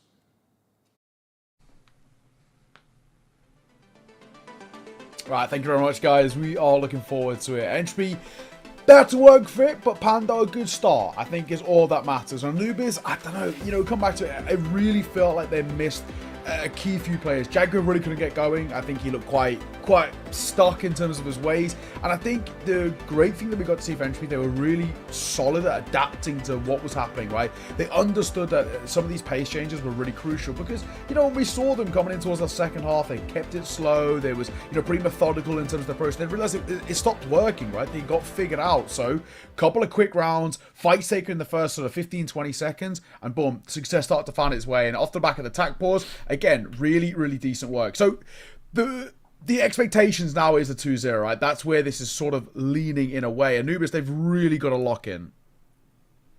Yeah, I mean, you explained it pretty well, to be fair. There's not much I can add to that. I mean, Anubis, they have to lock in. On the other side, of course, Entropy, they also have to lock in because they don't want to go to Compound. Pretty sure they don't, because if they make it to Compound, I feel like Entropy is not ready for that. But to be fair, I don't know how they play on Compound. I haven't really seen them play on Compound, but I know Anubis is good on that map. So let's see. We shall see. It's always hard to make any predictions on that, but we are here now. Black Widow, it is Entropy's map choice, so let's see what happens.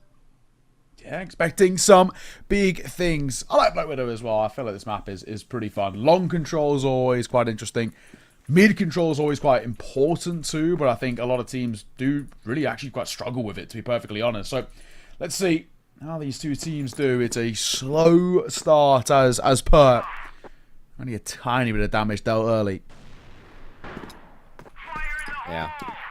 To be honest, I feel like this is something we will see a lot now, because Black Widow, it's a map you can play very slow. You don't necessarily need to instantly push anything, right? So build up your setup, I guess, like you can see here, right? You have it's Sad on A long with the arm, the rest of the squad towards Cat pushing. Now the push will come through, the pinch from Sad maybe, but yeah, you can tell 40 ready to good for 2, maybe 3, not this time around. Doing clears him up. Gaimin missing some crucial shots, but clears him up anyway though. Honestly, chaotic is sort of how we're expecting this game to start, and I think so far that seems like the case. it did look like, especially with that first sort of opening minute, that Anubis were a little perplexed in terms of how to approach it. You know, what sort of pace do we set? What's our idea going forward here? And I think Entropy, they actually just have to be patient, if we're being completely honest. So, well done to them. They wait for the fights to come to them. But on the flip side, Anubis is going to go quick. Again, tempo changes. We've spoken about this, and this time very effective. Look what we've sort of got to open things up. An opening kill is going to make a world of difference. Oh yeah, absolutely. I mean, spray and pray it was towards a long, and to be fair, I mean, Madison was the only one to go down, but look at the damage being done to Anubis, right? So this doesn't look like a major issue, but it will become a major issue as soon as they want to push any side. Look at Gainer! Hello! He blew this, and he actually dies. It's crucial. That's not a mistake. It was a ballsy play. It didn't really work out in his favor. Now it's Vice and Bevel left alone versus 5. And again, now considering all the HP in the world, it's gonna be a tough round for them, but never impossible. Dipsy now in a really good position to take out Vice. It's actually gonna be Doom. Now it's Bevel left alone, and yeah, there you go. Another round. I mean, actually, it's the first round for Anubis now. Yeah, this fell apart very quickly, though, for that sort of Entropy side. They lost the opening kill, and then you can see them all just get isolated way too easily. I mean, credit as well to Anubis for taking those aim tools and making them look so sort of seamless. But yeah, really janky in terms of the approach there. Tough to see. Definitely not one that's going to instill a lot of sort of hope in you, but you never know. You never know. They can respond. I think Gainer getting caught open in towards mid there was also concerning. He's also going to get caught early in this round. Too many early fights being given over. Thankfully, 40's there for a response. Yeah, I mean, he's there to, respond, but not sure why he wasn't the first one. I mean, yes, he can get the, the entry pretty quick, but yeah, probably the reason why Gainer died there, just, too close to the wall as well. But yeah, anyway, trades being done. Dipsy is dead as well, and so far I would say Anubis has the upper hand for now. Of course, they have the man advantage, but bomb is down in mid. Nothing is really done so far. Just peekaboo plays here and there, and you know what? I think Entropy, they have to make a risky play to get a good chance to win this round. I mean, if Anubis groups up and pushes any side, they will probably lose it. Agreed. Oh, let's see. Bit to work with. A little quiet so far. Comics, actually, I kind of respect this. Just waiting, biding his time a little bit. Seeing what opens up. And so far, the answer is nothing. Ooh. Okay, fair enough. Beva gets taken out. It's a little bit weird, but they make it, they make it look easy. Now Comics, he's always playing with Vice, so you can really tell. Vice is probably always talking yeah, he's still here jumping around, not sure what the plan is, but here the plan comes, and wow, Vice instantly taken out. Not even a chance to respawn, and now it's 40, maybe on the cross, but not this time around as it gets smoked off, and 1 versus 4 situation, prime 40 maybe, but right now, yeah, maybe current not. no. Yeah, I think you're right. And Sad gonna make sure of that as well. Seen off, simple stuff. And again, where we do get a little worried, we do get a little concerned here and there, and obviously definitely a tough predicament in a sense where I just think Entropy, they're struggling to get this idea into their head of sort of how they want to approach this. Do they actually want to go quick? Do they want to sit back there? Sort of caught in two minds about the level of pace they want to be playing, and that's why they're getting isolated, because that teamwork, the synergy itself isn't really there. Yeah, probably one of the issues they're having, but we shall see. I mean, it's super early in this game, right? So far, Anubis looks a little bit better in my opinion, but yeah, it's just how the rounds play out sometimes, right? Look at 40, missing an important shot. I mean, it was a tough angle, yeah, but still a little bit too close, but yeah, it happens. Set now, maybe, look at this, they're just creeping slowly but surely, taking out 40 now. It's gonna be Madison next, and yeah, this is what I meant, right? So as soon as Anubis has an idea and they execute it, it's really tough to hold, because Anubis is such a experienced team, very strong with all these strats and whatever. Oh, what a shot by Set here, and yeah, they prove, what I kind of expected from them. But where was this on map 1? I feel like this is a much better approach already. I'm not sure why, but it just looked much better to me. 14 seconds. Fight. Oh, he did get that spotted out as well. There's a naughty crossfire. Tap on towards that C4. He's trying to bait out Doom, and it's not going to work out, unfortunately. Anubis, honestly, real credit to them. Great work. And we just cannot see Entropy find the form that they want to. Like I said, it's so easy at the moment for Anubis to find rounds on the board, and they're not having to make that much of a sweat for it. And these post-plans always look so secure.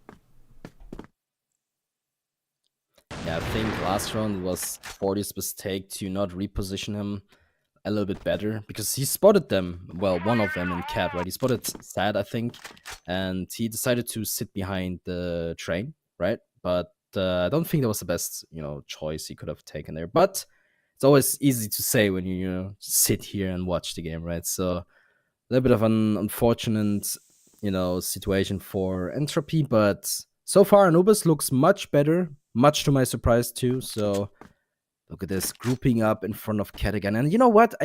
Entropy has next to no map control. Of course they have a long right, but what is happening? Like, look at this. It's all stacking towards Cat now and 40 with a much better position in my opinion. Look at this. Yep. If he gets at least 1 or 2. Oh, this is the worst case that could have happened, Yeah, Anubis will have an easy time on it. Sad Dipsy, both with norms out, and this one it should be simple. Bever gonna get caught nice and easy. And Sad also gonna deliver one of his own. It's so simple, it's so effective, but there is a double that comes back. It still just requires an ace clutch from Vizier, and it surely got no chance, not with 15 seconds left to work with. Jagger back boxes, he will win out his fight, and another simple one for Anubis. Yep. I mean, 40. What happened? How can you do that? But yeah. So, remember when I said Entropy will have an easy time? Yeah, no, not at all. So, again, proving that I never ever should predict anything because I'm always wrong. But, yeah, so, Anubis really playing to their best abilities so far. Like all of their executions almost to perfection, but you have to say Entropy is doing a lot of mistakes. This is mainly the reason why Anubis is having such a great time right now, because again, 40, I feel like, his positioning on A was a little bit off. Then, he has the better position, but then he's just like, he tries to kill them with a smoke, apparently. I'm not sure what he was doing there, but yeah, it didn't really work out at all. And Anubis, they have a prime time right now. Yeah, 4-1 Anubis. Not really breaking a sweat, basically, at all. It's a crazy kind of position that we're in as well, where it's so easy to understand sort of how Anubis are finding these rounds, and obviously there's something that Entropy themselves also realize, but there's sort of nothing they can do. They're just losing Angels, they're losing to this pack play that's come through, and again, you look at it here, it's all down to Angels. They're playing as a pack, they're playing together, and Entropy just can't seem to shut them down. Nope, not at the moment at least. I mean, Beva, a desperate attempt to save the round 1 versus 4, surely not. I mean, look at this grenade stack already going towards his way. And you know what? The best thing Beva could do right now is stall time. Use 30 seconds, use it to, talk over whatever there needs to be talked about, right? So, Anubis looking much stronger. I like what I'm seeing, but on the other side, of course, Entropy looking like a really weak team, not even ready to go against Anubis right now. I'm not sure what the issue is.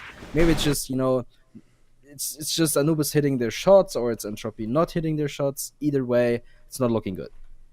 Yeah. I think honestly it's down to the real simple thing of where we're just not seeing these individuals step up for Entropy. I honestly feel like it all comes down to the Angels and comes down to the pack play that we're getting out from Anubis, and it's sick to see, because it's, simple game plans like this, and when they work like this, are a real joy. And Entropy, there's nothing that they can even do to really, change it at the moment. So I wonder, is that actually a timeout from Anubis? Because don't really see a reason why they would take a timeout. Really worked well so far for them, but you never know. Something is being said. You can tell everyone is listening once again. I would like to see Entropy right now because they have a lot to talk about. Surely they have to, right? So they better not be staring at the screens and not saying any words, right? So yeah, just I wonder what's being said right now.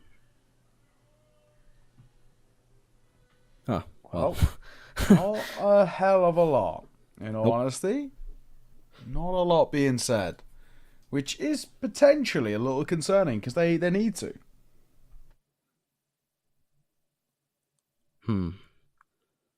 Maybe it's Gainer speaking because you couldn't really tell if he was speaking or not. But yeah, right now it's Vice, probably with some advice. You know what I'm saying? No, but yeah, no. Certainly some talking. Hopefully it will work out their way, but we shall see. Yeah, that is true. Well, for now, it's a bit of a waiting game until this timeout is concluded. We get things back underway, but still where we're at, Anubis, a lot to love about the way in which they play and their approach towards the game. It's really solid, right? And I think, you gotta love in terms of the confidence that's being sort of shown by them. It's super fun. Yep, absolutely agree. And you can really tell. Look at the communication, the body language, all of them, right? So this is something I would say where you have a little bit of an advantage whenever you sit together as a group, right? But also you have some disadvantages here and there. It doesn't really matter. So my point being is the body language matters a lot, right? You can look to the right, to the left. You see, okay, my teammates are there. They're still happy. They want to move on from like any mistakes we did in the past rounds, whatever. You don't really have that in Entropy right now because obviously they are like far away from each other. But that just can't be an excuse for whatever it's happening right now. So definitely, hopefully, I'm looking forward to improvement. I'm hoping for anything, to be perfectly honest. This is a one-sided showing. Do you think Entropy have got anything in the locker, honestly, to get back into this? Have to. Yeah, there you go. 40. Sharp shoot on... Sharp shot, on set. Really much needed one. Good entry. And Madison tops it off with another one. And this is exactly what I was looking forward to, right? So much needed change from Entropy. And look at this Vice being challenged right now. Look at this. Ooh, gets a shot on the head of Comics. And now it's only Dipsy left alone against pretty much everyone. Look at Beva. Ooh, a little bit too ballsy with that peak. And 40 is there to clean him up. Good work. Good work indeed.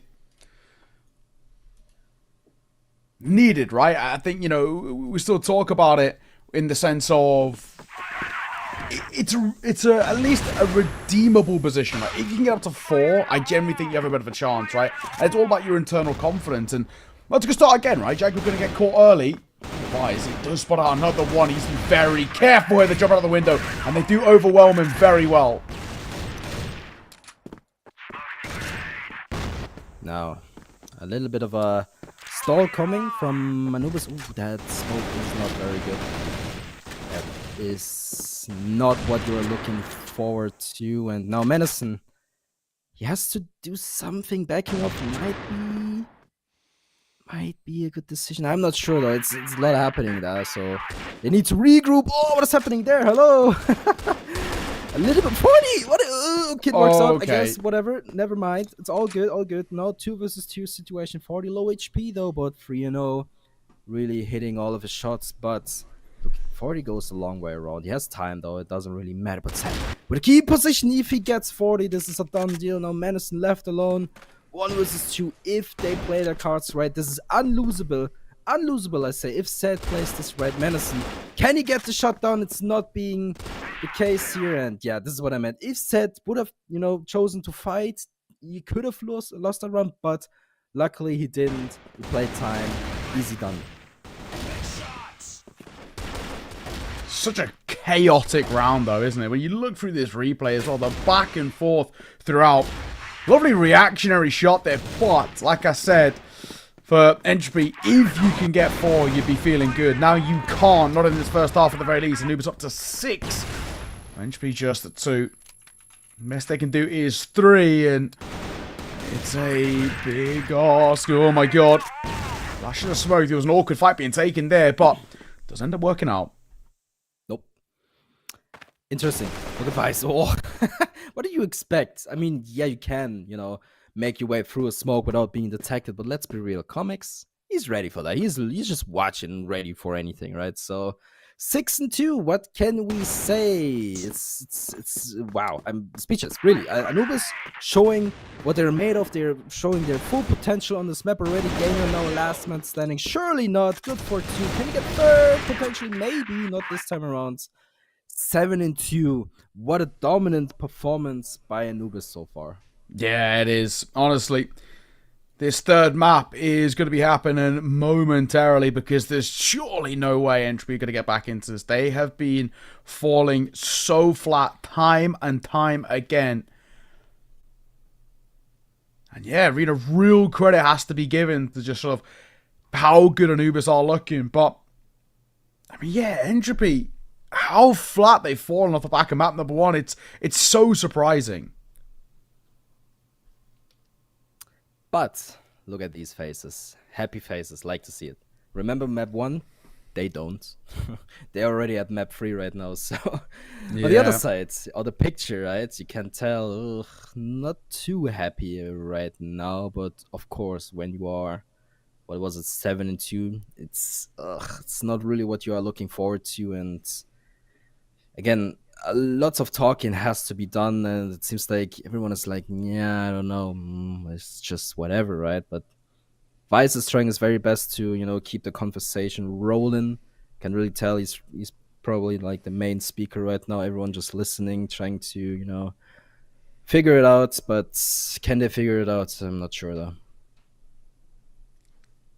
Yeah, well, again, seems like another pause. I'm assuming that was tactical one, but 7-2. 3 rounds away, Anubis. They are flying. Yep. It's a brutal display from Entropy, how flat they have fallen. Right in saying this was their map pick, no? Yep. Now it makes me question why. Good question though. I think they're pretty good on that map, but maybe Anubis is just far ahead.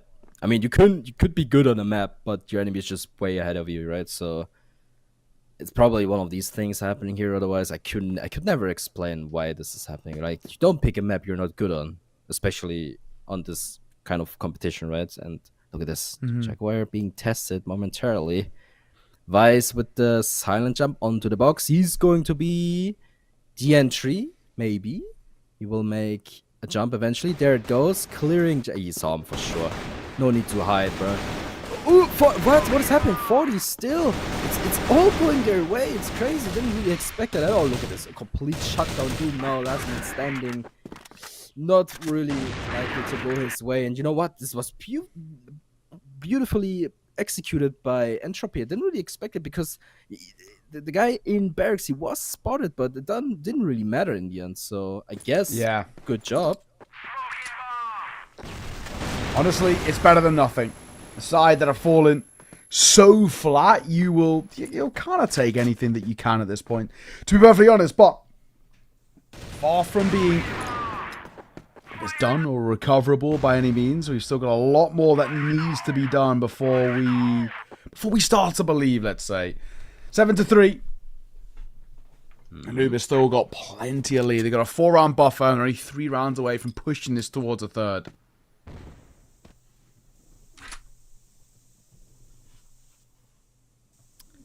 Entropy just lining up in front of me. Look at that nade, all that damage being done. Doom goes down, but it was all worth it. Look at the look at Jaguar, good for 2, just cleans him up one by one. Dipsy cleans up Gainer, and now it's Vice and 40. Obviously 2 veterans, 2 very experienced players, but doesn't even matter at this point. you could put anyone against Anubis right now, and I feel like it's probably no chance either. So yeah, look at that. Already being wrapped around, 40 last man standing. No way in the world he's gonna clutch this. Maybe it was a little bit scary for a second, but no, not this time around.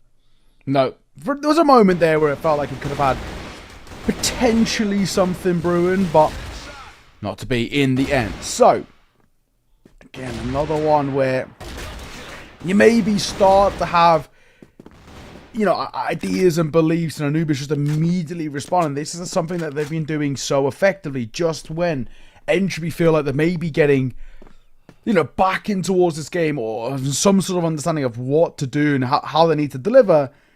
Anubis answer back, and they get ever closer to pushing us towards that third.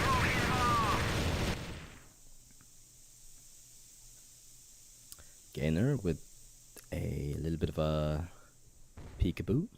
I like to see that. I think it's funny whenever someone does like a jump spot thing where you can like see your enemies, but they can't really see you that well. I just love to see it because, you know, it's something, you know, you see pretty consistent, but the way people execute it is very different, right? So people don't really do that in CAD, right? But it works, and it seems like they spotted set regardless, and maybe this time around they can get something done. But there's Dipsy already trying to clean everyone up, but there's the trade, and he's looking back and forth all the way. Doom cleans up 40, not sure what happened there. I mean, 40 should have been aware of window, and Beva now trying to survive as long as he can. Fighting Comics actually wins that fight. Surprising. Oh, Beva, good for 2. Can he get the third? I mean, he's looking for some more frags. But Jaguar just slowly but surely creeping up above him. Look at this. Oh, did he spot him? He did spot him. But Beva not able to find him, but there's Vice to help him out. And finally, we see another round. Yeah, okay. It's scrappy. It's definitely very uncomfortable viewing in the way that it's being approached. But where we're at, it still feels like, you know, a bit of a mammoth task that is required to get into this. And it still feels like, of course, that Anubis have enough tricks up their sleeve. 4-round game. The recovery required for Entropy is mammoth. But if they were able to do it, it would really spice things up. And it would make us ask a lot of questions. You know, if Anubis, if you're in a lead like this and you do end up falling flat, that leaves a lot of questions to be asked. And Doom, are there ideas for him? Back into a 3 versus 4, at least a somewhat doable round. You know what? I'm kind of disappointed, actually. You know, when it comes to 40, I have so, like, my expectations are pretty high, yeah, because he's such an experienced player. He's been around forever. But I see so many mistakes coming from him. I'm not sure what's going on. Obviously, he had a little bit of impulse, right? He wasn't here, like, for a while, but I'm not sure what's going on. Maybe it's just me being rude, but I feel like 40 is not having, like, a blast, even though he's really fragging, right? Yeah, I think you're right. Well. Oh, good one there. Dipsy gets swung upon. Gainer. Good clearance in towards that corner. And now Doom, all that's left. He gave them a bit of a look in towards this round, but he's required through something quite special here. He's on the bit of a hunt, and I think he'll win this foot race towards the door. He will. And he gets the first. Look for the second. Doom does so well. Brilliant work from him. Great timing on the peak, and he, again, like we said, wins that foot race. Yeah. So again, we could say like, oh yeah, why did they go B instantly? Why didn't they play time? Why didn't they peak together or whatever? Sure, it's easy to say from my perspective, but you gotta give him that. You know, they've tried. I guess Anubis just better right now. I mean, you can clearly tell by the score. I mean, Vice already picked, but so is Set. Actually, I just noticed Set is having a little bit of an off game, I would say. I mean, 1 and 5, a little bit uncommon for him, but again, the rest of Anubis is really like trying their very best, and obviously it's working out, right? I'd say so. Just a waiting game for that smoke to fade. Again, looking through the cracks in the wood, just in case anybody's lurking down there. It's Dipsy on the site. He swung a pawn with the Orm. Dipsy as well. Again, they're going to catch Comics just before Madison falls. They're trying to bait out shots from the Orm, but the Colt's good enough. Bever clearing on towards the site. He needs to go and recollect the C4. He spotted one, and I'm not too sure what Jaguar was doing there. Some of his decisions have been questionable, to say the least, and that's another one. You surely got to expect the bridge player. Yeah, this is what I mean, right? So some mistakes are being done that you can't really understand from it, right? If it's, you know, 40 or whoever, it doesn't really matter. But yeah, some misplays here and there, making things a little bit more interesting to the end, but still a very long road to go. I mean, 40 picking up Dipsy is a good start, making things more possible, at least in this round so far. And can already tell that, you know, Entropy, they have a much different approach than, you know, they did in the beginning of this matchup. But maybe it's a little bit too late for this, but never give up, I guess. Yeah, that's the way to approach it. Slow one again, though. Start things off. Not a huge amount on the early point off the back of Dipsy's death, right? You know, with the number disadvantage, Anubis not wanting to fight too much, which I think is probably the smart call.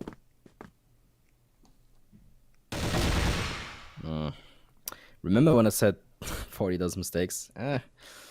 I'm being too rude, I swear. It's not fair, but it just looks so weird to me. And yeah, look at this buy. Good for one, but the trade is there. It looks like a good push from Entropy. Finally seeing some yeah, some, how do you say it? It's just like what I want to say is like they have a little bit of a movement going on, and then they cross the B doors without a smoke. The bomb carrier gets taken out. It's like, yeah, you did the right thing, but then you do the mistake like right after. And again, see that? It's just back and forth right now. Menacing against Sad. It's a 1v1 situation, a little bit scary for Menacing because he has to clutch. If he doesn't clutch us, this map is over. The pressure is on Sad, just holding left and right, and Menacing will advance out of this one, getting another round for Entropy, but very scary though.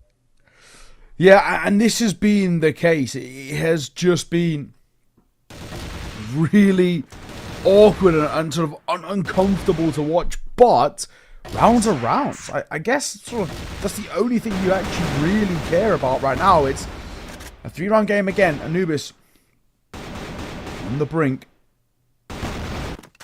All pushes towards a third, but Entropy not there just yet. So we have Anubis pushing very aggressively towards Belong because they know it is Entropy's way to go sometimes. And it worked out, you know, the trades are not even at all. I mean, look at Beva. Barely standing, but still standing, gotta say that. So what is the approach, Entropy? You have so much to lose and little to gain, at least for now, and 3 rounds just to push it to overtime on your map pick. And, you know, if they don't, it's going to be Compound. Again, lots of Compound today. But yeah, Compound, me and my prediction spot, I'm going to say Compound, most likely a map where Anubis might be the better team. But again, I don't want to do any predictions anymore because I'm always wrong. But Dipsy picking up 40. A good kill to start things off. And now it's a 2 versus 4 situation though. Still, where we're at, 45 seconds, and the 2 remaining for Entropy. Need to bail them out. I mean, it just feels like it's not going to happen.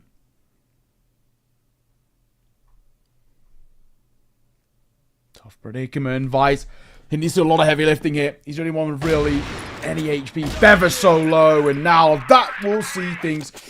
Brilliant work. It has to be said, and again, another response, you know, out from Anubis that shows they've got really great tricks up their sleeve. So, a 3rd map now required. Yep, we go to map 3, and it's a much deserved one. You gotta give him that. Anubis, they had a really tough game 1, but we are here now with Compound coming up, and, you know, gotta give it to them. Anubis, they tried their very best and they proved that, you know, they're a much better team on like Weirdo, to my surprise too. So Entropy, what's going on? It's the big question, isn't it? What is going on? What's going wrong over towards Entropy that things fell so flat on their own mapping? I mean, it was a pretty dire display. You know, you got to give a lot of credit to Anubis. I think the way they approached that looked very, very solid. I think their game plan, I think also just their individuals. I'll say it again, for me, the one thing that really wins that matchup there for Anubis is just the fact that the way in which they approach the game, they're going actually relatively quite quick. I mean, they're taking fights as a group, and their mechanics were just so clean. So an absolute credit to them. We've got a third match going to be looming up, but we've got a little break before we get there. So tight. We'll see you soon.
time, Anubis comes back in this second game of the series, beating Entropy. Very, very Yes. tough game. Anubis finally is here. I mean, you can't say Anubis and say 2-0 in the same sentence. Yeah. Clearly, you can't, Zika. Yes, exactly. First game wasn't doing so good for Anubis, but second game, it was doing super good. Always Yes. slow for Anubis, but surely they come back, and we are on the match point for both teams. Yes, you need to acknowledge that the first half for Anubis on attack, they destroyed him. The first half, it was 7-2. 7 rounds for Anubis, 2 for Entropy, of course. And something that I was questioning, Anubis took a tactical timeout, although the score was 7-2 for them. And after the tactical timeout, they got flawless round.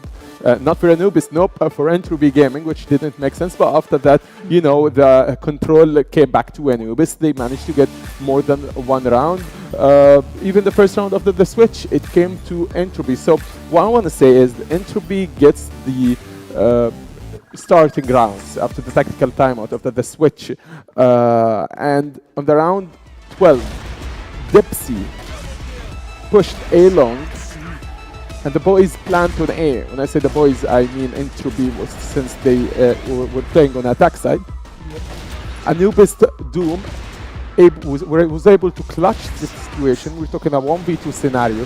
And this was Team Anubis' last hope of the game, but they didn't manage to get it. So Entropy did lose the map because of this round. I mean, it was Anubis, it was Entropy, last hope, which Anubis took for them. So we're going the cider map. Yes, we're going for the cider map. Finally, game 3 is on the horizon. Finally, in this first day of the second week, before we have a close matchup between Anubis and Entropy playing head-to-head. Entropy takes game 1 as expected, kinda, and Anubis gets the second game, like you said. Anubis comes slowly but surely to the best of 3 Yes. series. Third game would be on compound, yeah. which is, I think, every team is comfortable with this Yeah. map. We'll see a very, very base map between those two. Yeah, I think it's a default map. I hope GG does not throw the game like they did last time, because it was more throwing. I mean, we will see that, Zika. Why don't we go to the casters and see for ourselves? Last game, casters, take it from us. All right, guys, thank you very much. Final map of the day. And yeah, you know, I think for me, I got a lot of questions to beg about Entropy. They just fell very, very flat. When it's on mattered most, right? This is a side who I think had a lot of good ideas towards map number 1, but from my pick, it was lackluster, to say the least. And I think a lot of credit has to be given towards Anubis. I said coming in towards this series, Anubis for me 2-0. And I think, you know, I'm actually going to, you know, still stick with them, especially off the back of what we just see with that map. I'm going to go 2-1 for them. I think they can actually take this decider. I just feel like they look like the better side now that they figured out what to do and how to take down Entropy.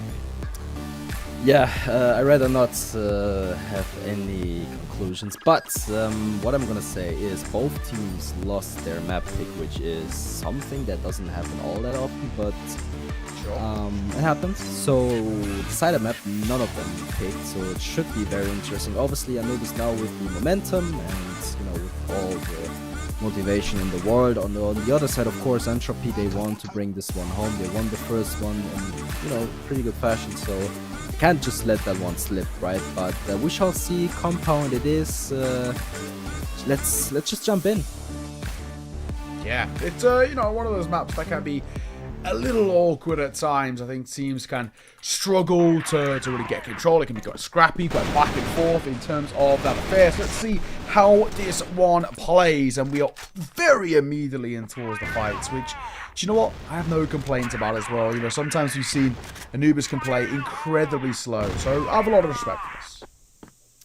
Yeah, slow it sometimes is. I mean, it really is with all these West teams, right? Obviously, yeah, you have some teams like, let's say, Gaimin Gladiators, who can really step it up the pace, right? So it's not like every team is slow, but Anubis and especially Entropy, I would say they're both pretty slow. And yeah, you can really tell. Oh my God, 40, where are you? You're just in no man's land. Oh, missing some crucial shots, but maybe Madison has something in store. Not this time around. And Vice, well, he just runs in and dies as well. Bevel last man standing. And yeah, a good aggression from Anubis, I would say. Pretty well executed as well. I mean, they're just clearing up every single member of Entropy one by one. And this is the first round for Anubis. Yeah, a lot of respect to them as well.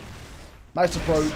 Not really, feeling too much pressure in that one as well. So yeah, credit to Anubis. Domination to come early, but Comic's going to get out in front of it, and Dipsy was at least far enough behind that it doesn't have that big of an effect on towards him. So not a bad spot, but Entropy, we're still got our real, our reservations, our concerns about this side, just because of how weird it is to see them fall just so flat.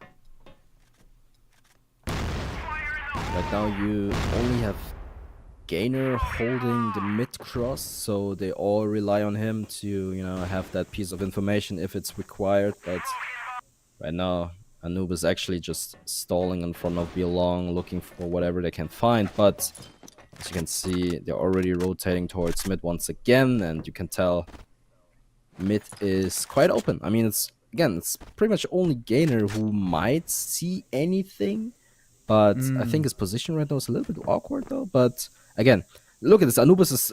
Sometimes Anubis is quite fast with the rotations, right? Like 5 seconds ago they were on Belong, and now they're already towards a long here, trying to find whatever they can find. And look at the stack coming out of from Entropy and Madison with the key position, but obviously a pretty common one. Can it get anything done? Oh, he misses a crucial shot, and of course this is all Anubis wants. Let's go back. Yeah, I think that's probably a smart call.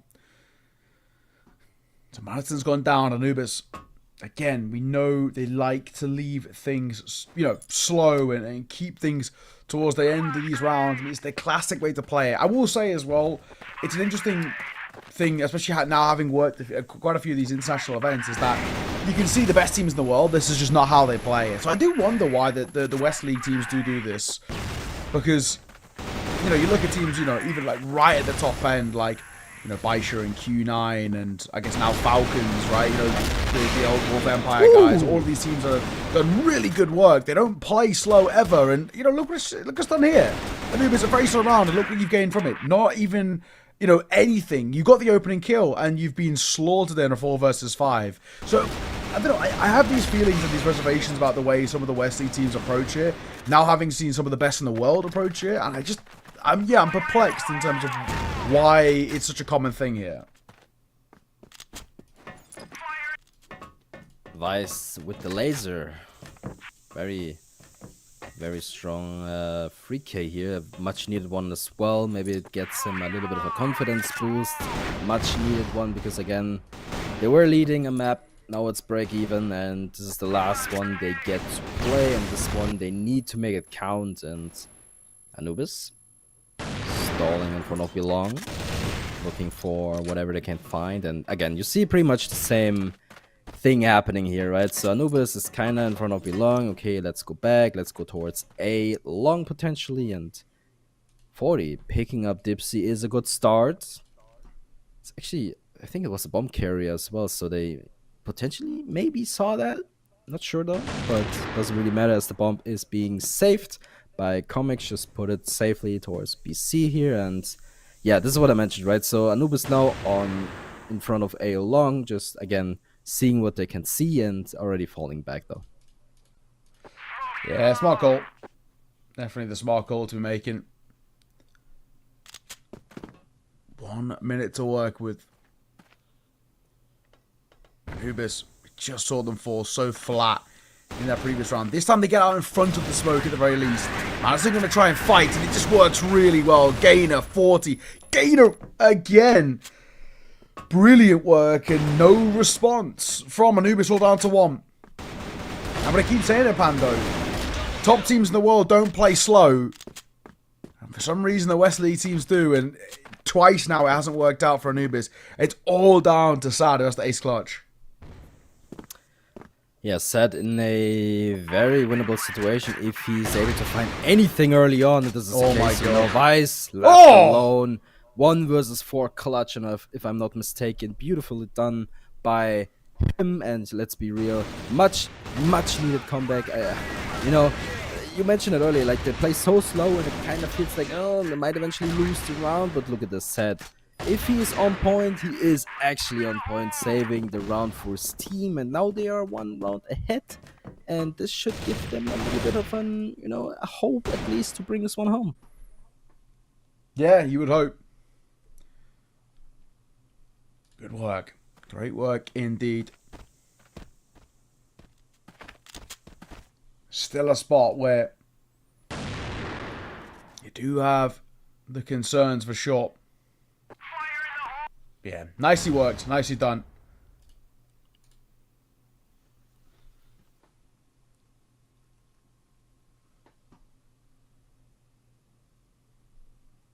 Not a huge amount offering up. They're just sneaking up together here.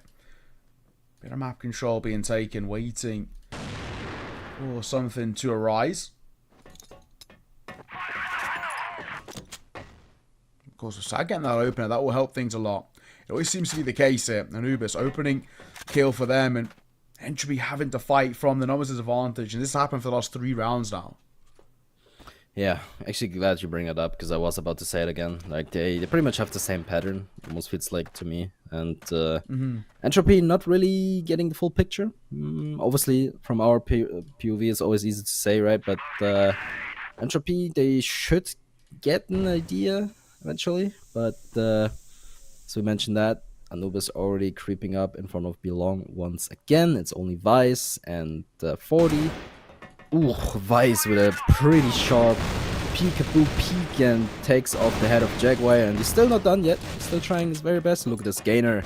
Takes out Dipsy. I think he was dropping out of tower, maybe. I'm not sure though. But 30, no, it's actually 25 seconds on the bar, so Anubis has to make a move eventually. Look at Gainer. Ooh, this angle is actually interesting. I think he's just going for the info there, and look at this. Anubis slowly but surely making their way towards the bomb site here. And you know what, Madison, you should have kind of, you know, not done that, because now, you know, they had a man advantage, and now, you know, it's kind of break even. Look at this, it's all falling apart too soon, too fast, and Vice now has to clutch once again. Not this time around, surely not. Sad picks him up. Was that 8-1? Did I see that correctly? Damn.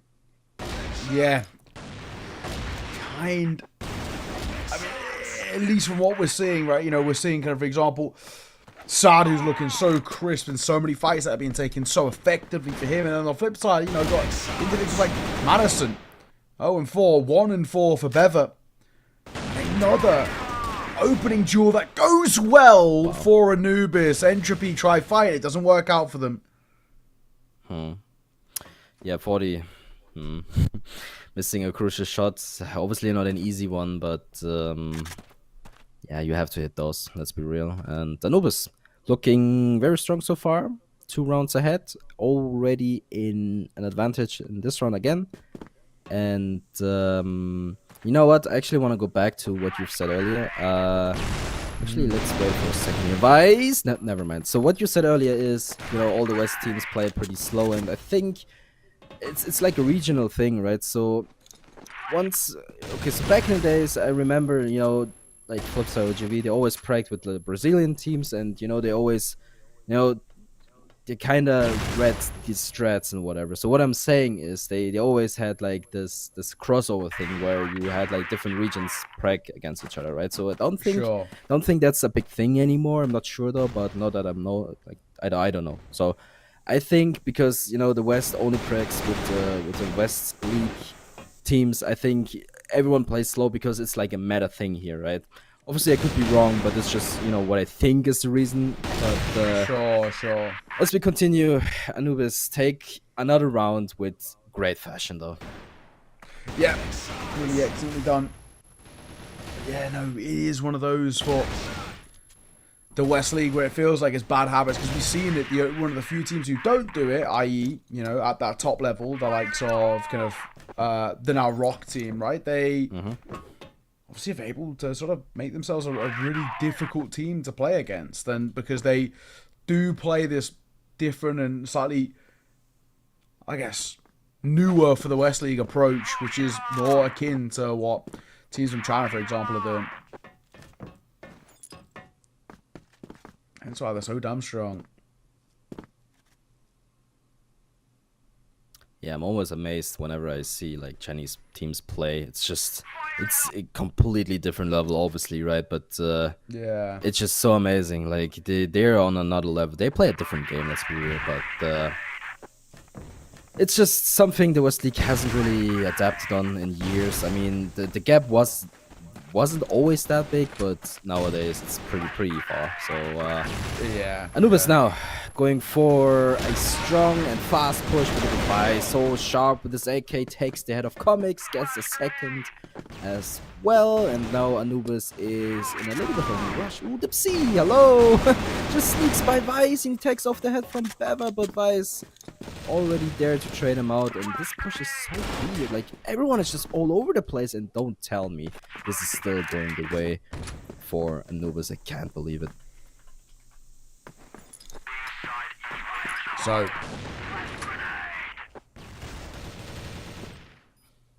we're at as well. 30 seconds left, and it's seen off the end there. Wow.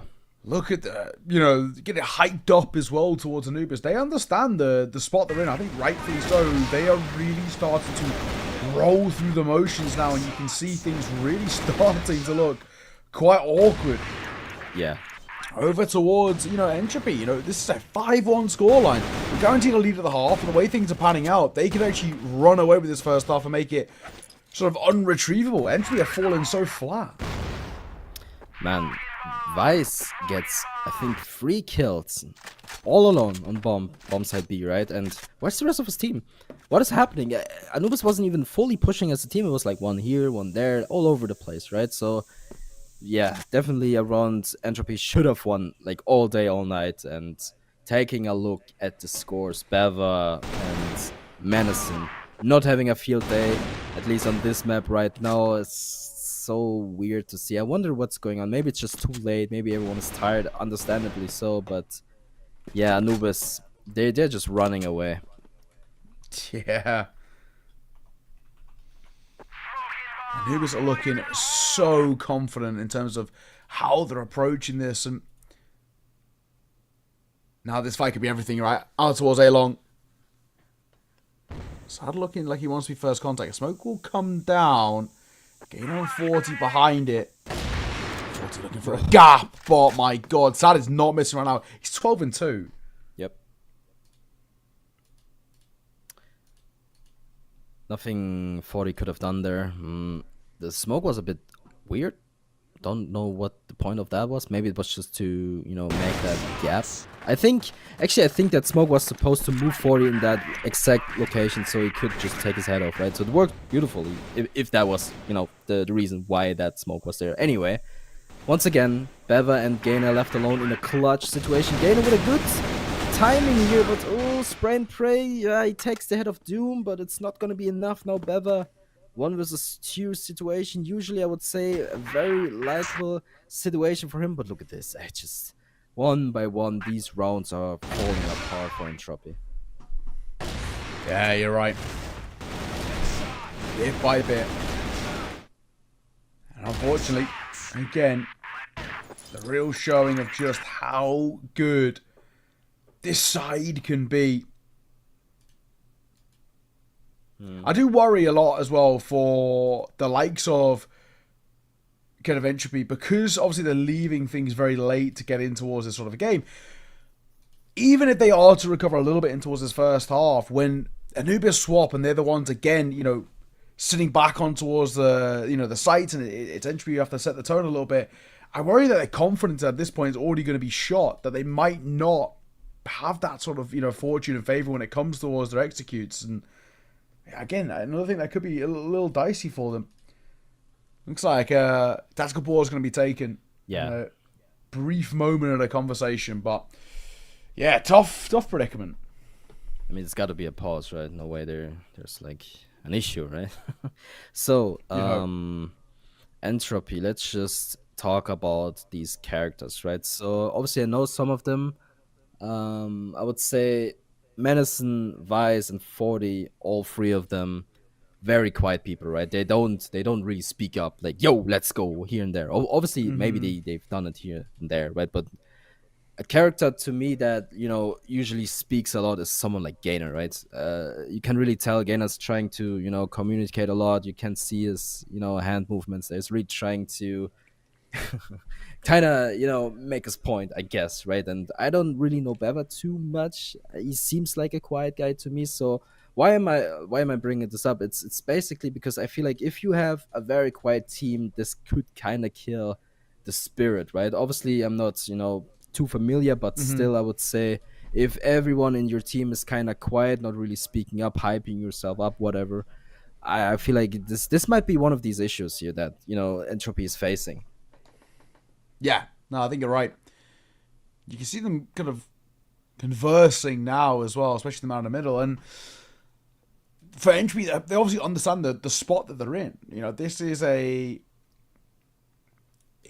pretty dire position. They're really struggling to get into this game. Plus, we're also seeing just how simply Anubis are rolling through this, and that for us is the real concerning factor. They're making life look super simple in this position. So,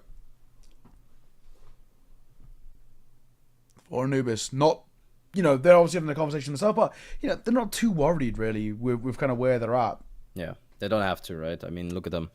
Pretty comfortable in their position, pretty comfortable in their squad. You can really tell no one is really nervous at this point. They look kind of tired too, but obviously it's been a while.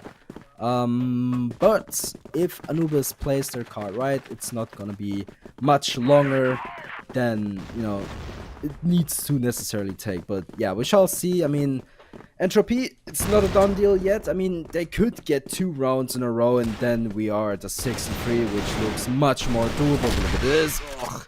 Menacin in a tough spot. Where was 40? I mean, 40 now trades him out, but 40 needs to be quicker than that, I feel like. But at least there's a trade, right? True, it's better than nothing, I think, is the main thing. Keeping the numbers in the 4 versus 4, but Anubis straight off the back of a pause, wanted to fight in the early part. Have a lot of respect by that, for them. They understand that, the best time of where somebody could be caught a little bit sleeping is immediately off the back of a pretty extensive pause.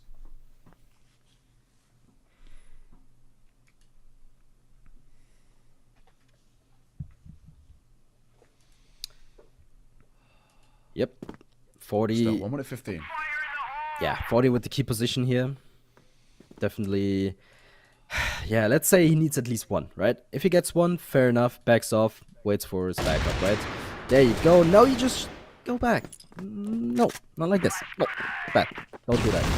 And yeah, Jaguar takes his head off, makes things more likely to go their way. And to be fair, they should just go back. Yeah, this is what they're doing right now. They have all the time in the world. Just they could go towards speed, they could go towards A. It doesn't really matter. They have all the time in the world, all their, strats in the world, I guess. So it's really up to them what they're gonna do now. And the device, good positioning here. He gets the info, takes the head of Jaguar, but Comics is there to instantly trade him out. 30 seconds on the board now. Beva and Gainer kind of split up. Not the best decision in my opinion, but maybe it's gonna be good enough. Let's see. Beva with a good flash takes a little bit of time here, but Comics has a hard time to find him. Ooh, it's a little bit weird, but there you go. Beva kills Comics, and now it's a 1v2, and Beva perfectly played. There's pretty much nothing to add to that. Yeah, really, really well done. Right, you can't complain with that one at all. And again, sort of settles the nerves and also sets the tone, I think, a little bit of how this game starts to feel. Entropy, they can recover even just a 6-3 for the end of this half. I think it gives you a little bit of breathing room to try and get back into this. It gives you a bit of belief that you actually can as well. But for Anubis, for example, if they're able to get up towards a 7th, I think at that point it starts to feel like we're at the beginning of the end. Vice, played up close towards window. Nothing offering up just yet, but Dipsy just going to dip away and join up with the rest of the pack. Yep.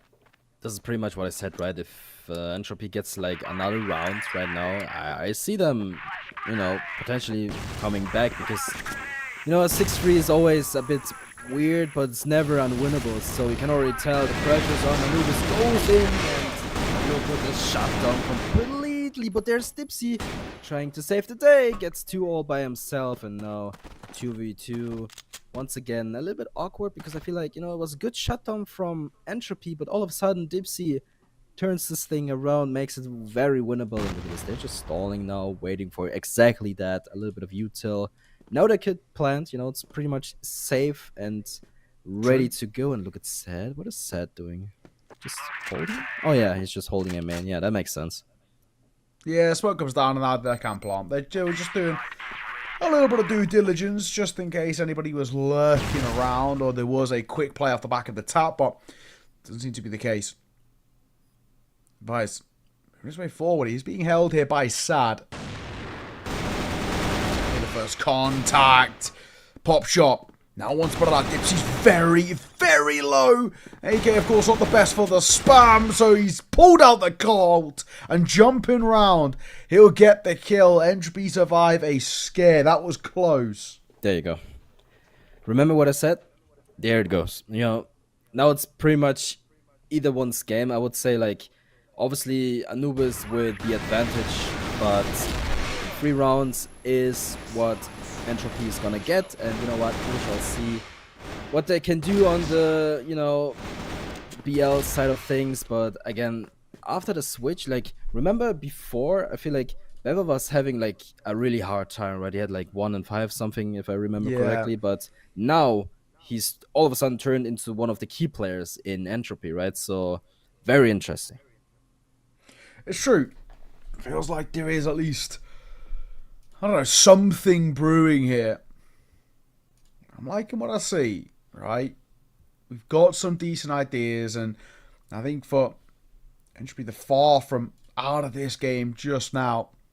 Anubis, you may have started strong, but you can't afford to, I think, you know, go a little quiet or fall flat, because that's where you're going to allow these guys to kind of get back into things, and it does worry me a little bit. So, you know, where we're at, there's no need to worry just yet. It's just the thought process in the back of your mind thinking, you know, they're pretty close. And if they can start keeping that pressure on too, Entropy might just catch the Anubis side slipping up.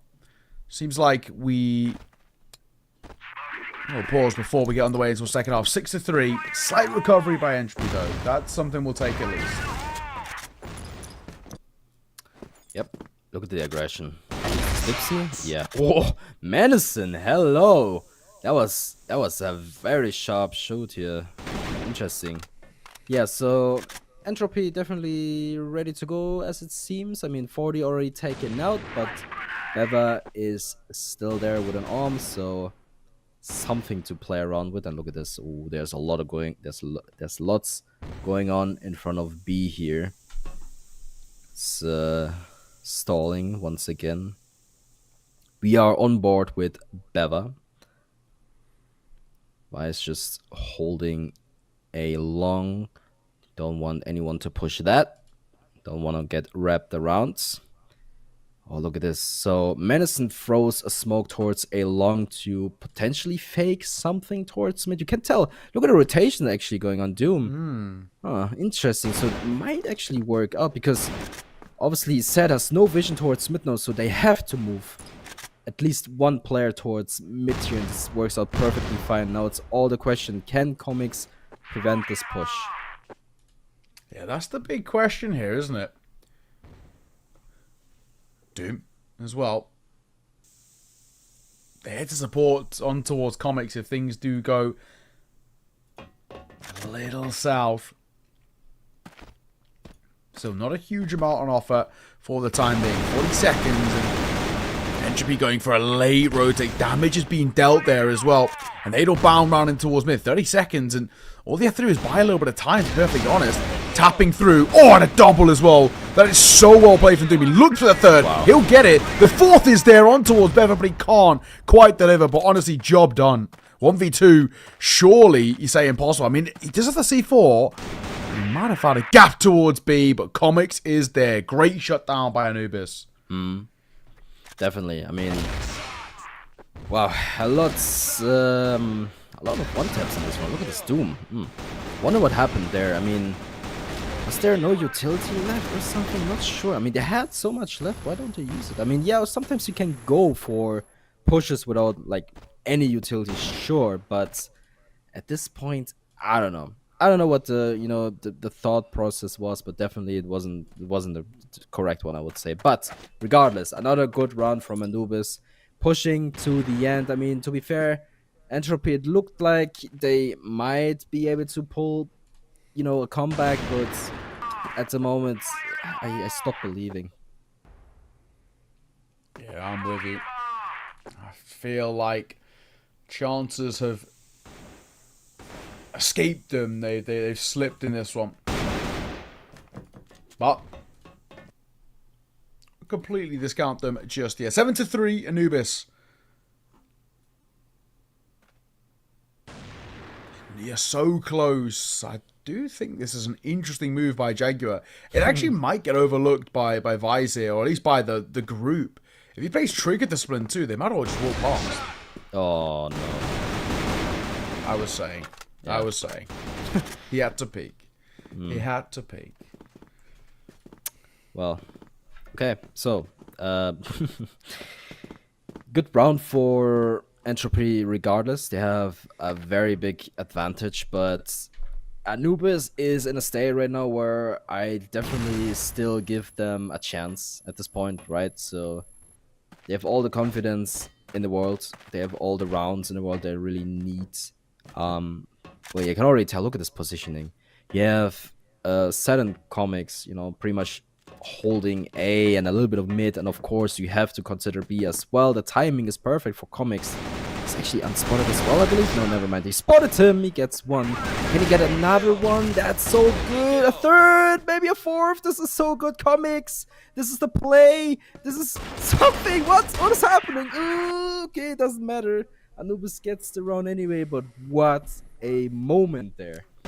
That was ugly to watch. It had to be said. That was really, really rough. But all that matters is a round one. Really, really scrappy Crossfire.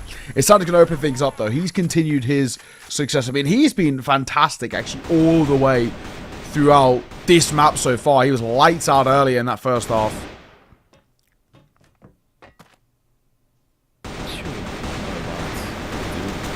Unfazed. Just looks in the eye of Gainer. Says, yo, come at me, man. No worries, I got you.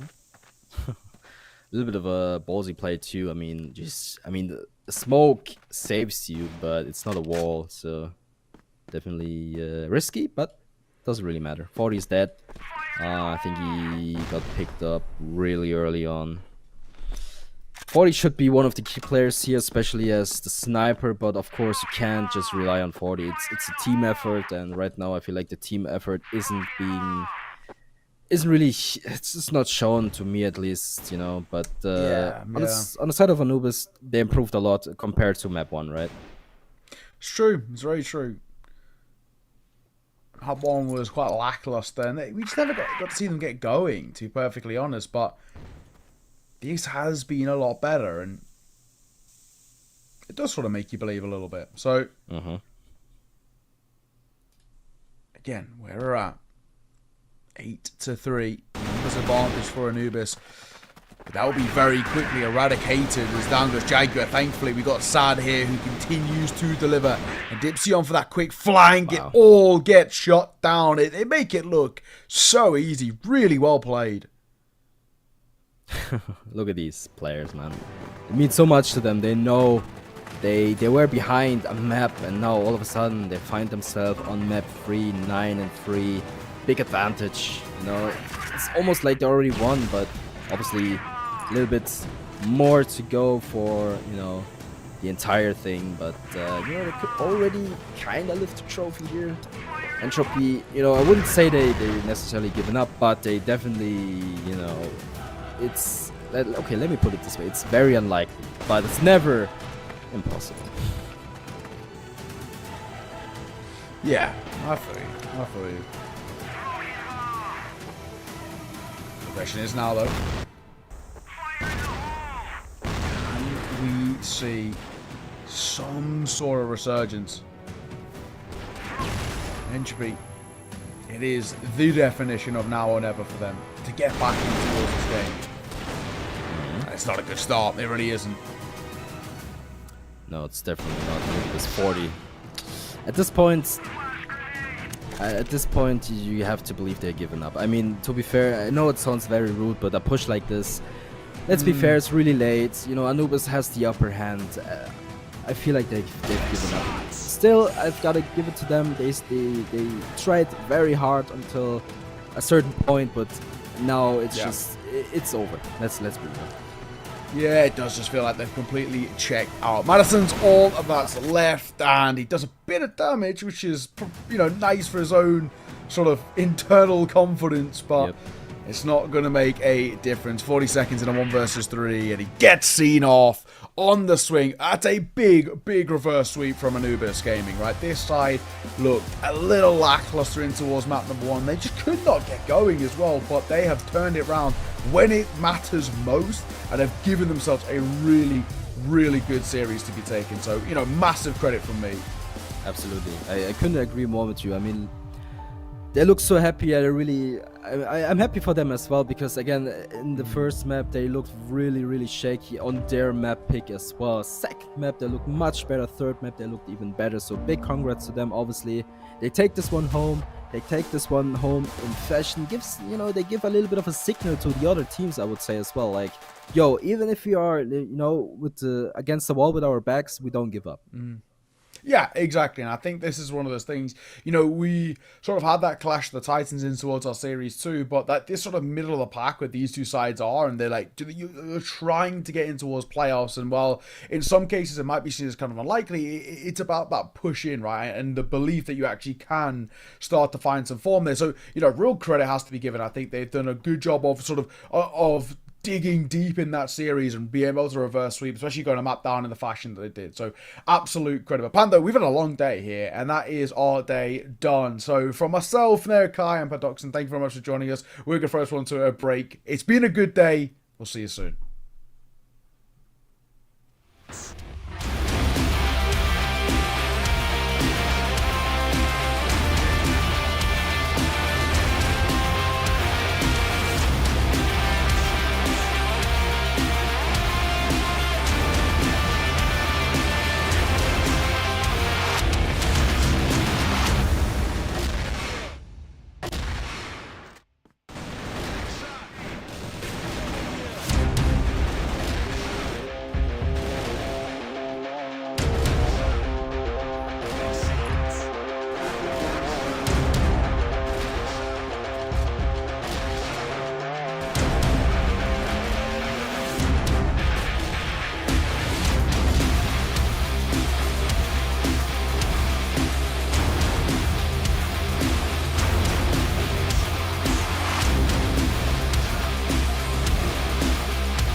And we are back for the last time. What a comeback from Anubis, what a reverse sweep.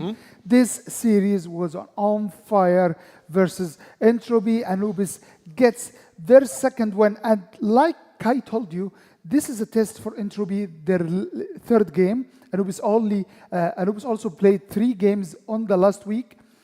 And Anubis comes slowly but surely for the victory. Yeah, Anubis managed to get the win, and they did play insane. What I loved about Anubis is that every player can carry himself well. Every player can clutch a 1v3, a 1v4 situation, a 2v4. In round 5, it started as a 5v5. Slowly, it became a 3v5. True. Anubis was lacking numbers. In the end of the round, it was a 2v4. Guess who won? Anubis Gaming. They are insanely good when it comes to the 1v4, the 2v3. Although it's so hard to clutch such scenarios in CrossFire, you can understand why, since there is not much utility that you have to skip fights at the end of the game, at the end of the round. But yet they managed round 11 also 2v5 scenario. It was a clutch, if I'm not mistaken. Sad and Depsy managed to get the rounds for themselves. Coming on first place, it's Sad with a 3 KDA. Wow. What a legend. Solid 3 KD from Sad, a player that always comes up when it comes to Anubis victory. The compound was the decider map. Both teams comfort on playing on compound, but 3 rounds only for compound makes it a huge push. Yeah, 10-3, it was just a stomp.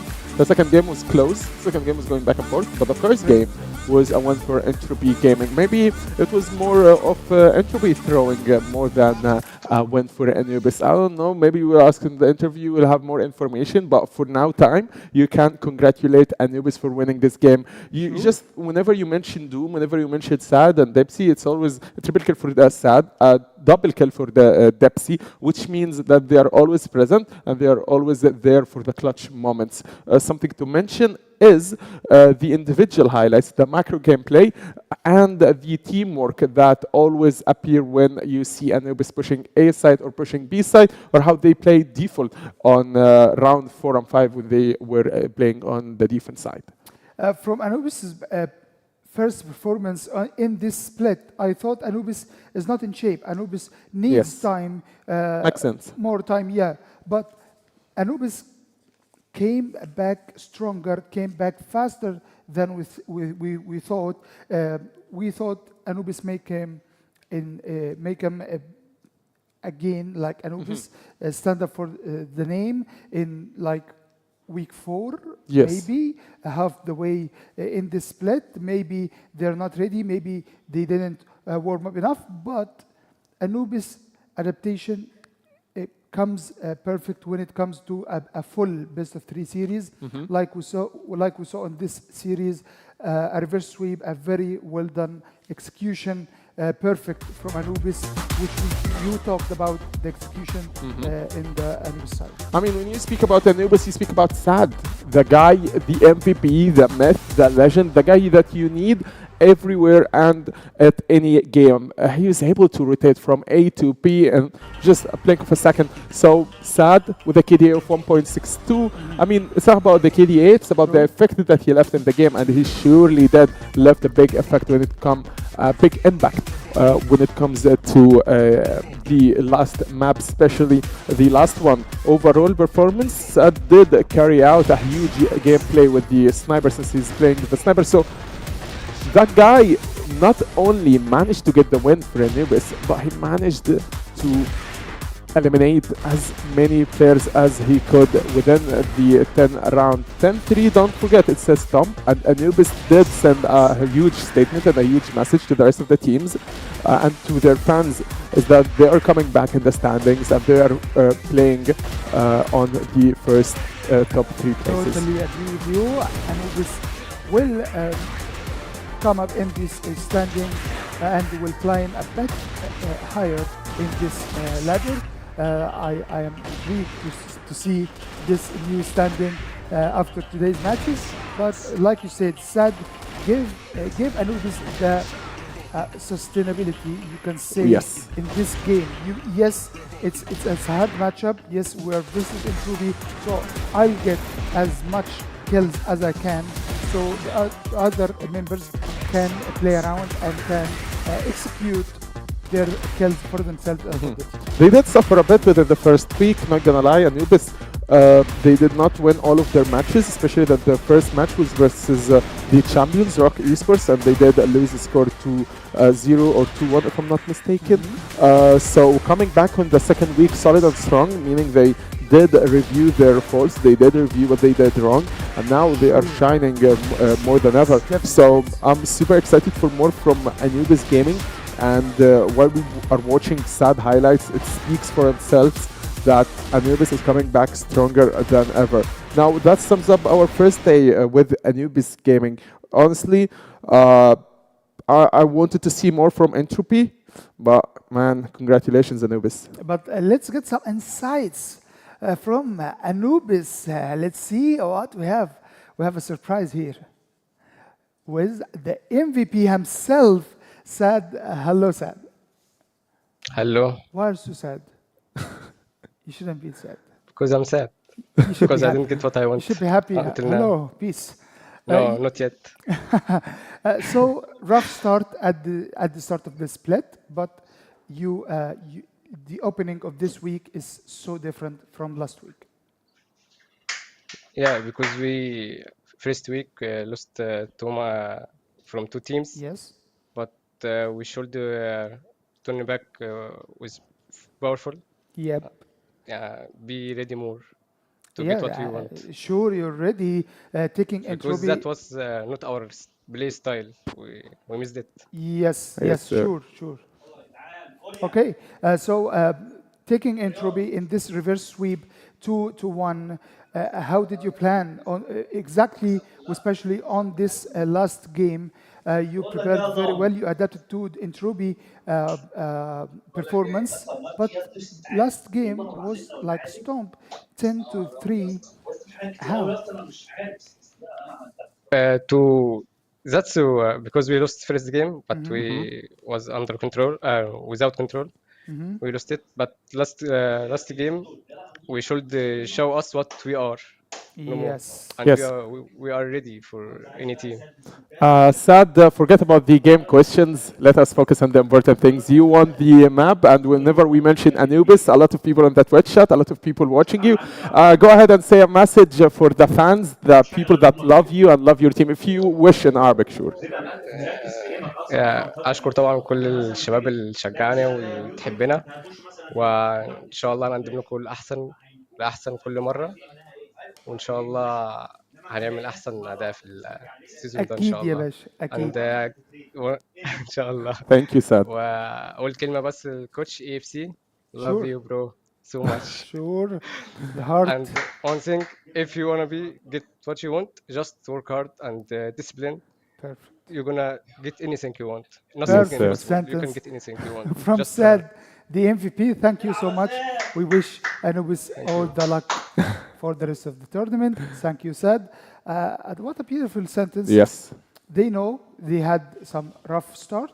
They know they can, not just where Anubis will come back. No, we have to work hard. We have to get there. You have to love CrossFire players, man. They are so sweet, they are so nice, yet they are so focused and dedicated to the game. So again, congratulations Anubis for that win. And Sad did promise us that this is just the beginning. This is just how it goes for the first or second week. Hopefully, their place from the standings not gonna be the fourth, but goes all the way to the upper places. And let's see what they shift from last time we saw this standings. So GG on the top of the ladder, ROC Esports in second, UNK not so far the third place, but Anubis comes up in the ladder fourth place. Yeah, and Anubis is grinding for more and more. They won't settle for the fourth place, yet they want to be the first. I mean, it's going to be a hard position and a tough fight against unKnights, ROC and GG. But for TBI, Entropy, GV and 999, man, it's risky down there. I think day two in the second week, day Yes. 5 will reveal more. But you believed from the start in Anubis Gaming. I you did. believed how they can pull it off and come back stronger. And they did. And they did, and they adapted very well versus Entropy. Any last words for Anubis? I mean, congratulations, Anubis. Congratulations, ROC. Congratulations, GG. I mean, this was me and Zika. Yes, for today. Thank you, Hazem, so much for being you. with us today. Thank you for tuning with us all the day, and we'll see you tomorrow. Zika and Hazem, we'll see you next day. Bye.